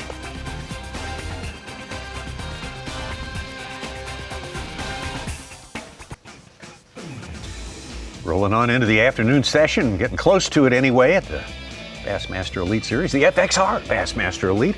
here at Lake Guntersville. Some fantastic aerial views we're getting of this place. The water, as has been commented today, is very clear and shows us a lot of what's going on beneath the surface there. There's your leaderboard right now, and oh, we have a change. The top of that leaderboard, Canadian Evan Kung on top. In first place, Canadian Jeff Gustafson in third place. It's a Canada takeover, a mini takeover. We got Cooper Gallant on the fan cam. And yeah, that's right, and Cooper Gallant on the fan cam. Dave Mercer on site.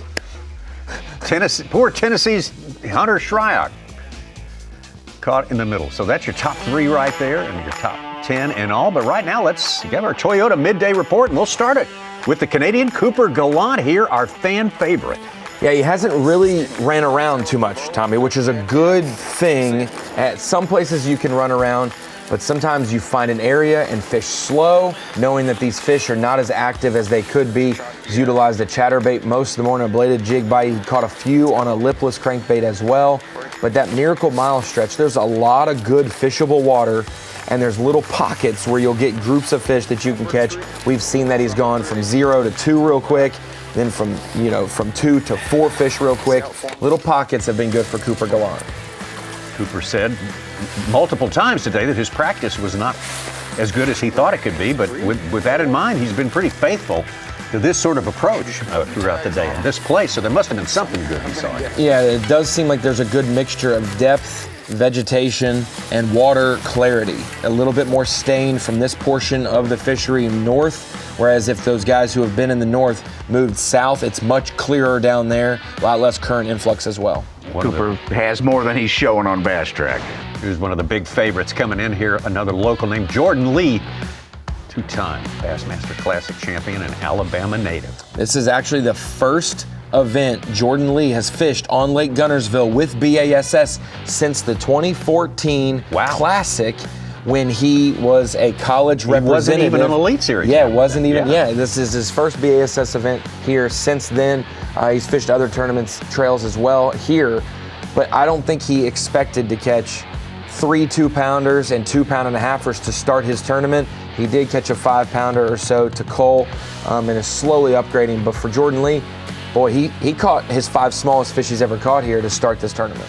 Well, he started slow back in 2014 with 15 pounds, and that was his undoing. As a matter of fact, because he backed it up with 2 monster days after that. And how about Fisher Anaya leading the way of all our elite EQ qualifiers into the Bassmaster Elite Series? Of course, we put a camera with him today, and he rewarded us by giving us the first keeper and following it up with another good one not long thereafter. Fisher Anaya, I mean, you couldn't have asked for a better 30 minutes to start your Elite Series career than a almost 3-pounder and then a 5+ pounder, and getting very fortunate to land that one. Went for a long time, Tommy, without another one. It's kind of like one of those eerie things of like, was this my whole day? And for some anglers it would be, but Fisher Anaya has moved around enough. He knows this place good enough. He's trying a lot of different things. Today is still a feel it out day. Those anglers did not fish yesterday, so the last time they made a cast was Tuesday evening. Conditions have changed, areas have changed, and that's what Fisher Anaya, Jordan Lee, guys like that, Tucker Smith, all the Alabama anglers that know this lake well will be running around this afternoon to see. Fisher has just gone from the world of 3-day tournaments to 4-day tournaments now with the Bassmaster Elite Series, so there's going to be some adjustment to that as well, and may prove to his favor. I had some headroom too. His smallest fish is 1.5. Oh yeah. It's weird to just be catching. I don't know if I'm fishing too deep.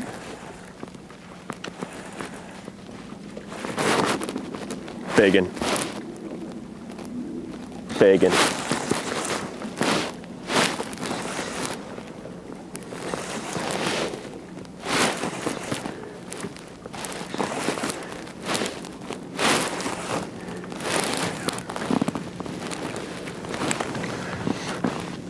I can't tell. It's not a monster, it's going cold. It's not going to be hard for me to cold right now. Maybe we just figured out a little something.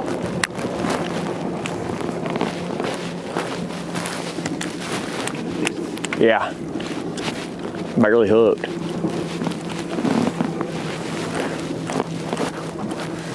Need a little momentum. Oh, I think he came unhooked and then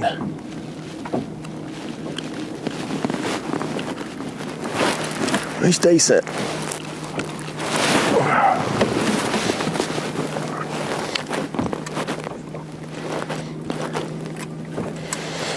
I mean, there's tons of these fish in here. Like, it can happen quick. I thought he was a big one. He just took the outside of the mouth.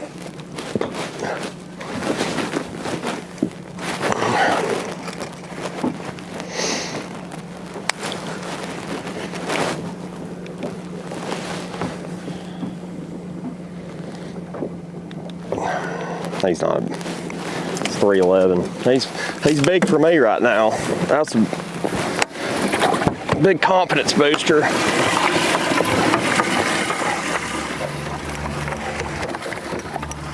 You know, it's 2 pounds and maybe 15 places. In the standings, he's up in the 20s, right? Mid-20s. And he joked earlier, he said, only need 2 8-pounders now. Yeah, that's right.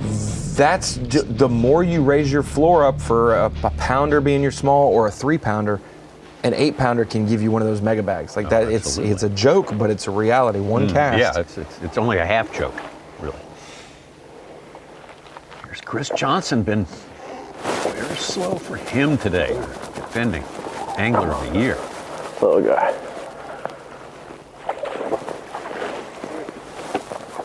Maybe number 3. Maybe. Hit it like you were supposed to, finally.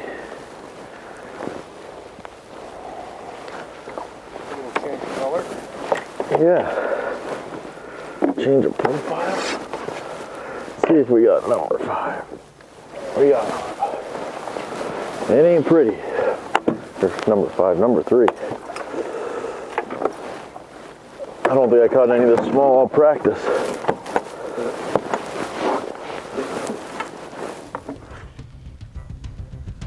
Number 3. What'd you say? McKinney just jumped into 7th place, 17-12 with a 4 pound, 6 ouncer. Oh, you like that, Back at it. Don't you? Second 4 pounder of the day. Let's get an update here from Hank Cherry. It's very weird, but it's about like practice was, though. You could fish a million places and you just go and go and go, and then all of a sudden you get a bite. And then you'll go and go and go, and you'll get a bite. I guess that's just because I haven't found a wad of them. But this is where I had caught some decent ones the first day of practice. We were just joking, the water's up to 40 now, but it was like 35 when I caught them. And they just bit the jerkbait. I wasn't doing anything special. Just jerking over this lower grass. I'm headed to chatterbait fish. I wanted just to stop in here because nobody was there. Really just trying to get a sign, but I think you just can't think about it, you can't worry about it. You just got to go put the bait in the water in high percentage places and catch them. And there's not a lot of bites. I did catch one more down there that was short, but it weighed more than the 2 pounder I got in the box.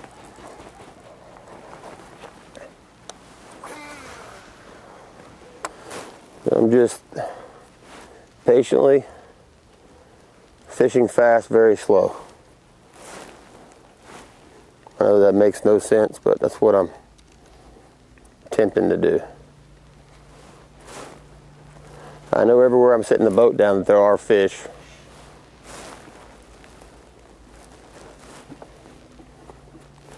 Whether or not I can get them to bite's another story.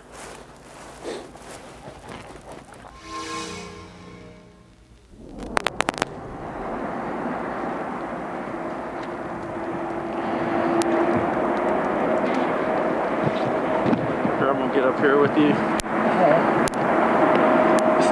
Just checking in on us here. How's the day going so far? Pretty tough for me so far. Tried to boat flip my 5th one that had one trouble like a dummy, and it came off, but we're just fishing around.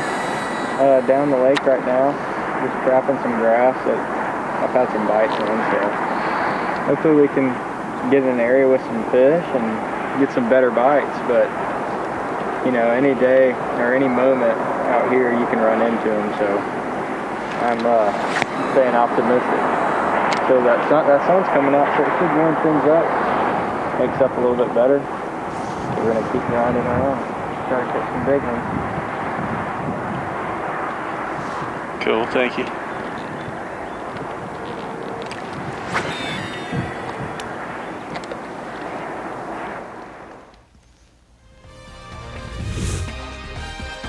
All right, Tucker Smith, did not see him struggling today, but he is just a little bit, it would seem right now, down in the bottom 50.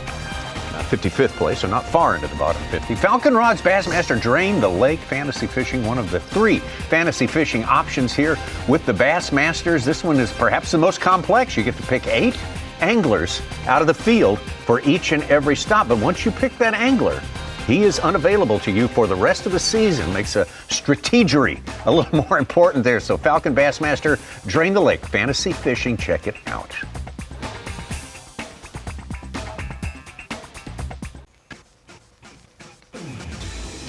We got a little over 3 hours. Let's travel time left in this show. Left in this first day of the tournament here, the FXR Bassmaster Elite at Lake Guntersville. And we've got an interesting one going on here. We've got an Evan Kung of Canada atop the leaderboard right now. We got a lot of old hands at Guntersville doing very well here, and some of the new generation, some of the new breed of Bassmaster Elite Series anglers doing well. So it's a good mix. It's a good mix, a good healthy mix. I think we're going to see a lot of different ways to get the job done during the course of the next 3.5 days. We've seen some of it already today. Had the good sense to go out with Fisher and Aya this morning and gave us our first fish. Not live yet? Oh, we're live.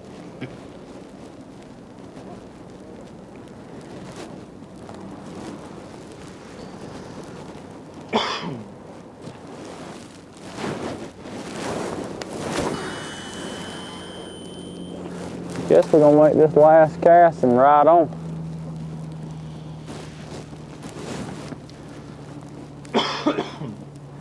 Maybe them. Oh, he came off. No. Maybe we're gonna make some more casts. How he came off on this thing. Be more than one there, please.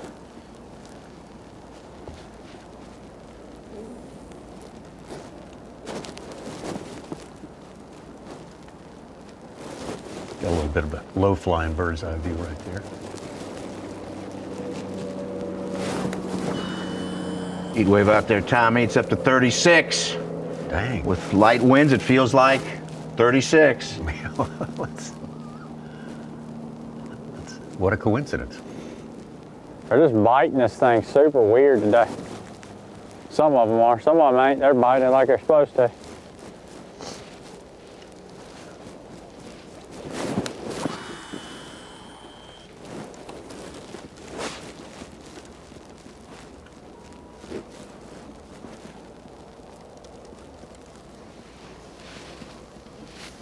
Laker Howell's description of Fisher and how he got to know him was kind of interesting. I don't know if y'all heard that.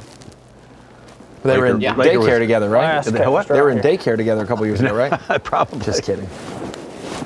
No, said he was out guiding people, taking people on fishing trips, and he'd come back by the dock around 9:30, and Fisher'd be showing up with his pajamas on. And he says, who is this guy? Yeah. I thought that was pretty cool. He found out pretty quick who that guy was. He kept beating him. Yeah.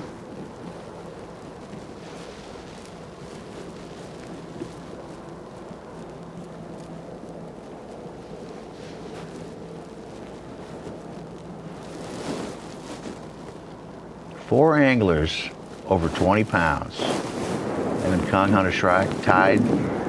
Bass Trek, 20 pounds, 12 ounces. Jeff Gustafson, 20 pounds, 2 ounces. And Jamie Hartman now at 20 even. Watch out for Brock Mosley. He's got 16 and a half in 10th place with 4 fish. Sneaking into that top 10 there. Paul Marks. like you were saying, Shryock has 14 catches on the day, Kung 11. Paul Marks is up to 13. Well, he's going through a bunch of them. Down to 19th, Tristan McCormick has 11. Now, some guys may catch one and they know it's not going to call, so they don't count it and put it in there. And just for those tuning in now for the afternoon portion, based on the coin flip decision of 50-50, and in fairness of it, it's basically we paired 2 lakes in a row with each other. You flip a coin last fall to decide which one would be forward-facing allowed and which one would not be. So they don't alternate exactly, but out of a 2-tournament sample, it should be one not, one with. And so Guntersville is without forward-facing sonar this week, so live imaging that allows anglers to still have side imaging, down imaging, 2D, and 360 if they have that on the boat. 360, right? They have 360 because it is not technically live imaging. Next week at Lake Martin, forward-facing sonar will be allowed, and then we can go through it. The Classic remains the same rules last year. Forward-facing is allowed, so. Doing the same in the Opens, right? Every other, that's more of straight up they're just every other. straight, Yep. yeah, okay. There's the perfect Zigzag. explainer of it. Guntersville this week, no forward-facing. Lake Martin next week, yes. You have the Classic, which does have it, and then you have Mississippi for the Tennessee Tom Bigby Waterway. It does not. Arkansas River and Lake Murray happen to be back-to-back. They both do. Santee does not. Pasquotank does. Champlain does not. And we end the season with the St. Lawrence allowing it. I think Santee Cooper be interesting without forward facing. I think it'll be good. Yeah, I think that will certainly, especially the time of year. I like the mid to late May for Murray and Santee, and then June for Pasquotank instead of April is going to allow that place to actually fish bigger than it showed last time. We'll have the spring winds blowing as hard. Yeah, the 4 directions of weather kind of hurt the expansion of the fishing area. And then that last one, obviously we have 9 events, so you paired 2 together and flip a coin for those 4 pairings. The last one was just a straight up decision. You flip a coin for just the St. Lawrence. So this year it was 5 with forward facing, 4 without. Next year it could be the other way around. Yeah, I just seen one come up in school by my boat. I mean, it wasn't a bird. One came up and legit bowled right by the boat. It's been slow. I mean, I've got, the bites. I mean, as far as numbers, 7, 8 bites. It's kind of what I've been getting. But man, the size has not been there. I mean, I got 2 that I can weigh in, 3 that are rats, and they're just not grouped up. I mean, the stuff that I thought was decent, it wasn't really that good. I mean, not yet anyway. I mean, I may go back, but it's just like you get one bite. It makes it hard. Like, you just get bit and you don't get another one. Or you get a little bite. Obviously not everybody's in the same boat. There's guys that are just putting on a clinic, but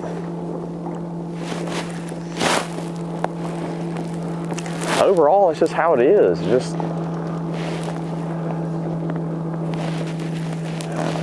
just tough to say what you need to be doing. The right, like, went down to Town Creek and caught a couple, caught one good one, but I don't feel like I can just sit in one area.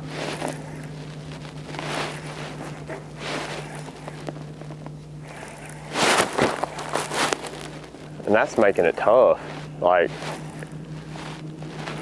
for me anyway. Can't just sit still and milk a zone. Just having to just throw around randomly, like just trying to guess where they're going to be.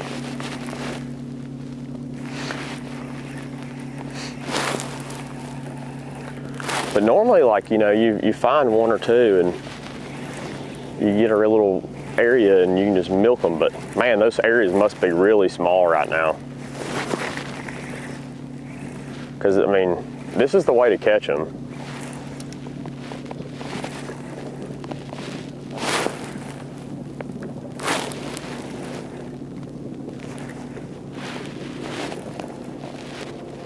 Boy, maybe Evan. they're shallower than I think. I don't know.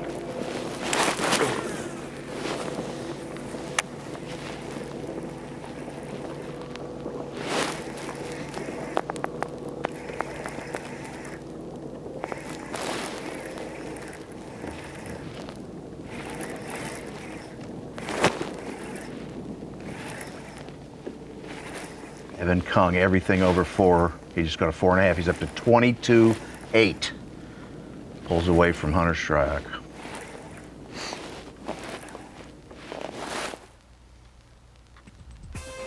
Pulls away a little bit. Less than 2 pounds. From the tie. Yeah, from the tie. Very interesting at the top of our leaderboard right there. See how well that holds up. See our Bass Nation champion, Nick Trim, 43-year-old from yeah. Galesville, Wisconsin, just filled his limit. Got in tie for 6th place. Well, hats off to those who picked him. He's doing very well here. I told you. Why did you pick him? I'm just kidding. Why did you pick him? Because all of his up and down track record has been all over the place, but rivers, Mississippi River, so Wisconsin, Minnesota angler, they tend to do well here. Tennessee River gives you options like that. So you figure Wisconsin cold weather people for sure would be able to mentally handle it. All right, still Kung on top, Stryak, Gustafson, and Hartman, the top 4 at Guntersville.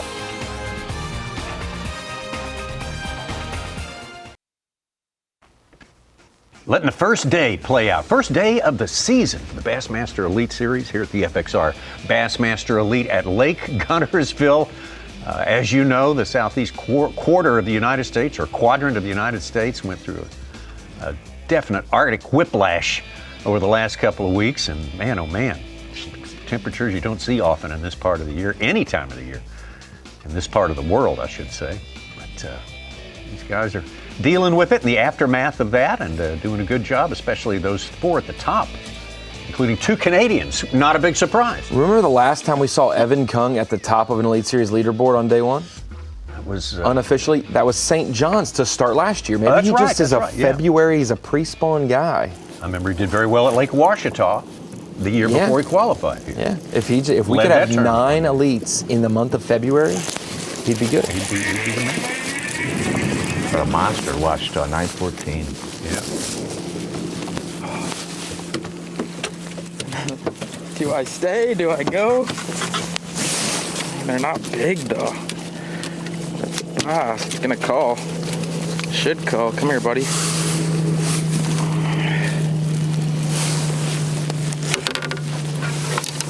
That'll call.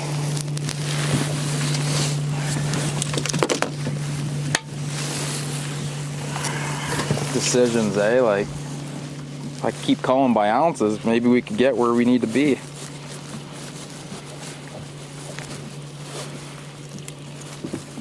I don't know. What do you think? I'm saying 3 on the dot. 3-3. 3-3?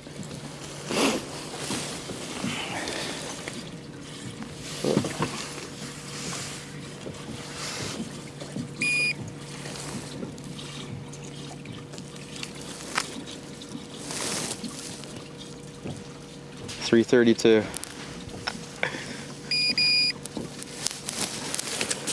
Helps. 3 1/4 for Cooper Galan.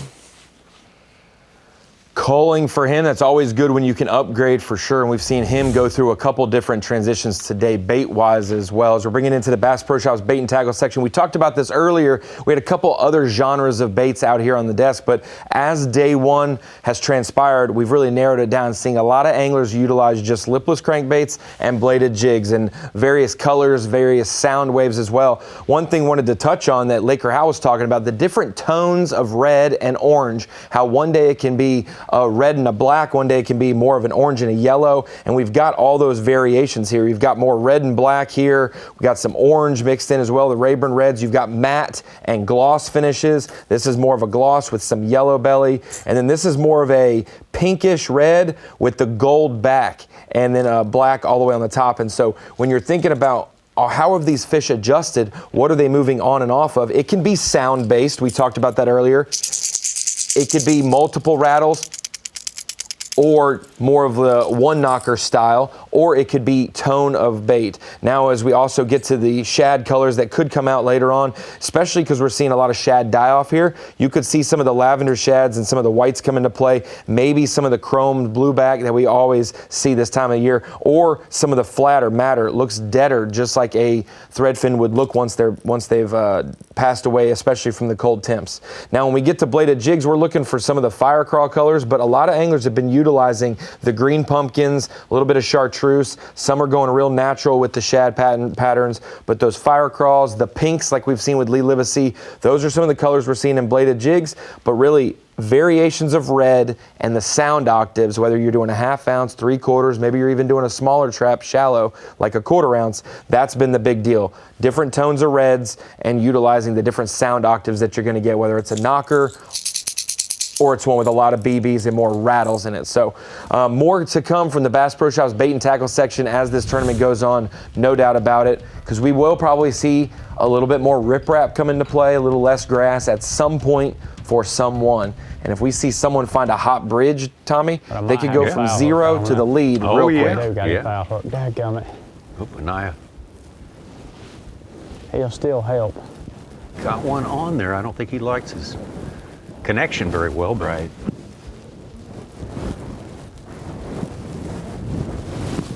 I guess he liked it enough. May have come undone from the mouth. Yeah. Kept one under the chin and then one on the side. Just had him hooked in the side. That's right in your color palette right there, Ronnie. Yeah, a little bit of yellows in there, some spring crawl to it. God, you can't get these dang hooks out once they get in there. That hook you just broke. You gotta get the trap down real quick. He's 2.5.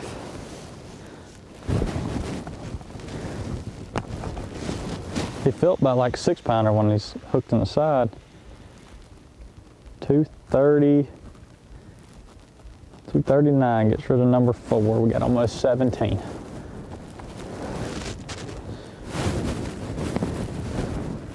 Now the bad part's cold. Stay put. Closer to the top 10.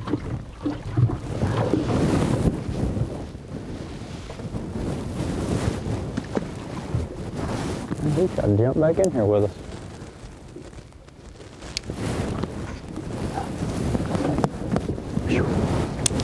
We're getting there.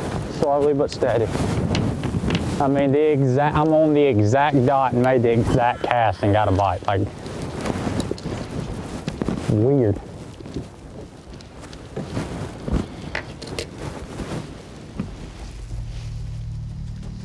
Fisher Nowadays shaping up a little bit better for us. Kind of slow after his initial 2 this morning, but maybe getting closer to being dialed in. I got a big move here, Caleb. Kufal, the 514. He's our 2021 winner. Yeah. He's up tied with Caleb Hudson for 16th. About 16 pounds of change.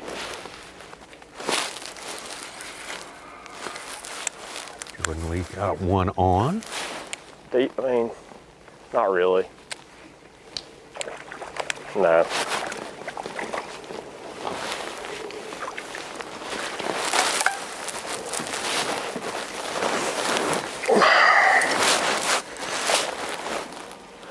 First cast, made an adjustment.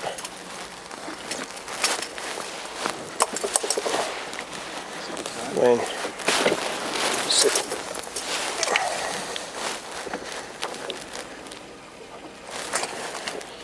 he's fat at least.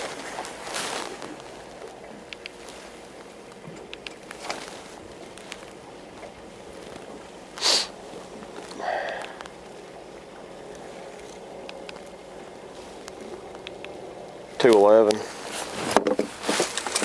It's a good sign. Something.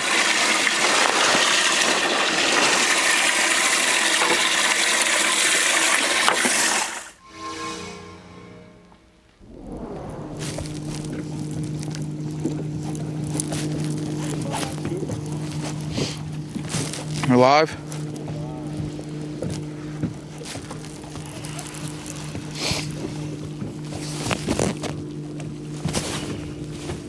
We got about 15 and a half. Just about to leave, and I caught a 3 1/4. So it's one of those things, like, do I keep? And I'm slowly culling. Like every fish I catch, I'm culling, you know, a 1/4 pound. So it's like it's hard to leave because I'm slowly culling and slowly getting a better bag. But at the same time, it's like I haven't seen a 4-pounder yet. We need 4 and 5 pounders. At the same time, I still feel like it's coming in this area, so it's hard for me to leave. But we're gonna give it another 20 minutes. If we don't get a bite, we're out of here. Go look for some new stuff.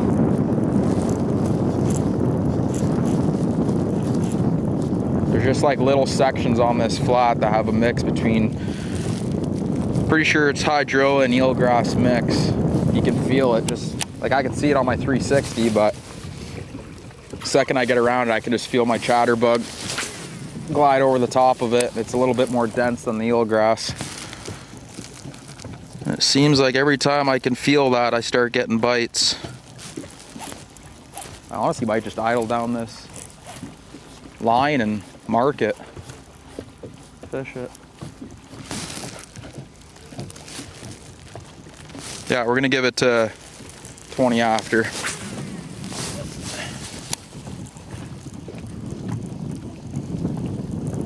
Definitely need a couple big bites though. Got a good starter bag so far. Replace those 2 3s with a couple 4s, 4 1/2s.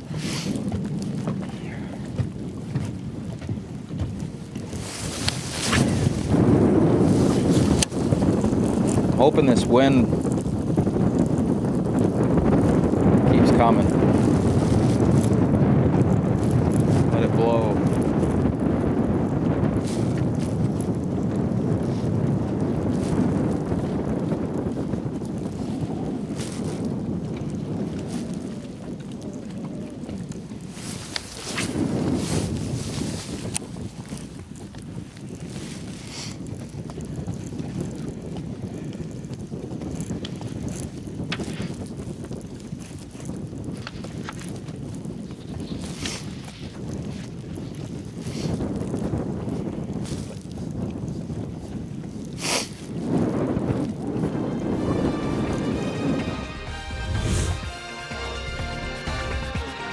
Back again for 2026. Of course it is. It really caught on. Bassmaster, the initiative from the Bassmasters.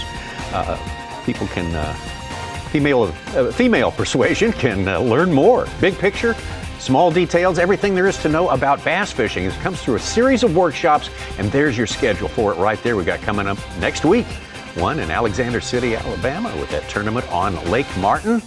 Got some more at Knoxville during the Classic. We've got North Carolina, South Carolina, even the Bassmaster High School at Kentucky Lake.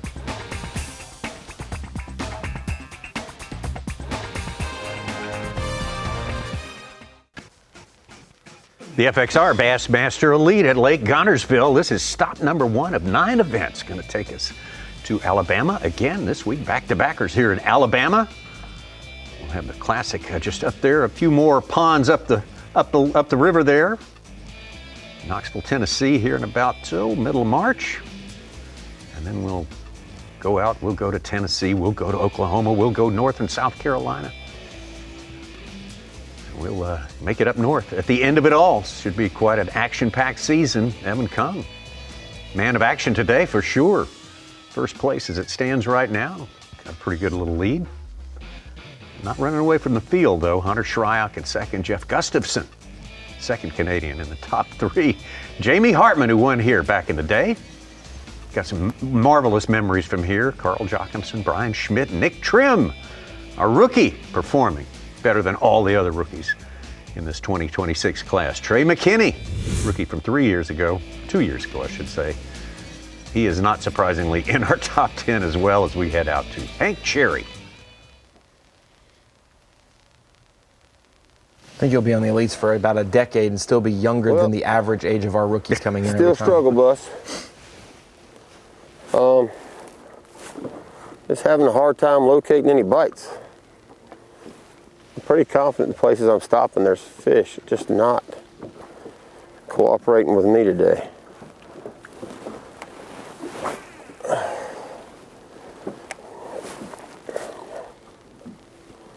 out here fishing this little main lake bar. Well, it's actually not even a bar, it's just the river channel, but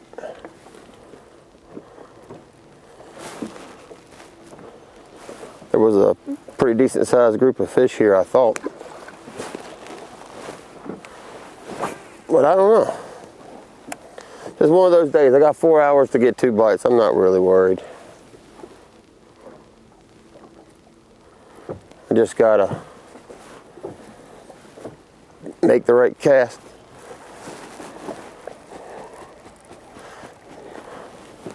Just gotta make 2 right casts. It's cold, it's tough on a lot of people, I'm sure.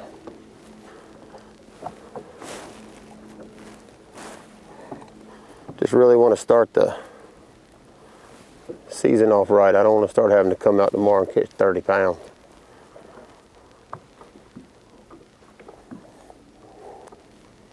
But what's crazy, I mean, all day when I've been around people, I've only seen one other fish caught.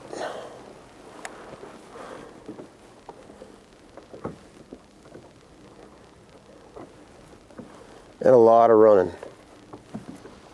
That typically means more struggling going on than snatching. We've done our share of running. We're kind of settled in now. We're going to stay in this area and try to catch 2 5-pounders or 2 7-pounders. Or 4 7-pounders, it don't matter. Right now, just 2 more bass would be sufficient. They'll get there, it's just going to take patience. It's a pretty day though.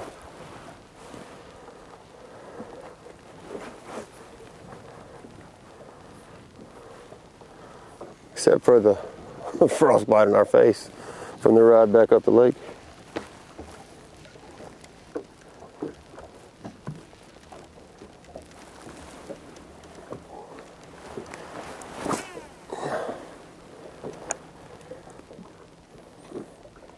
Jerry's been an elite since 2013. Started his career after fishing the Classic, Tulsa, Oklahoma that year. Had the potential winning fish on. Had it on and almost off. to the boat. Yeah. Heartbreaking. Was able to fish in that Classic because he won the 2012 Open at Smith Lake in this state. Said he's looking for 5-pounders. Keith Combs just got well with a 5-pounder, jumping up from the 60s to like 31st with 14 and change. Need a late 5-pounder, Tommy. Ronnie. Yeah. How about a 6 or 7-pounder? What would that do for you today? Nobody is staying put very long. I just figure better off with a trolling motor and the water and casting. Brian Schmidt still climbing up the leaderboard. Look out for him.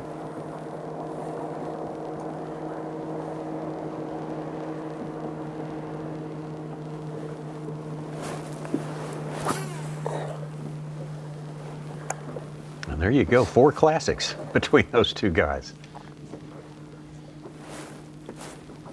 Half the guys who did it back to back. Yeah. Tommy, I can only see a floating head on the right. Who is that? What? Oh yeah, because of that effective camo. He's got the yeah. I know what you mean. The digital blends right in with Lake Guntersville. Yeah. I'll get up on top of it for a little bit and see what happens.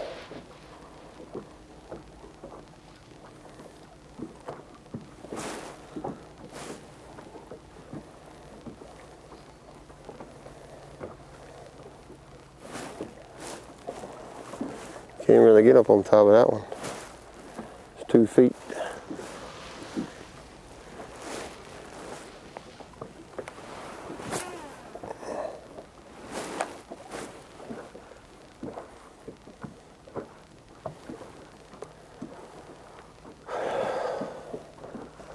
Somewhere there's a magic stretch.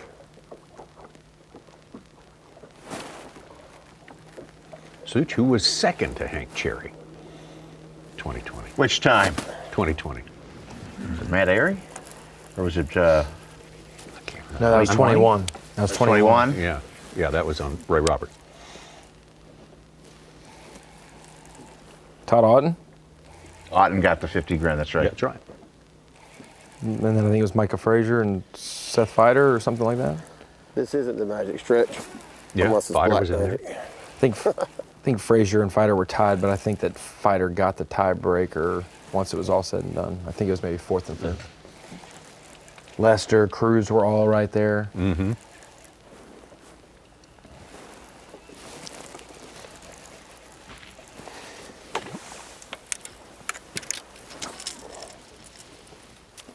Not getting it right back through there is kind of mind blowing.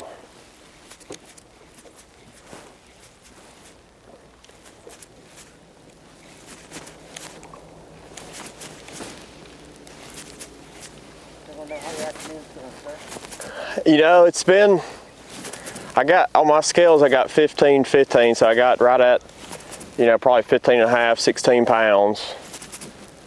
I got 2 that, I mean, you know, I'd be happy, I mean, I'm fine weighing in, and I got 3 just in that 2.5 pound range.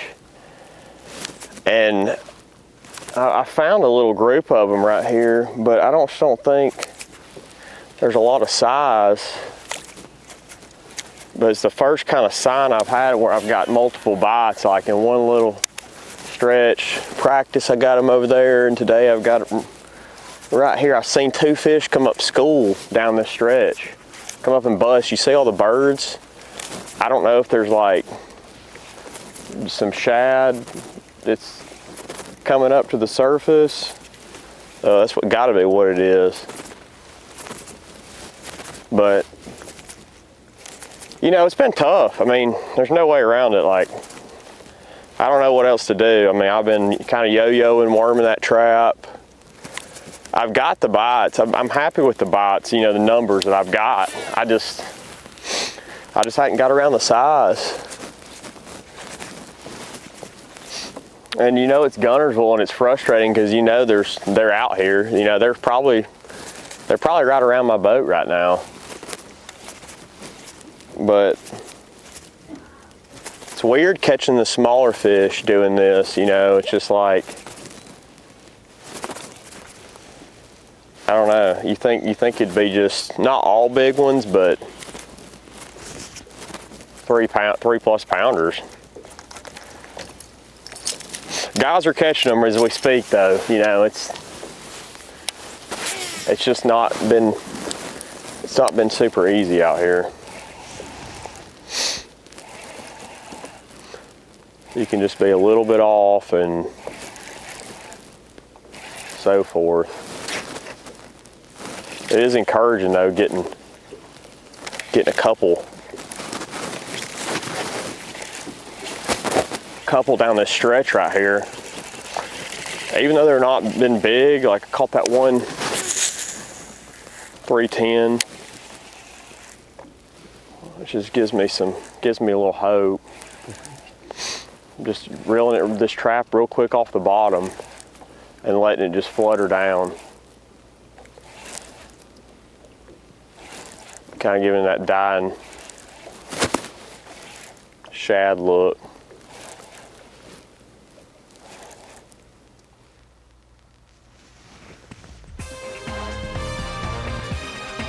Well, we're getting closer and closer, but we still got a good bit of fishing time before we will report back to Scottsboro and the Goose Pond Colony facility there for the weigh-in. Starts at 4 p.m. Eastern Time. On the Yeti hot seat as it stands right. You want a hot seat today. Of course, you always want to be on the hot seat. That means you're in the lead. Evan Kung of Canada is the young man on top of our leaderboard right now. Can that last through the weigh-in? You'll see it all right here starting at 4 p.m. Eastern Time here on Bassmaster.com.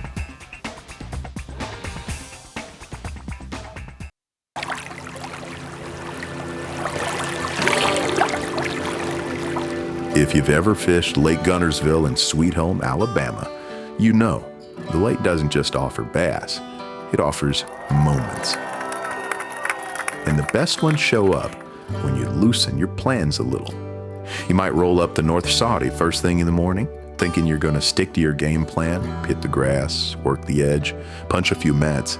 But Guntersville whispers, hey, try one more creek, one more cast, and that whisper is usually right. Soon you're headed for the miracle mile, chasing that feeling only this lake can give you. Or you're easing into City Harbor, realizing you're hungrier than you thought. Perfect excuse to wander into Crawmama's or Winsel's Oyster House, and suddenly the day tastes a whole lot better. That's what we love about Alabama. Every time you let go of the schedule, something amazing sneaks in. Maybe you take a detour to Cathedral Cavern State Park because someone said, you gotta see this. Maybe you stretch your legs at Buck's Pocket State Park or go find Ghost Falls because a little exploring between casts always feels good. In the places you stay, well, Dream Ranch looks like it was made for unplugging. Or maybe you try a Retreat Resort and Spa and surprise yourself by loving the quiet. Or maybe Goose Pond Colony Resort becomes your new go-to. And I'm just saying, if you like surprises, unclaimed baggage might be the wildest one more stop of your trip. So don't overplan Alabama. You let the lake guide you. You follow the fun. Because here in Alabama, every one more becomes a memory. Oh, we love being here in Alabama, the home, the birthplace of B.A.S.S. We also want to thank Jackson County and our local hosts there at Scottsboro, the Mountain Lakes Chamber of Commerce, and also the Goose Pond Colony Resort, doing so much to make this great start to the season a reality. Here on one of the greatest lakes on the face of the earth. Looking a little different around the edges with some frozen water in evidence here, but that's pretty much everywhere from Dallas all the way to Norfolk, Virginia, pretty much. Let's get back out on the water for Tucker Smith. Tucker Smith, one of the true favorites coming in here. A lot of people picking him in fantasy. Such a great record here and throughout at Alabama. I imagine he'll be a favorite next week too. 8.5 pounds has him tied for 60th. That is not what you would expect his position would be at this point during the day. Probably one of the closest anglers to the dam, the Wheeler. I guess it's the Guntersville Dam, but it's closest to Wheeler that we've seen someone get to, the far south end of this fishery, but he just hasn't encountered a good little supply of them here anywhere yet.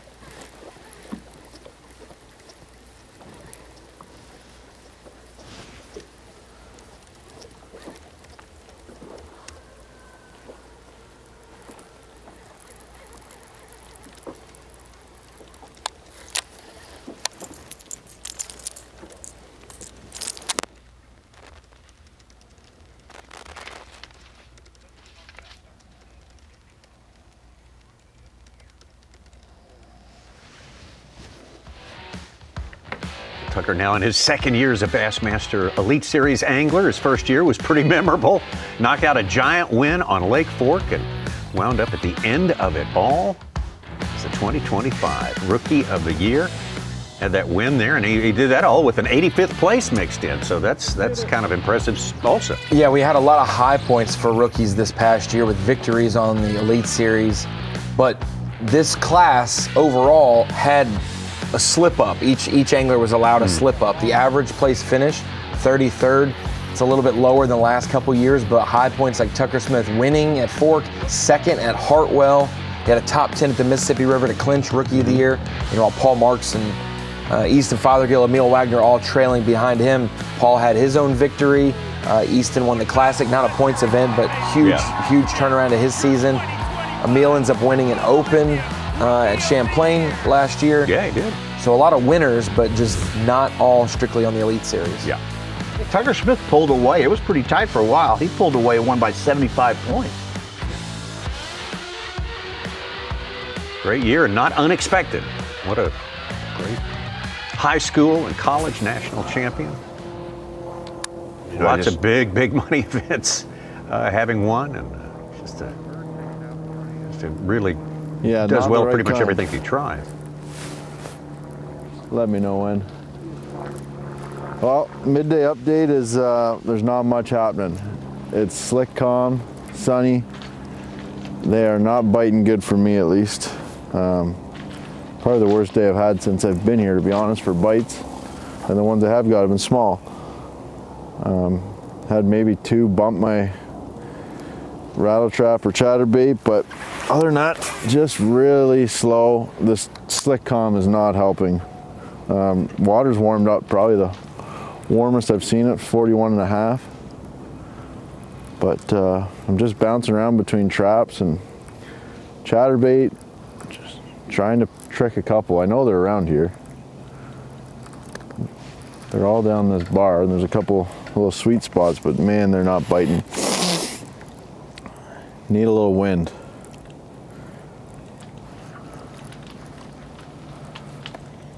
I got some stuff that I found in the other end of the lake, but I don't want to start running around. I'm just trying to put my head down in one area and get 5 decent ones, but right now I'll take 2 or 3 decent ones. I know they live here. Right where I am right now, I caught a 3.5 and a 4 and change in practice.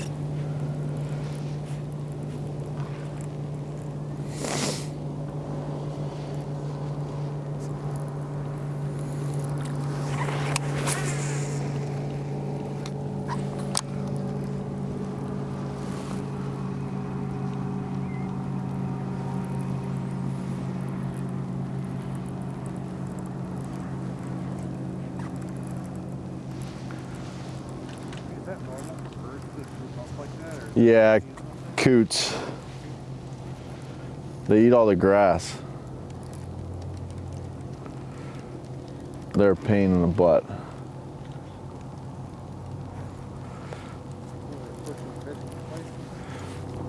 No, they pull up all the weeds, and then it all gets caught in your line.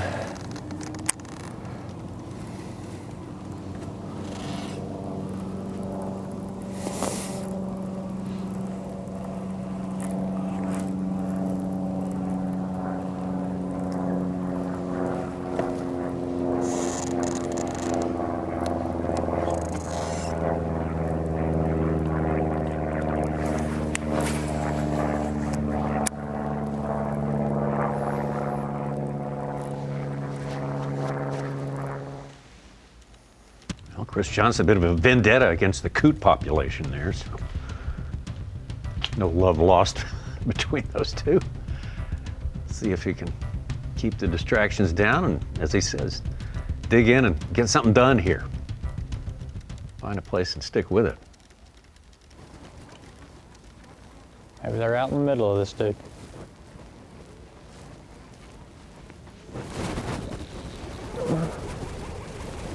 Don't tell me he came off. No, he's still on there. He's just coming at me.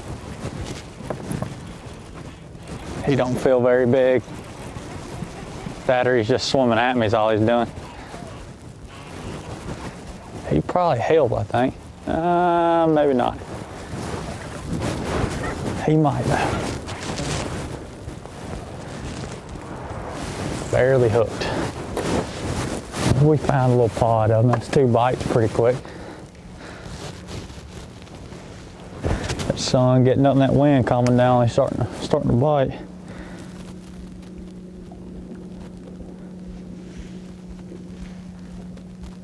He is the exact same size as the one I got in the box. I ain't worried about it.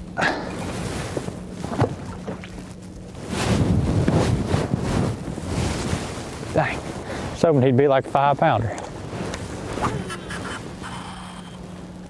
Called that one, maybe they were out in the middle. Now there just needs to be more than one.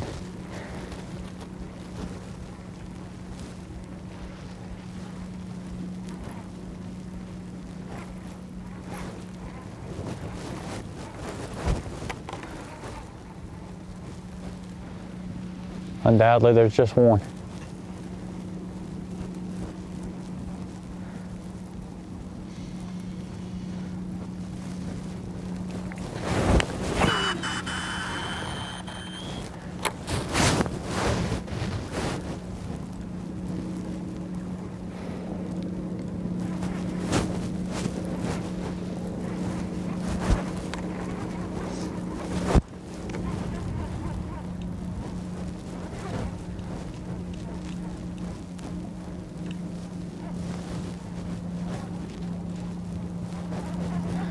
Coot with a nice move. 4-pounder gets him over 16 pounds from the 30s to about 16th.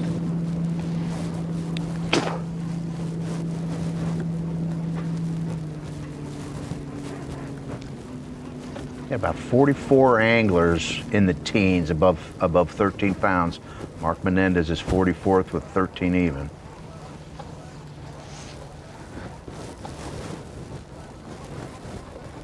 Not real super spread out, is it? No.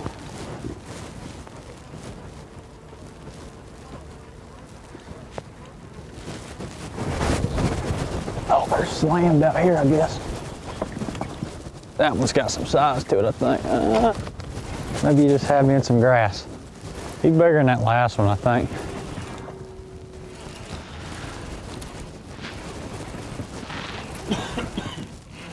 Oh yeah, I think, maybe not. I think he is though. Yeah, he's a little bit bigger, not much. Just a little wide, I don't know. I just need to be about 5-pounders and we'll be pretty. He's definitely gonna help though. Oh yeah, 3-pounder. 3 pounds even. Gets rid of number 4, got 17 and a half.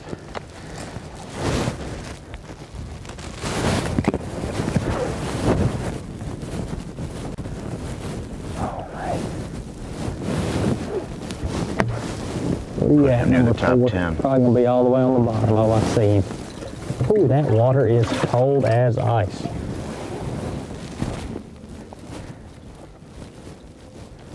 Not a bad little upgrade.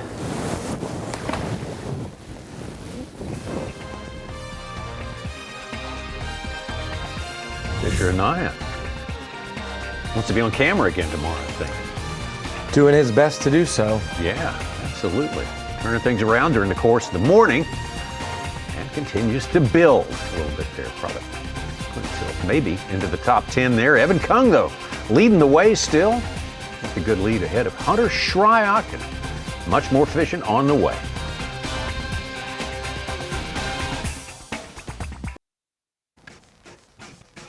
Our first stop of the year. First day of school, you might say, for the FXR Bassmaster Elite at Lake Guntersville. First day for the Bassmaster Elite Series 2026.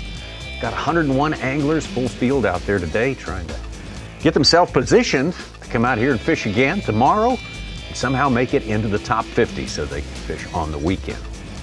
Saturday we'll have the 50 going at it and down to 10 for the final. Championship Sunday. Trey McKinney has entered the top 10 there. Brian Schmidt moving up there. Evan Kung on top. Hunter Shryock, yeah. Brock Mosley, the latest with his limit fish. Oh, wow, fish. yeah, that's the big move. Within the top 10 there. He moved from 9th all the way up to 5th over the course of the last 30 minutes somehow.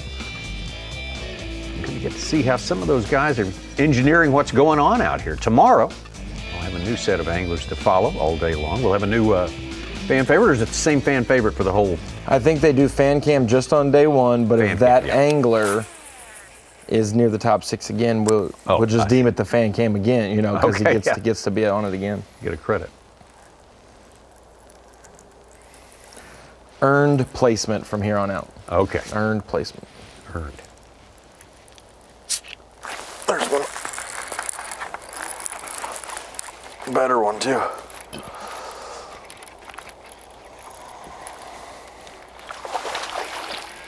We need that one. That's what we're after. That's a big old head on him. Holy smokes, it's been a while between bites. Patience. Oh, this one's so good.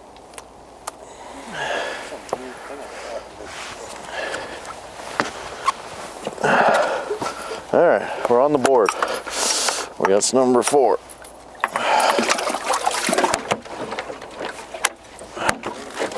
What's that?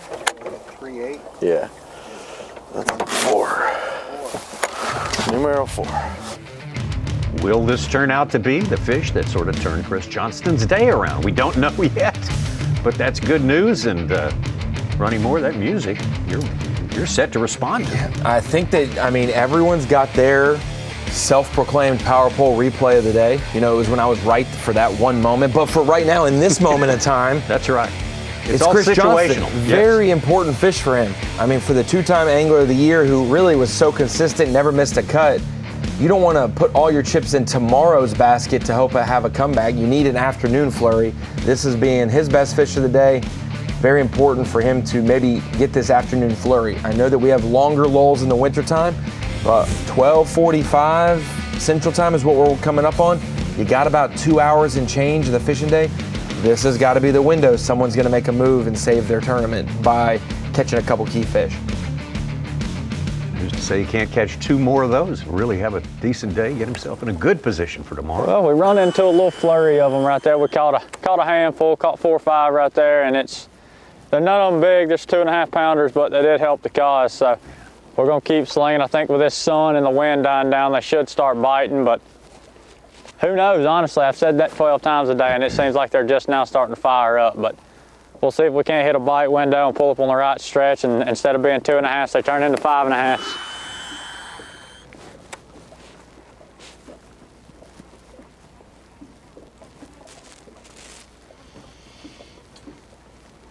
Four-pounder has put Brandon Carr over 20 pounds and 4 ounces, third place.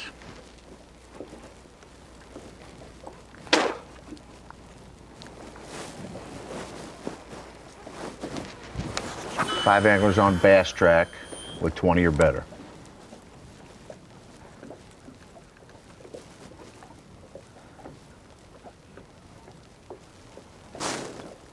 Trying to contemplate where my next move's gonna be.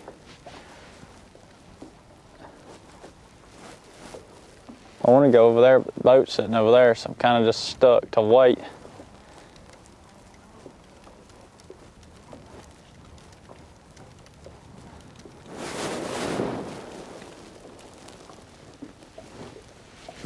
Might get bit in the mouth out there on the other side of the island. That might be where we go. Make one more cast right here, and we're gonna go to the front side of the island.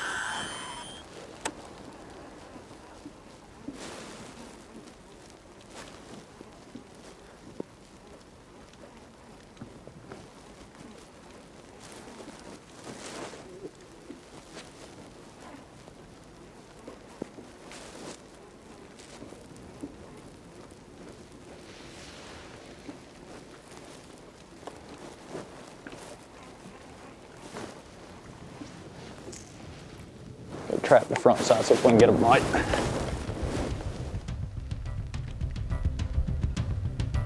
Fisher and I, he tries hard all the time, apparently. You got a lot of places to look here. He's a local.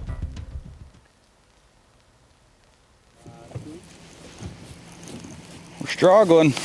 We made a move. Started to dry up a little bit down there. We're gonna go revisit those stretches. We'll fish some more new water. I caught a bass here in practice, last day of practice, like 10 minutes to go before it got dark. I don't know what's here, but it's a big main lake bar there and it kind of bowls out right here. I just caught like a 12-incher. So we'll see if we can get some more bites. Be nice. A couple 4-pounders.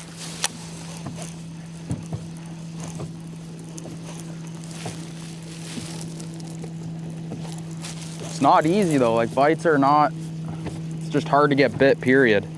I had a brutal practice. I think I only caught a limit one day. So honestly, like with what I got right now, I got just over 15 pounds. I mean, I'm not happy with it obviously, but we're on track as long as we can keep calling, but you know, ounce by ounce and just keep moving up. But we need some big bites here shortly. Got lots of time though, it's only 1:45. Sun shining. I wish we had a little bit more wind. But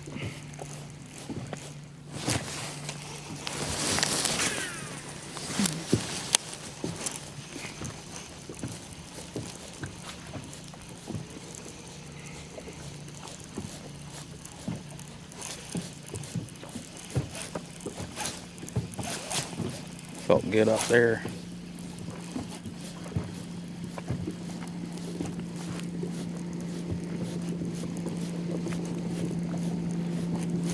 Heath Combs is the only one among our I really top wish 50 I just without had a like limit. 18 in the box right now, and I could. Only one of our top 50 with that. Wow. Yep. He's got that 5-pounder and a 410 with a couple 2+s. I don't want to scramble either.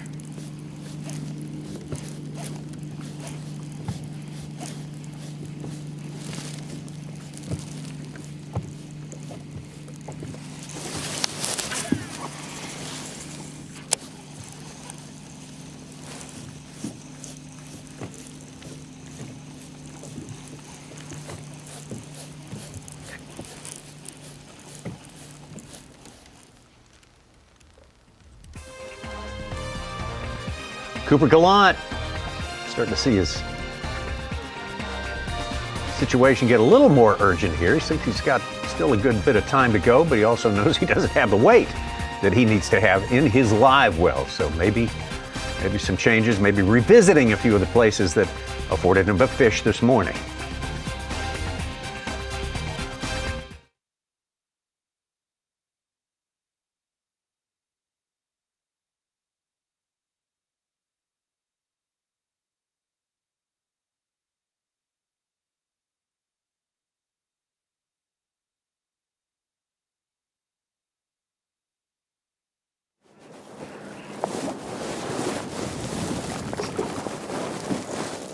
Yes, sir.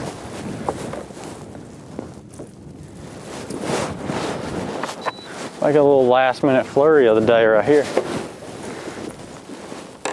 Long day tomorrow with this sun being out and the wind not supposed to blow, it ought to be good.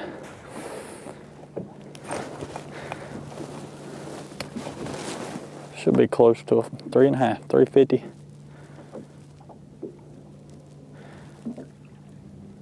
$350 gets rid of number 5, 18 1/4.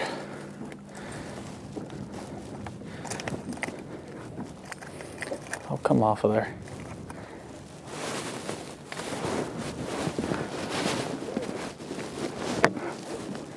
There's number 5. He don't go nowhere. He's definitely just ran somewhere. Probably went all the way to the bottom and then the back. Come on, baby.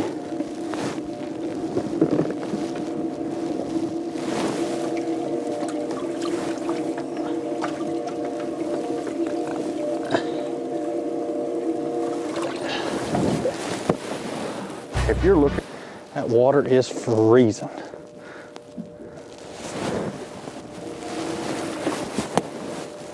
I think I said number 5 was the one to go. Be sure on it real quick before I throw him back. That's number 5. 350. Not a bad one, not a bad one. Not a big one, but not a bad one. I didn't know it was a fish. It hung grass. I went to pull it out of the grass and someone was on there.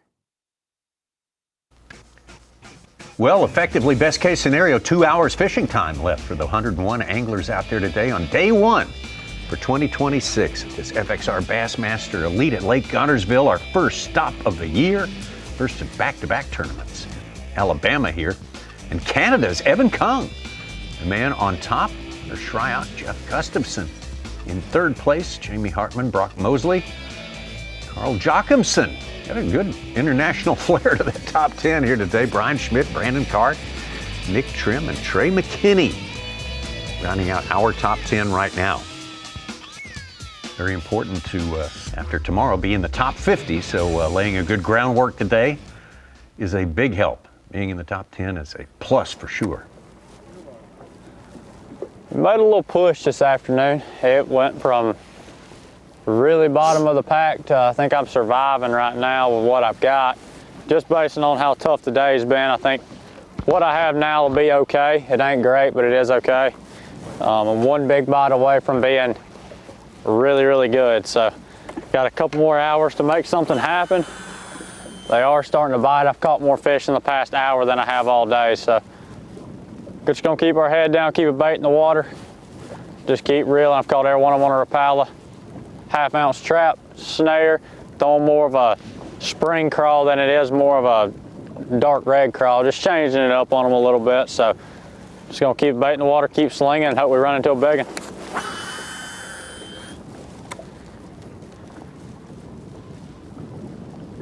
That's 3.5 pounder got him up to about almost 18 pounds and 11th place. Oh, no. He knocked the fire out of it. I mean, I don't understand how I'm not hooking some of them.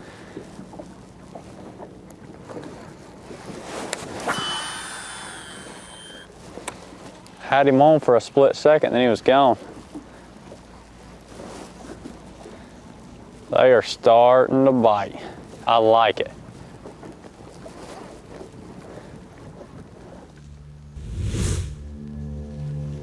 Fisher and I with a little better outlook at this point right now than he had mid-morning, that's for sure. Really warmed up out there. It's up to 38 degrees. Had to be the heat wave that set this off for him. Ray McKinney just called to 18-12. It's in 9th place.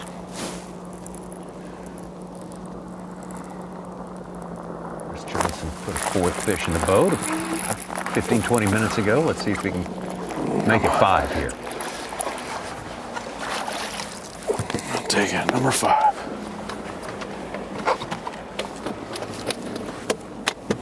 Decent one. Holy smokes, did we have to work hard for that one? Number 5. At least we're going in with a limit now. Now we got some little ones here. They're hitting it good now. I don't know, the water's a little warmer. Maybe that has something to do with it. They're actually jumping the line like they're supposed to eat a chatterbait. Water's almost 42. It's the warmest I've seen it all week. Between now and 5 o'clock should be the best bite. Unfortunately, I'm due in at 3, so might miss that prime window. That's what you see when you go to weigh in and they say, man, my weight today looks good, but it was the last hour of the day. Oh, yeah. Or it was 2 fish here, 2 fish there. Every week we have that, yeah. It's exactly what we're seeing play out here in real time. When half of Fisher and I's weight came in the first 20 minutes of the day, you're like, man, that doesn't tell the story. Yeah.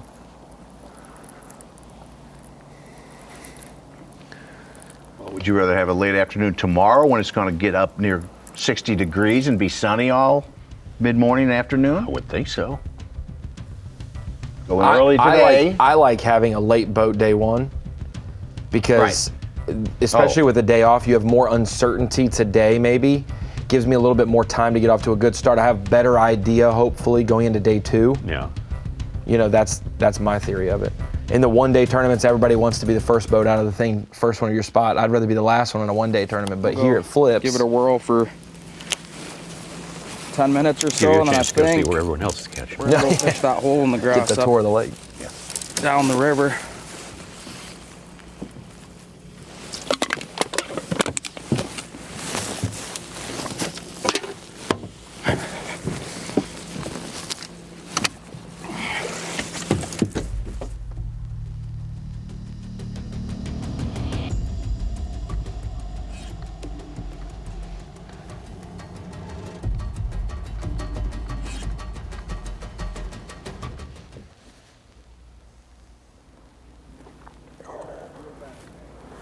Well, it's still really slow.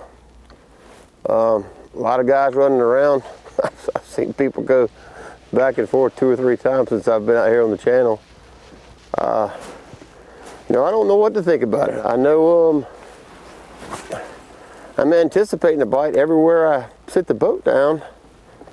I'm just not getting any nibbles, so I don't know. I mean, I still feel like it's going to happen. Maybe in that little warmer part of the day, but right now it's just, you know, nothing. I had one slap, a chatterbait about a mile back, but other than that, it's been pretty much crickets. I've mixed in a little crankbait. I've mixed in a trap. I'm pretty convinced they're not going to bite the jerk bait, but I don't know. The way the day's going, I think I just got to lock something in my hand and just fish with that.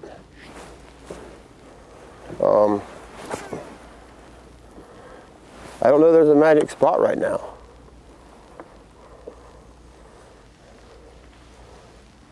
I'm trying to target grass anywhere from 2 to 6 feet, I guess. I tried the deeper stuff all morning and no bites at all, but the 3 I caught came pretty shallow. I was kind of talking about a little while ago, kind of regretting leaving. But had I stayed and they not bit down there, I would regret not coming up here. So I'm just still got 3 hours, I need 2 bites. Chances are I get 2 bites, they're going to be 3 to 9 pounders, you don't know. And it's going to save the day, but I'm really still trying to figure out why everything is moved. I'm not sure. Like I said, we've got post front, second day after the rain, really cold and wind last night. I just don't know if they're just not biting, or maybe I'm just doing something wrong. Hopefully Brad and Brock are having a little better days and they can clue me in on what I've missed so far, because I'm missing something. I'm not sure what it is. Besides fish, I'm missing those. But I'm going to keep at it. We'll catch some. I believe we're going to now.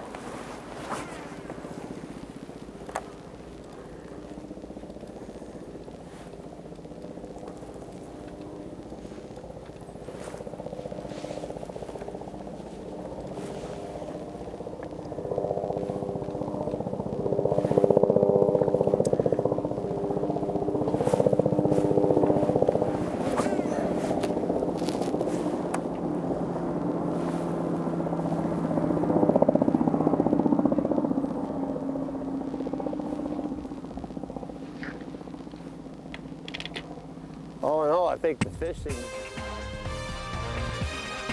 Well, again, as we say, coming up at 4 Eastern, 3 local time, we have the weigh-in starting here on Bassmaster Live. Sims behind the tanks. Going to be our feature here. Different way to take in the weigh-in situation. I think you'll like it. Want a little bit of an alternative to the traditional broadcast? Just switch over, Bassmaster.com, and Sims behind the tanks, 4 p.m. Eastern time.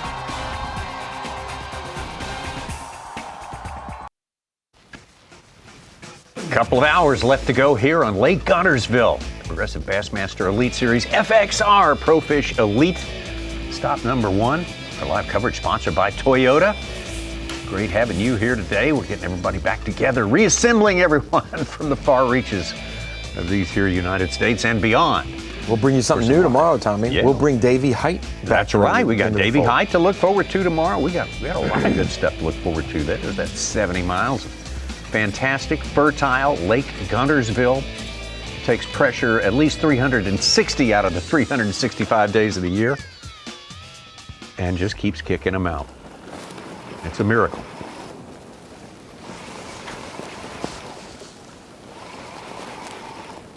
Got Evan Kung on top. We're out here with Jordan Lee.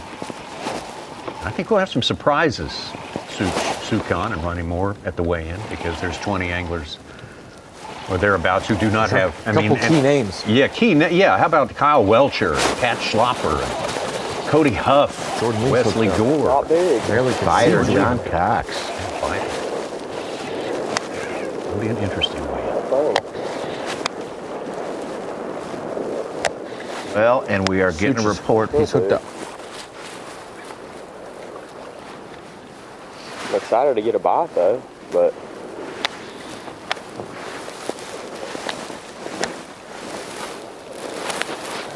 they're cold.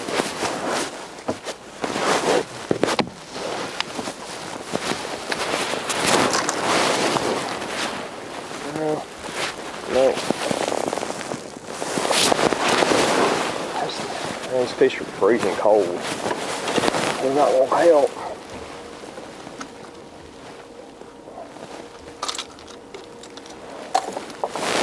This is ice cold.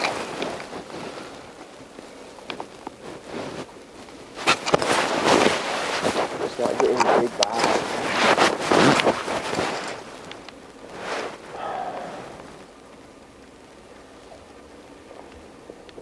It's 2.5 pounds. They may be 1 ounce bigger. Ice cold.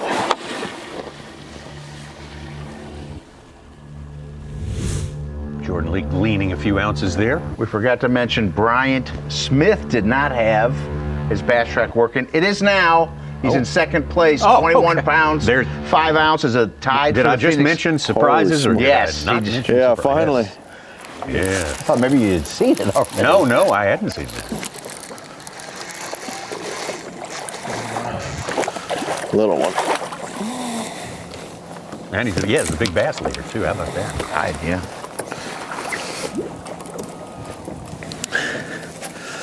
Johnson. I don't know if that's going to help him a lot. He ain't a big one. If at all.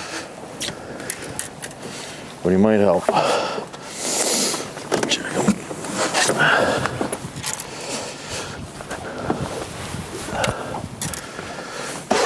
Two of those 2-pounders.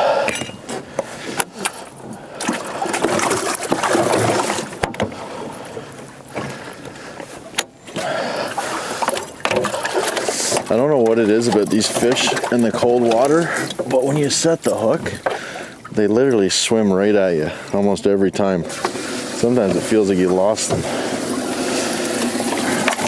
Oh no.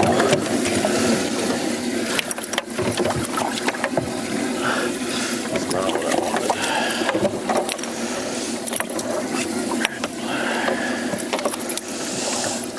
That was definitely bigger.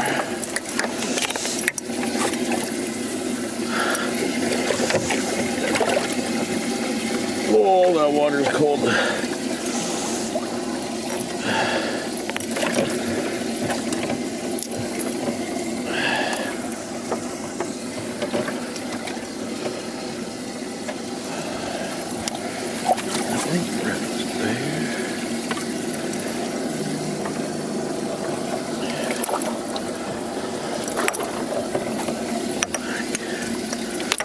That's definitely bigger. All right, you go. Throw that little one.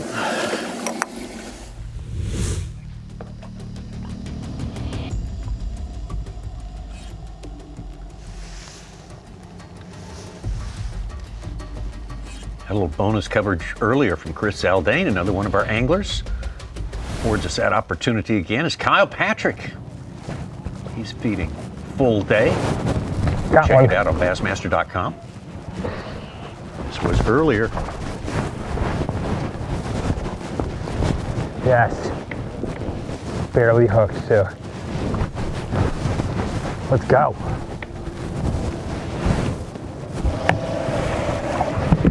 He was excited to get back after last year missing the final 2 events, missing the Classic because a tick bit him and he had a heart ailment. Much needed. Couldn't go. 3 fish for less than 6 pounds for him right now. That's a still working.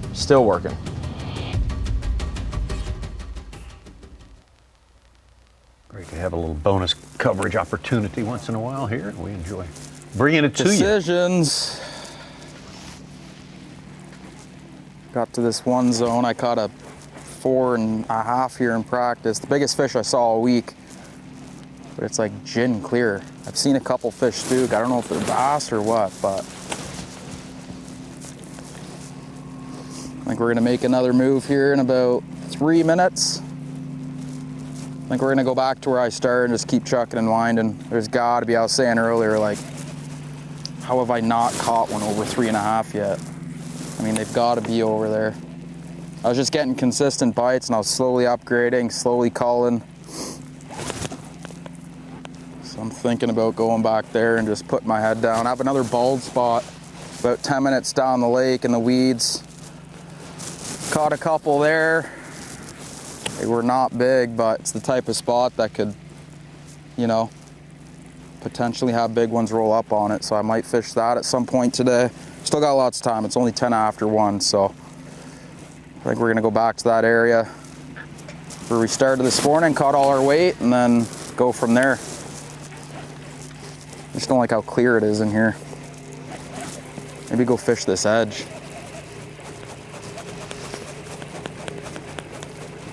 Super clean, looks like Lake Ontario. Wonder if there's any smallmouth up here.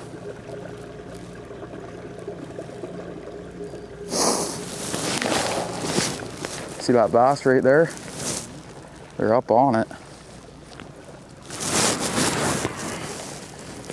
Did you see them?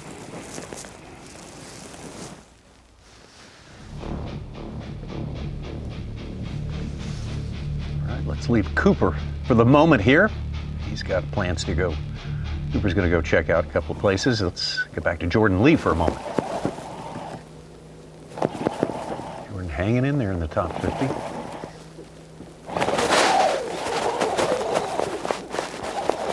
Be big. I think it's the same size.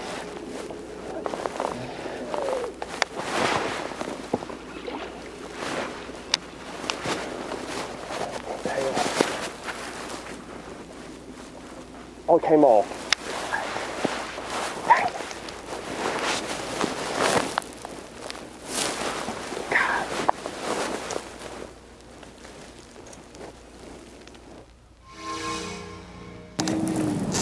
Go there, Chris Johnston. Now upgrading.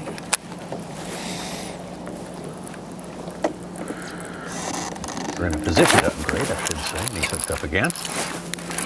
I don't know what happened there. Clicked the button or something.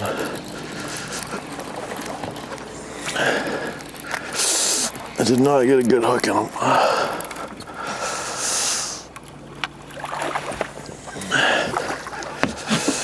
It's a good one. I did not get a good hook in him.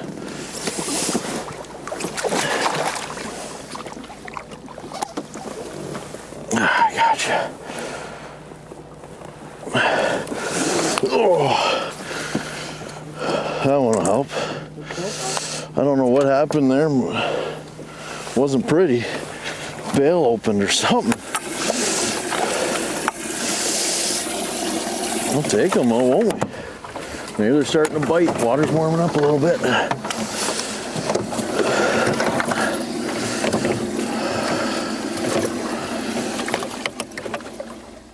All right, Chris Johnson, gonna possibly get something good out of that one right there. It's been fun to watch some of these guys get a little more active here. Some of the fishing has gotten a little bit better for certain of our anglers, our 6 who we're with out there, and of course we've got some bonus footage as well.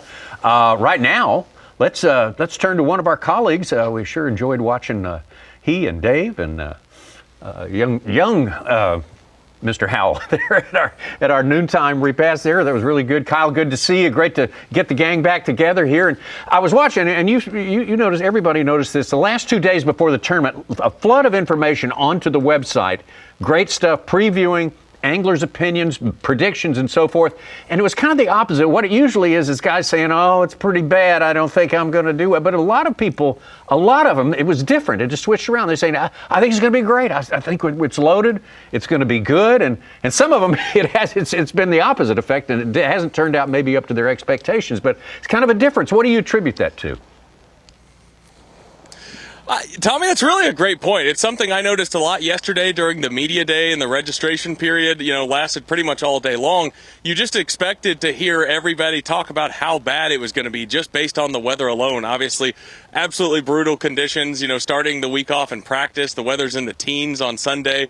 Obviously this morning, incredibly cold. But it seemed like everybody had a real quiet confidence. Like every guy that came through for a boat photo or a truck photo, would ask them how they were catching them, how things were going. And the reports were remarkably good. And it's interesting to see, some of those guys have success today. And then obviously, like you said, some of the guys we expected to have success have not done so well so far. Hey, Kyle, now, how many 20-pound bags do you expect to happen? We got 6 on Bass Track right now, and everybody around here was thinking maybe 20 tops. Suits, it's a great question. It's something we were actually just talking about in the media trailer. Like, today just feels like one of those days where you look at Bass Track and, you get another 20-pound bag here, another 20-pound bag there, and it just kind of builds. But then once you get to weigh in, you see the amount of 20-pound bags that, reaches into the teens, and you're like, well, I did not expect this according to, what we saw all day on Bass Track. Seems like this afternoon, just being out here right now, it's so much warmer than it was this morning. The sun's out. If somebody can find those right groups of fish, those wads of the right size, I'm going to say somewhere in the teens. I'll go high teens, like 16 or 17 today. Kyle, we know the weather hasn't been great the last 2 weeks at Guntersville in terms of getting it towards the spring. We've taken a step back to winter. How does the weather feel currently for you there on land? And over the next 3 days, will there be enough progress and improvement warming-wise where we start to see anglers move towards the creeks halfway back? A lot of those bridges aren't factors right now. It doesn't seem like a lot of the fish are off the main drag. But they need to make that move if those anglers make the move to the creeks or those bridges. Ronnie, it is significantly warmer here right now than it has been all day long.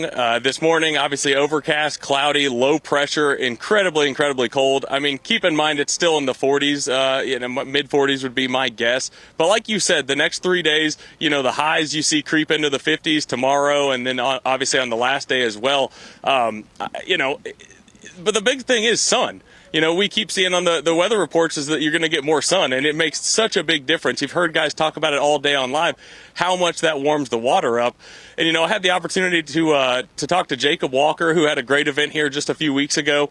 And he made the comment to me this morning that he thinks if it gets warm enough, he's going to see guys, maybe push up even shallower than they have been fishing, fish that, move up, right then and really have a lot of success. So hopefully that's what we get to see, and looking forward to it. Well, Kyle, it was nice of the sun to come out as you begin another trip around the sun. Happy birthday to you, Kyle Jesse, on this day. 30 years old, I think. Such a good boy. He's been around a while now. He's been around a while. He's going around the sun one more time. We got sun on the water. Things are looking good. Evan Kung looking best of all. 22 pounds and 8 ounces. Brian Smith coming out of nowhere because we didn't know. Jumping up there in the second place, and Hunter Schreier. This Brian Schmidt thing is just... I know, it's tough. It's tough. We'll get through it. It's a nice fish.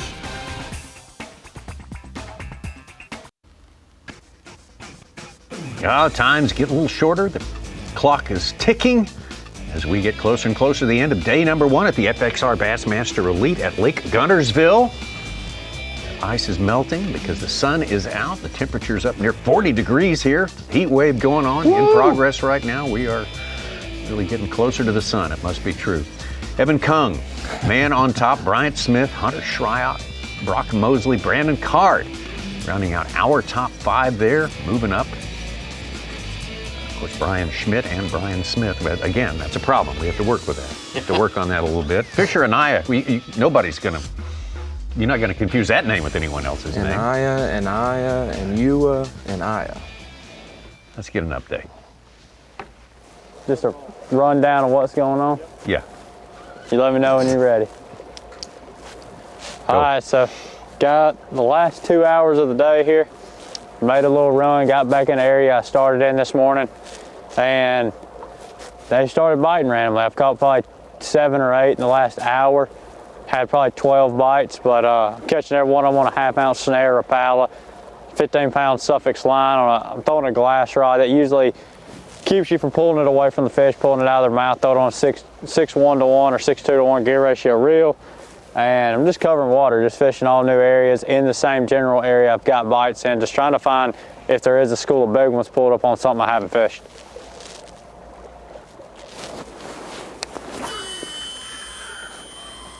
Well, he is, as we said, first thing out of the box today, he's a man with momentum. The way he finished up 2025 was incredible, and he has been moving ever since last year, all the way into the Elite Series, because last year, well, he knocked out the top spot in the EQs, still was not qualified for the Classic running, and he goes and fishes the team championship, wins the fish off there, and now he's in the Classic too. Absolutely, a young stud, 20 years old, just turned 20 last November. But young in life, but been around this game for quite a while. When Gerald Swindle sees something in you and begins to throw you a bone here or there, teach you a thing or two. Also, huge kudos to Fisher's dad, Ryan. Okay. A dad that takes his son fishing every weekend, has trained him up to do some big things in the sport, and a lot of our anglers would attribute that someone in their life taking them, and so pouring into his son, man, absolutely came out firing in the opens last year, and we heard rumblings that this could be the next Trey McKinney, which they would be one grade apart in school. They're the same. Yeah, they're the same age basically, but for him to start his Elite Series career with 2 good ones off the bat, have a slow time and not spin out, be able to fill a limit. Huge for Fisher Anaya, and this is just day one of many days that he'll be out here on the Bassmaster Trail. Very advanced when you consider, especially that he's just recently wrapped up his high school career. That is getting things done at an early age. Let's get out to Jordan Lee, a young prodigy himself back in the day. It's been, honestly, I'm getting enough bites. I'm just baffled that I haven't caught the 3.5 pounders. I mean, I don't know. Like, I've caught probably 5 in the last, 10 minutes. I had one that came off, but I mean, I'm just getting bit just steady. And, it hadn't been a crazy day as far as bites, but I mean, I've caught probably 12 or 13 fish. And most of them have been 2.5 pounds. Like, caught one nice one, heavy 4, and then a 310, and then the rest are 2.5s. And I'm just like, I don't know what else to do. I mean, I'm getting enough bites. You just think, man, any cast like is gonna be a 4 to 5. Like, this is textbook. I mean, even 3.5s, like. And these fish are so cold when I'm getting them in the boat. Like, they feel like they're 30 degrees. But I don't know, I mean, it's pretty frustrating when you're getting doinked on a trap in 4 and 5 foot of water and you can't get the size. Fishing up here on the back side of the river, like there's big ones. Be big. Can't tell.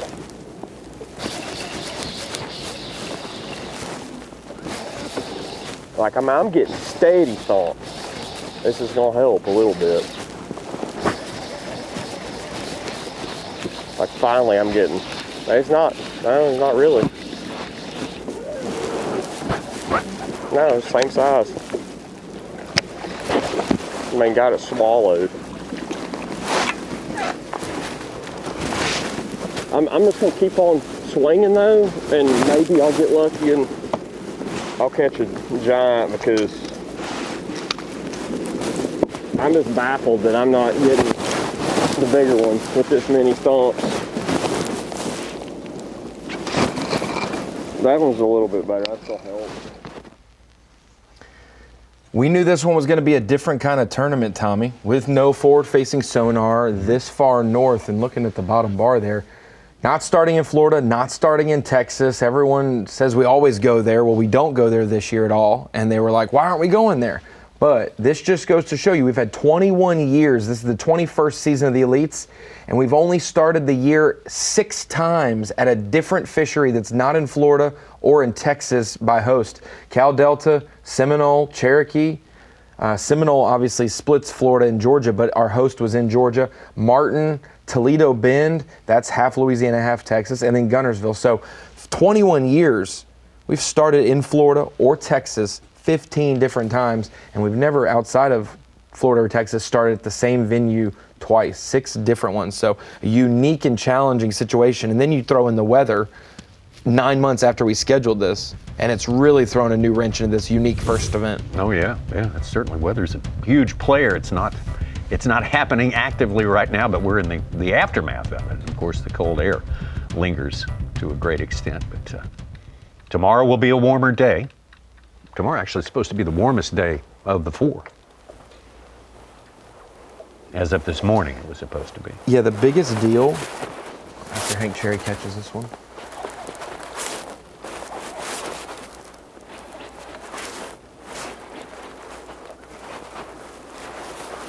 Oh, it's a damn baby.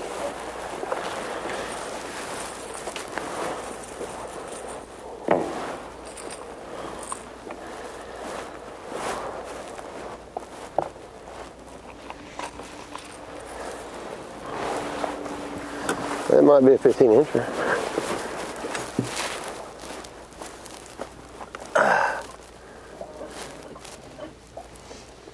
Hey, there's another one. He ain't very big.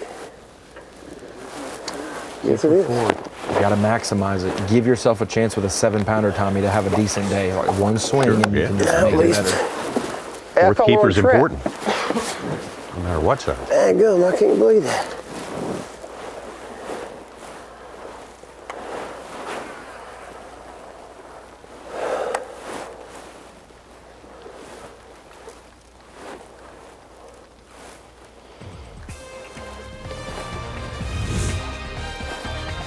Cherry's certainly one of the heroes of Guntersville history. Been giving it all he can do. He's got a little time to make something happen, so let's see if he can get himself a little bit higher up the ladder.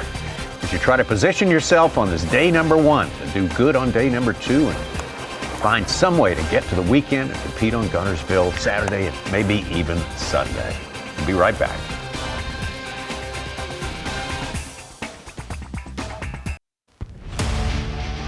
The FXR Bassmaster Elite at Lake Guntersville. Sponsored by Toyota. By Nitro Boats.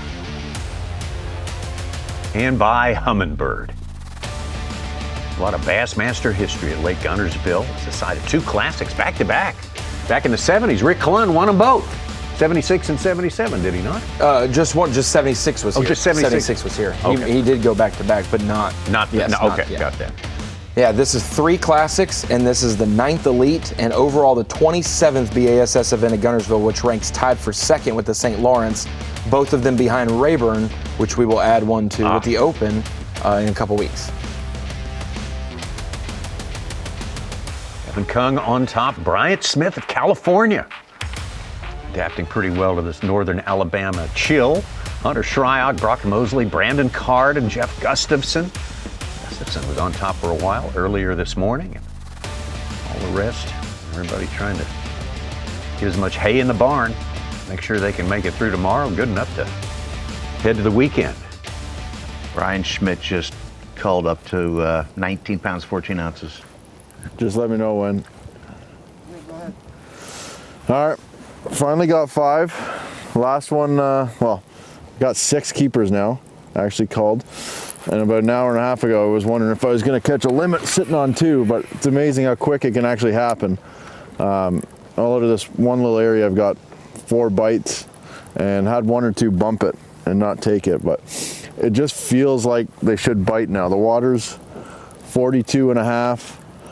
There's a chop on the water because we're only sitting in about 3 feet of water. When it's calm, you can actually see bottom, and not in this spot, but I saw 1 or 2 fish in another spot take off, which is not ideal when the water's 40 degrees and you can see them and it's clear and it's dead calm. The odds of getting them to bite are not good. So little chop, water's warming up. The guys in the late fight are definitely going to benefit today. This little bit of wind, the water's warming. As long as this water keeps warming, the better the bite's going to get. But I made a little switch in my setup though. I went to a green pumpkin, little lighter one, and I've got the last 4 bites on it in the last 2 hours. So that, along with the wind, has helped for sure. But it's a tough old bite though, holy smokes.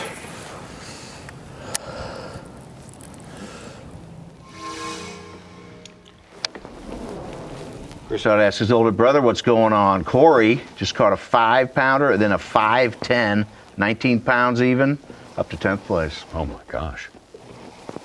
He had 3 for about 9, a little less. Lee hooked up right after afternoon bite may be on. That one pushed it big time. You saw how much I had to reel to catch up to that one when it set the hook. Top feels a little bit better.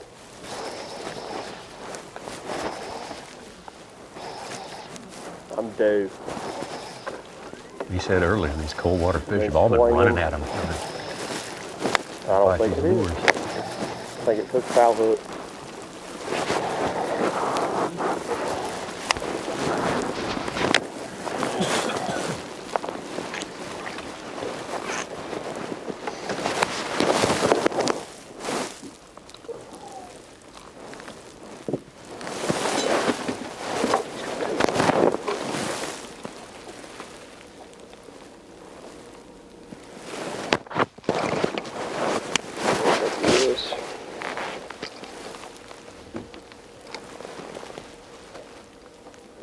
Same size, 2.6. Did not help.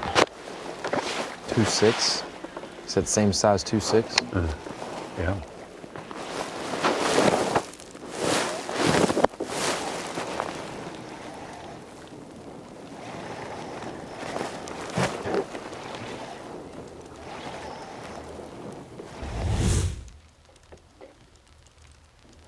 Keith Combs filled his limit. He's in the mid-20s with 16 pounds and change.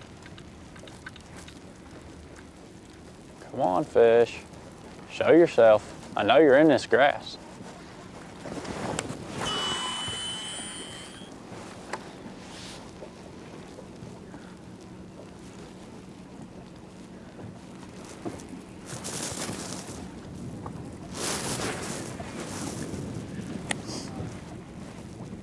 Well, we just made a switch. Came back to where we were this morning. I just lost one. I didn't lose them, I swung and missed on them. There's just a mix between eelgrass and hydrilla in these areas. Realistically, I think I'm gonna stay here the rest of the day. I mean, there's gotta be some big ones living around here. Just feels right. I feel like I need to be here. When I left, I just kept thinking about this area, so probably stick it out here the rest of the day and hopefully get some big bite. We need a cull. We need to cull bad. We need to get up to at least 18 pounds. At least. They're all like pretty well cloned. 3.25 is in the box right now. I've been weighing them. So we're just gonna grind.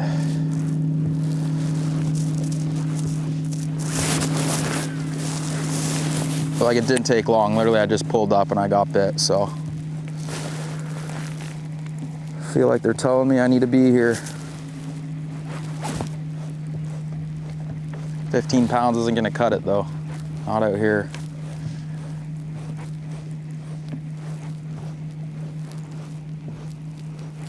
Fishing good. There's a lot of limits today. You got to go to 58th place, Austin Cranford, first guy who doesn't have a limit. He's got 4 fish, and he just caught a 5-pounder. There's several others below him that don't have limits that are Hank Cherry, Randy Howe, Robert I think what G. I need is another monster. What do you think, Bri?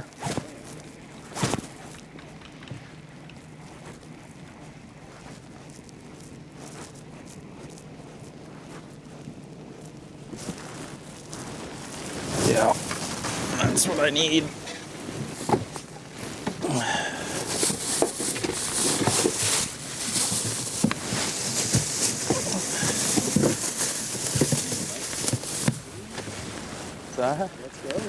I'm telling you, it happens every time. Crack a monster. In 3 minutes. 90% of the time it works. We'll find out.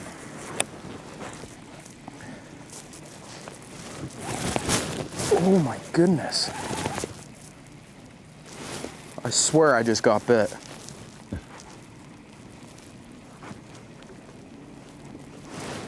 Are there any hot energy drinks besides coffee? Ooh. Seems like they'd be popular here at Guntersville.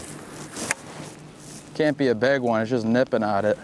Tea or Dr. Pepper? Well, or hot Dr. Pepper, I forgot about that. That's not really an energy drink, though. You drink a hot Mountain Dew, that'll cure any sore throat out there for sure. You drink them hot, Ronnie? No, sir, I do not. See, there. I mean, it's disqualified. Gonna burn your throat. It would. That might be the next coming thing. Somebody comes up with a good hot energy drink for winter. Just in time for the Olympics. Sweet chicken noodle soup. Again, no energy. That's a lethargy drink. Dump a bunch of caffeine in it. Mix it with your little... Must not have been a big one. We're gonna cast back there though.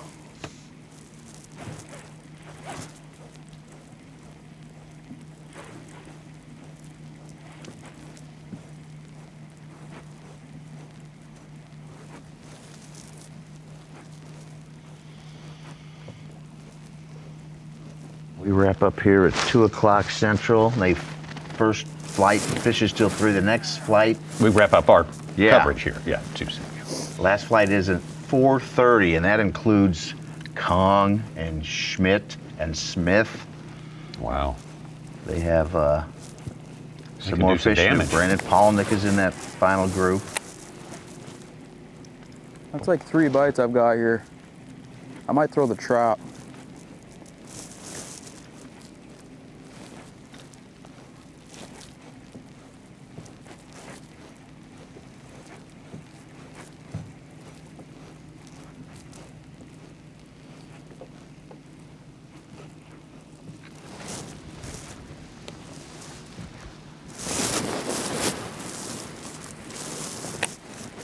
The bass track, Tommy, there's total count of fish caught, and then the weight that they caught, and it's called out. Evan Kung has 12 fish for 37 pounds, 4 ounces.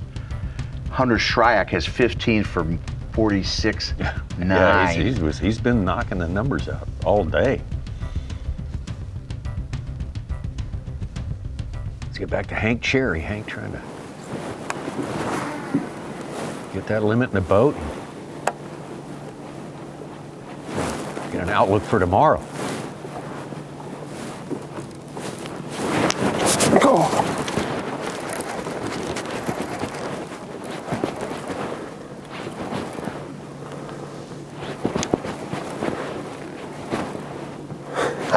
I about fell down. Yeah.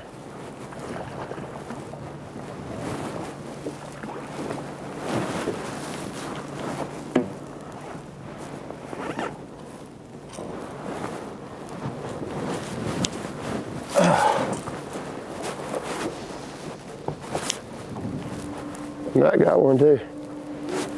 Yeah, you throw it back.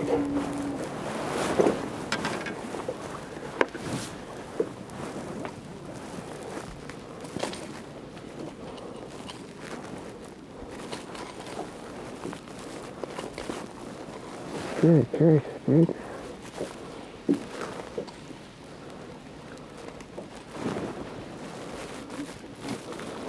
Yeah.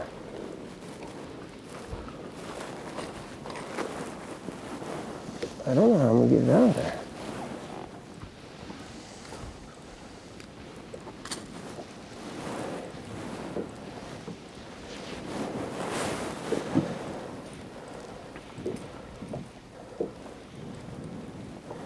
Like it's gonna be next.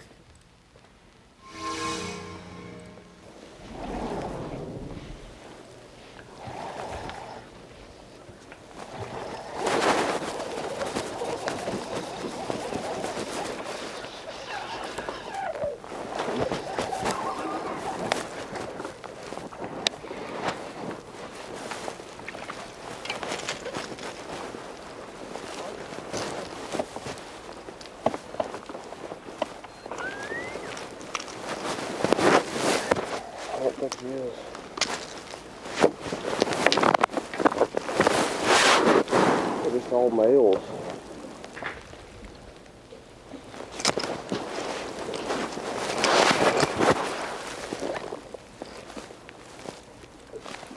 Yeah, he's a little bit bigger, 214.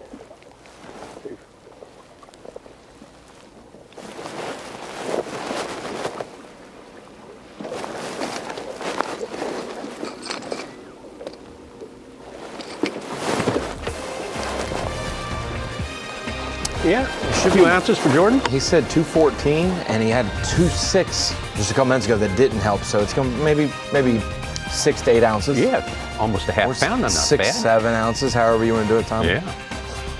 Evan Kung still on top there. Bryant Smith is in second place with a Bryant Schmidt in 8th place. Brock Mosley, one of the movers up, and Brandon Card for sure.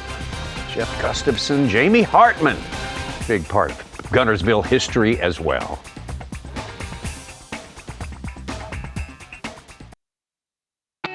We got a little bit more for you here. Progressive Bassmaster Elite Series. First stop of the year, the FXR Pro Fish Elite from Lake Guntersville. Our live coverage today been sponsored by Toyota. We have certainly enjoyed the coverage. It's been fantastic. The sun came out. Get to see a lot of the bottom, a lot of the features here. These camera shots from above are very helpful.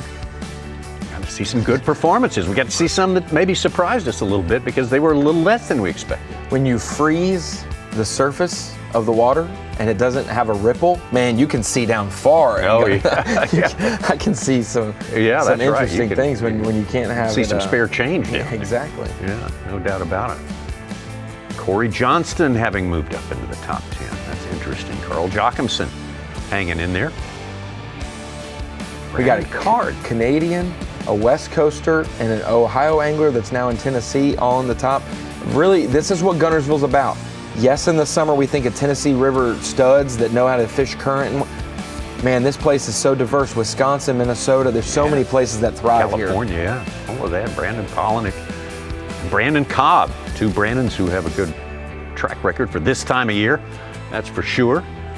Matt Robertson, coming down from Kentucky and getting it done. Paul Marks was maybe our first guy to a limit this morning as we watched Bass track through the day. Tyler Williams of Maine.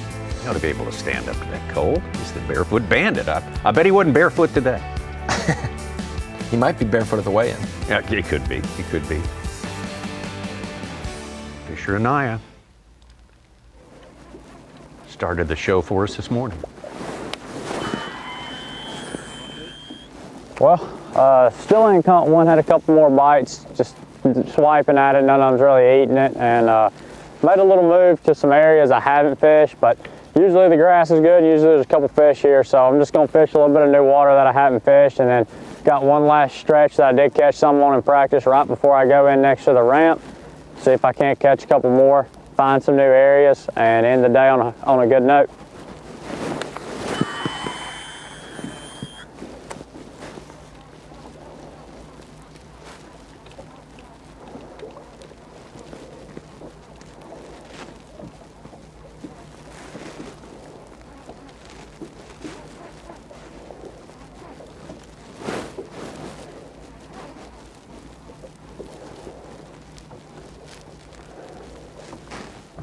Grass is perfect right here.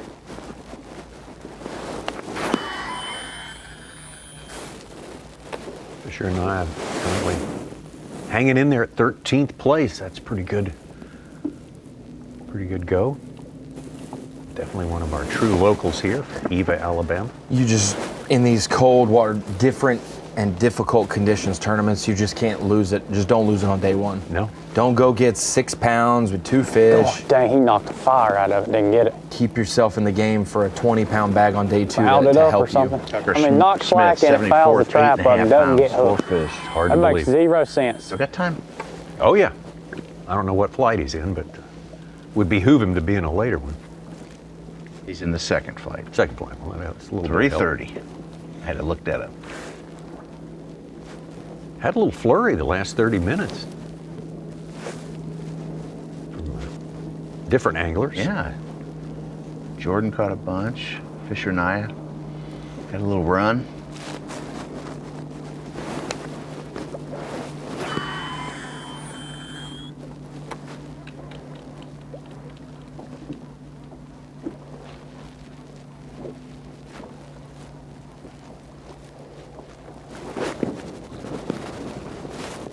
Come on, baby, be.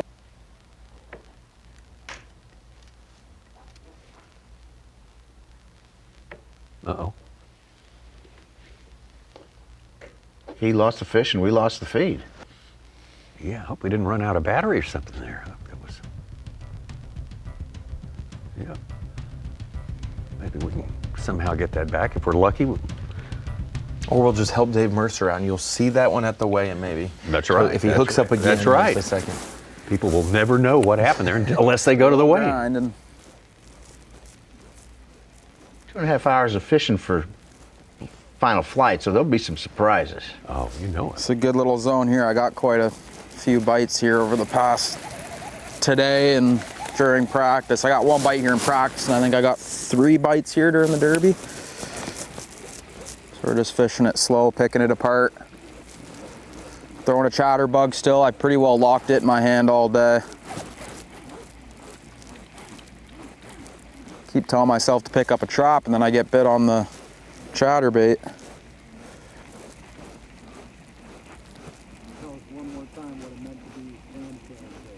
Oh, it's awesome, man. Like I said, like, I'll be completely honest with you. There's several guys on the Elite Series that have way more fans than me, way more.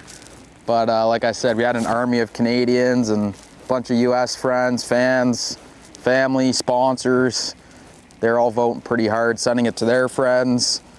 And yeah, man, it's awesome. Like I said this morning, like, I love having a camera in the boat. I love having you in the boat, Brian. We have a good time, and I wish I could catch them a little bit better for you guys. I was hoping we'd catch a few big ones, get everyone back home all fired up. But day's not over. It's only 2 o'clock, so we got an hour and a half before we got to be in. We're not too far from takeoff, so I think we're just gonna lock this chatterbait in our hands the rest of the day and just keep winding. A big shout out and big thank you to everyone that did vote. Appreciate it.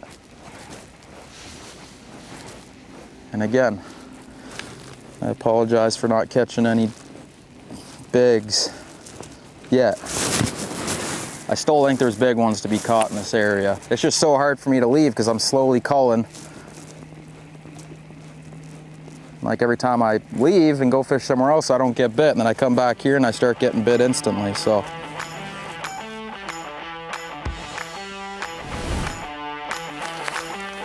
Well, it was definitely cold this morning. Cold on the boat, at the takeoff, just about everywhere. Some got off to a quick start. It took a while for others to get things going, to get warmed up to the situation, so to speak. But it has been most interesting. How unique to start our season here in northern Alabama. You catch 2 8s, then you'll be good. Wasn't the ideal weather scenario, but it certainly made it interesting today. For some guys, they're going to have hope even if they don't catch them today. It was just a tough day on a good fishery, but man, the opportunity to make up ground. You catch 15 pounds, Tommy. Rarely can you go and catch 30 on that fishery. You can do that here, and you can make up ground big time. And someone could be in the lead and think, I didn't expect this at all, and catch them big tomorrow. We are back with you tomorrow morning, coming up at 8 Eastern Time on Bassmaster.com and on Roku Sports, so definitely check that out. Bring you coverage all in. We'll have Davey Hyde on hand as well. Davey's en route from Guntersville to the Bassmaster studios. He will be here, and we will see you there tomorrow.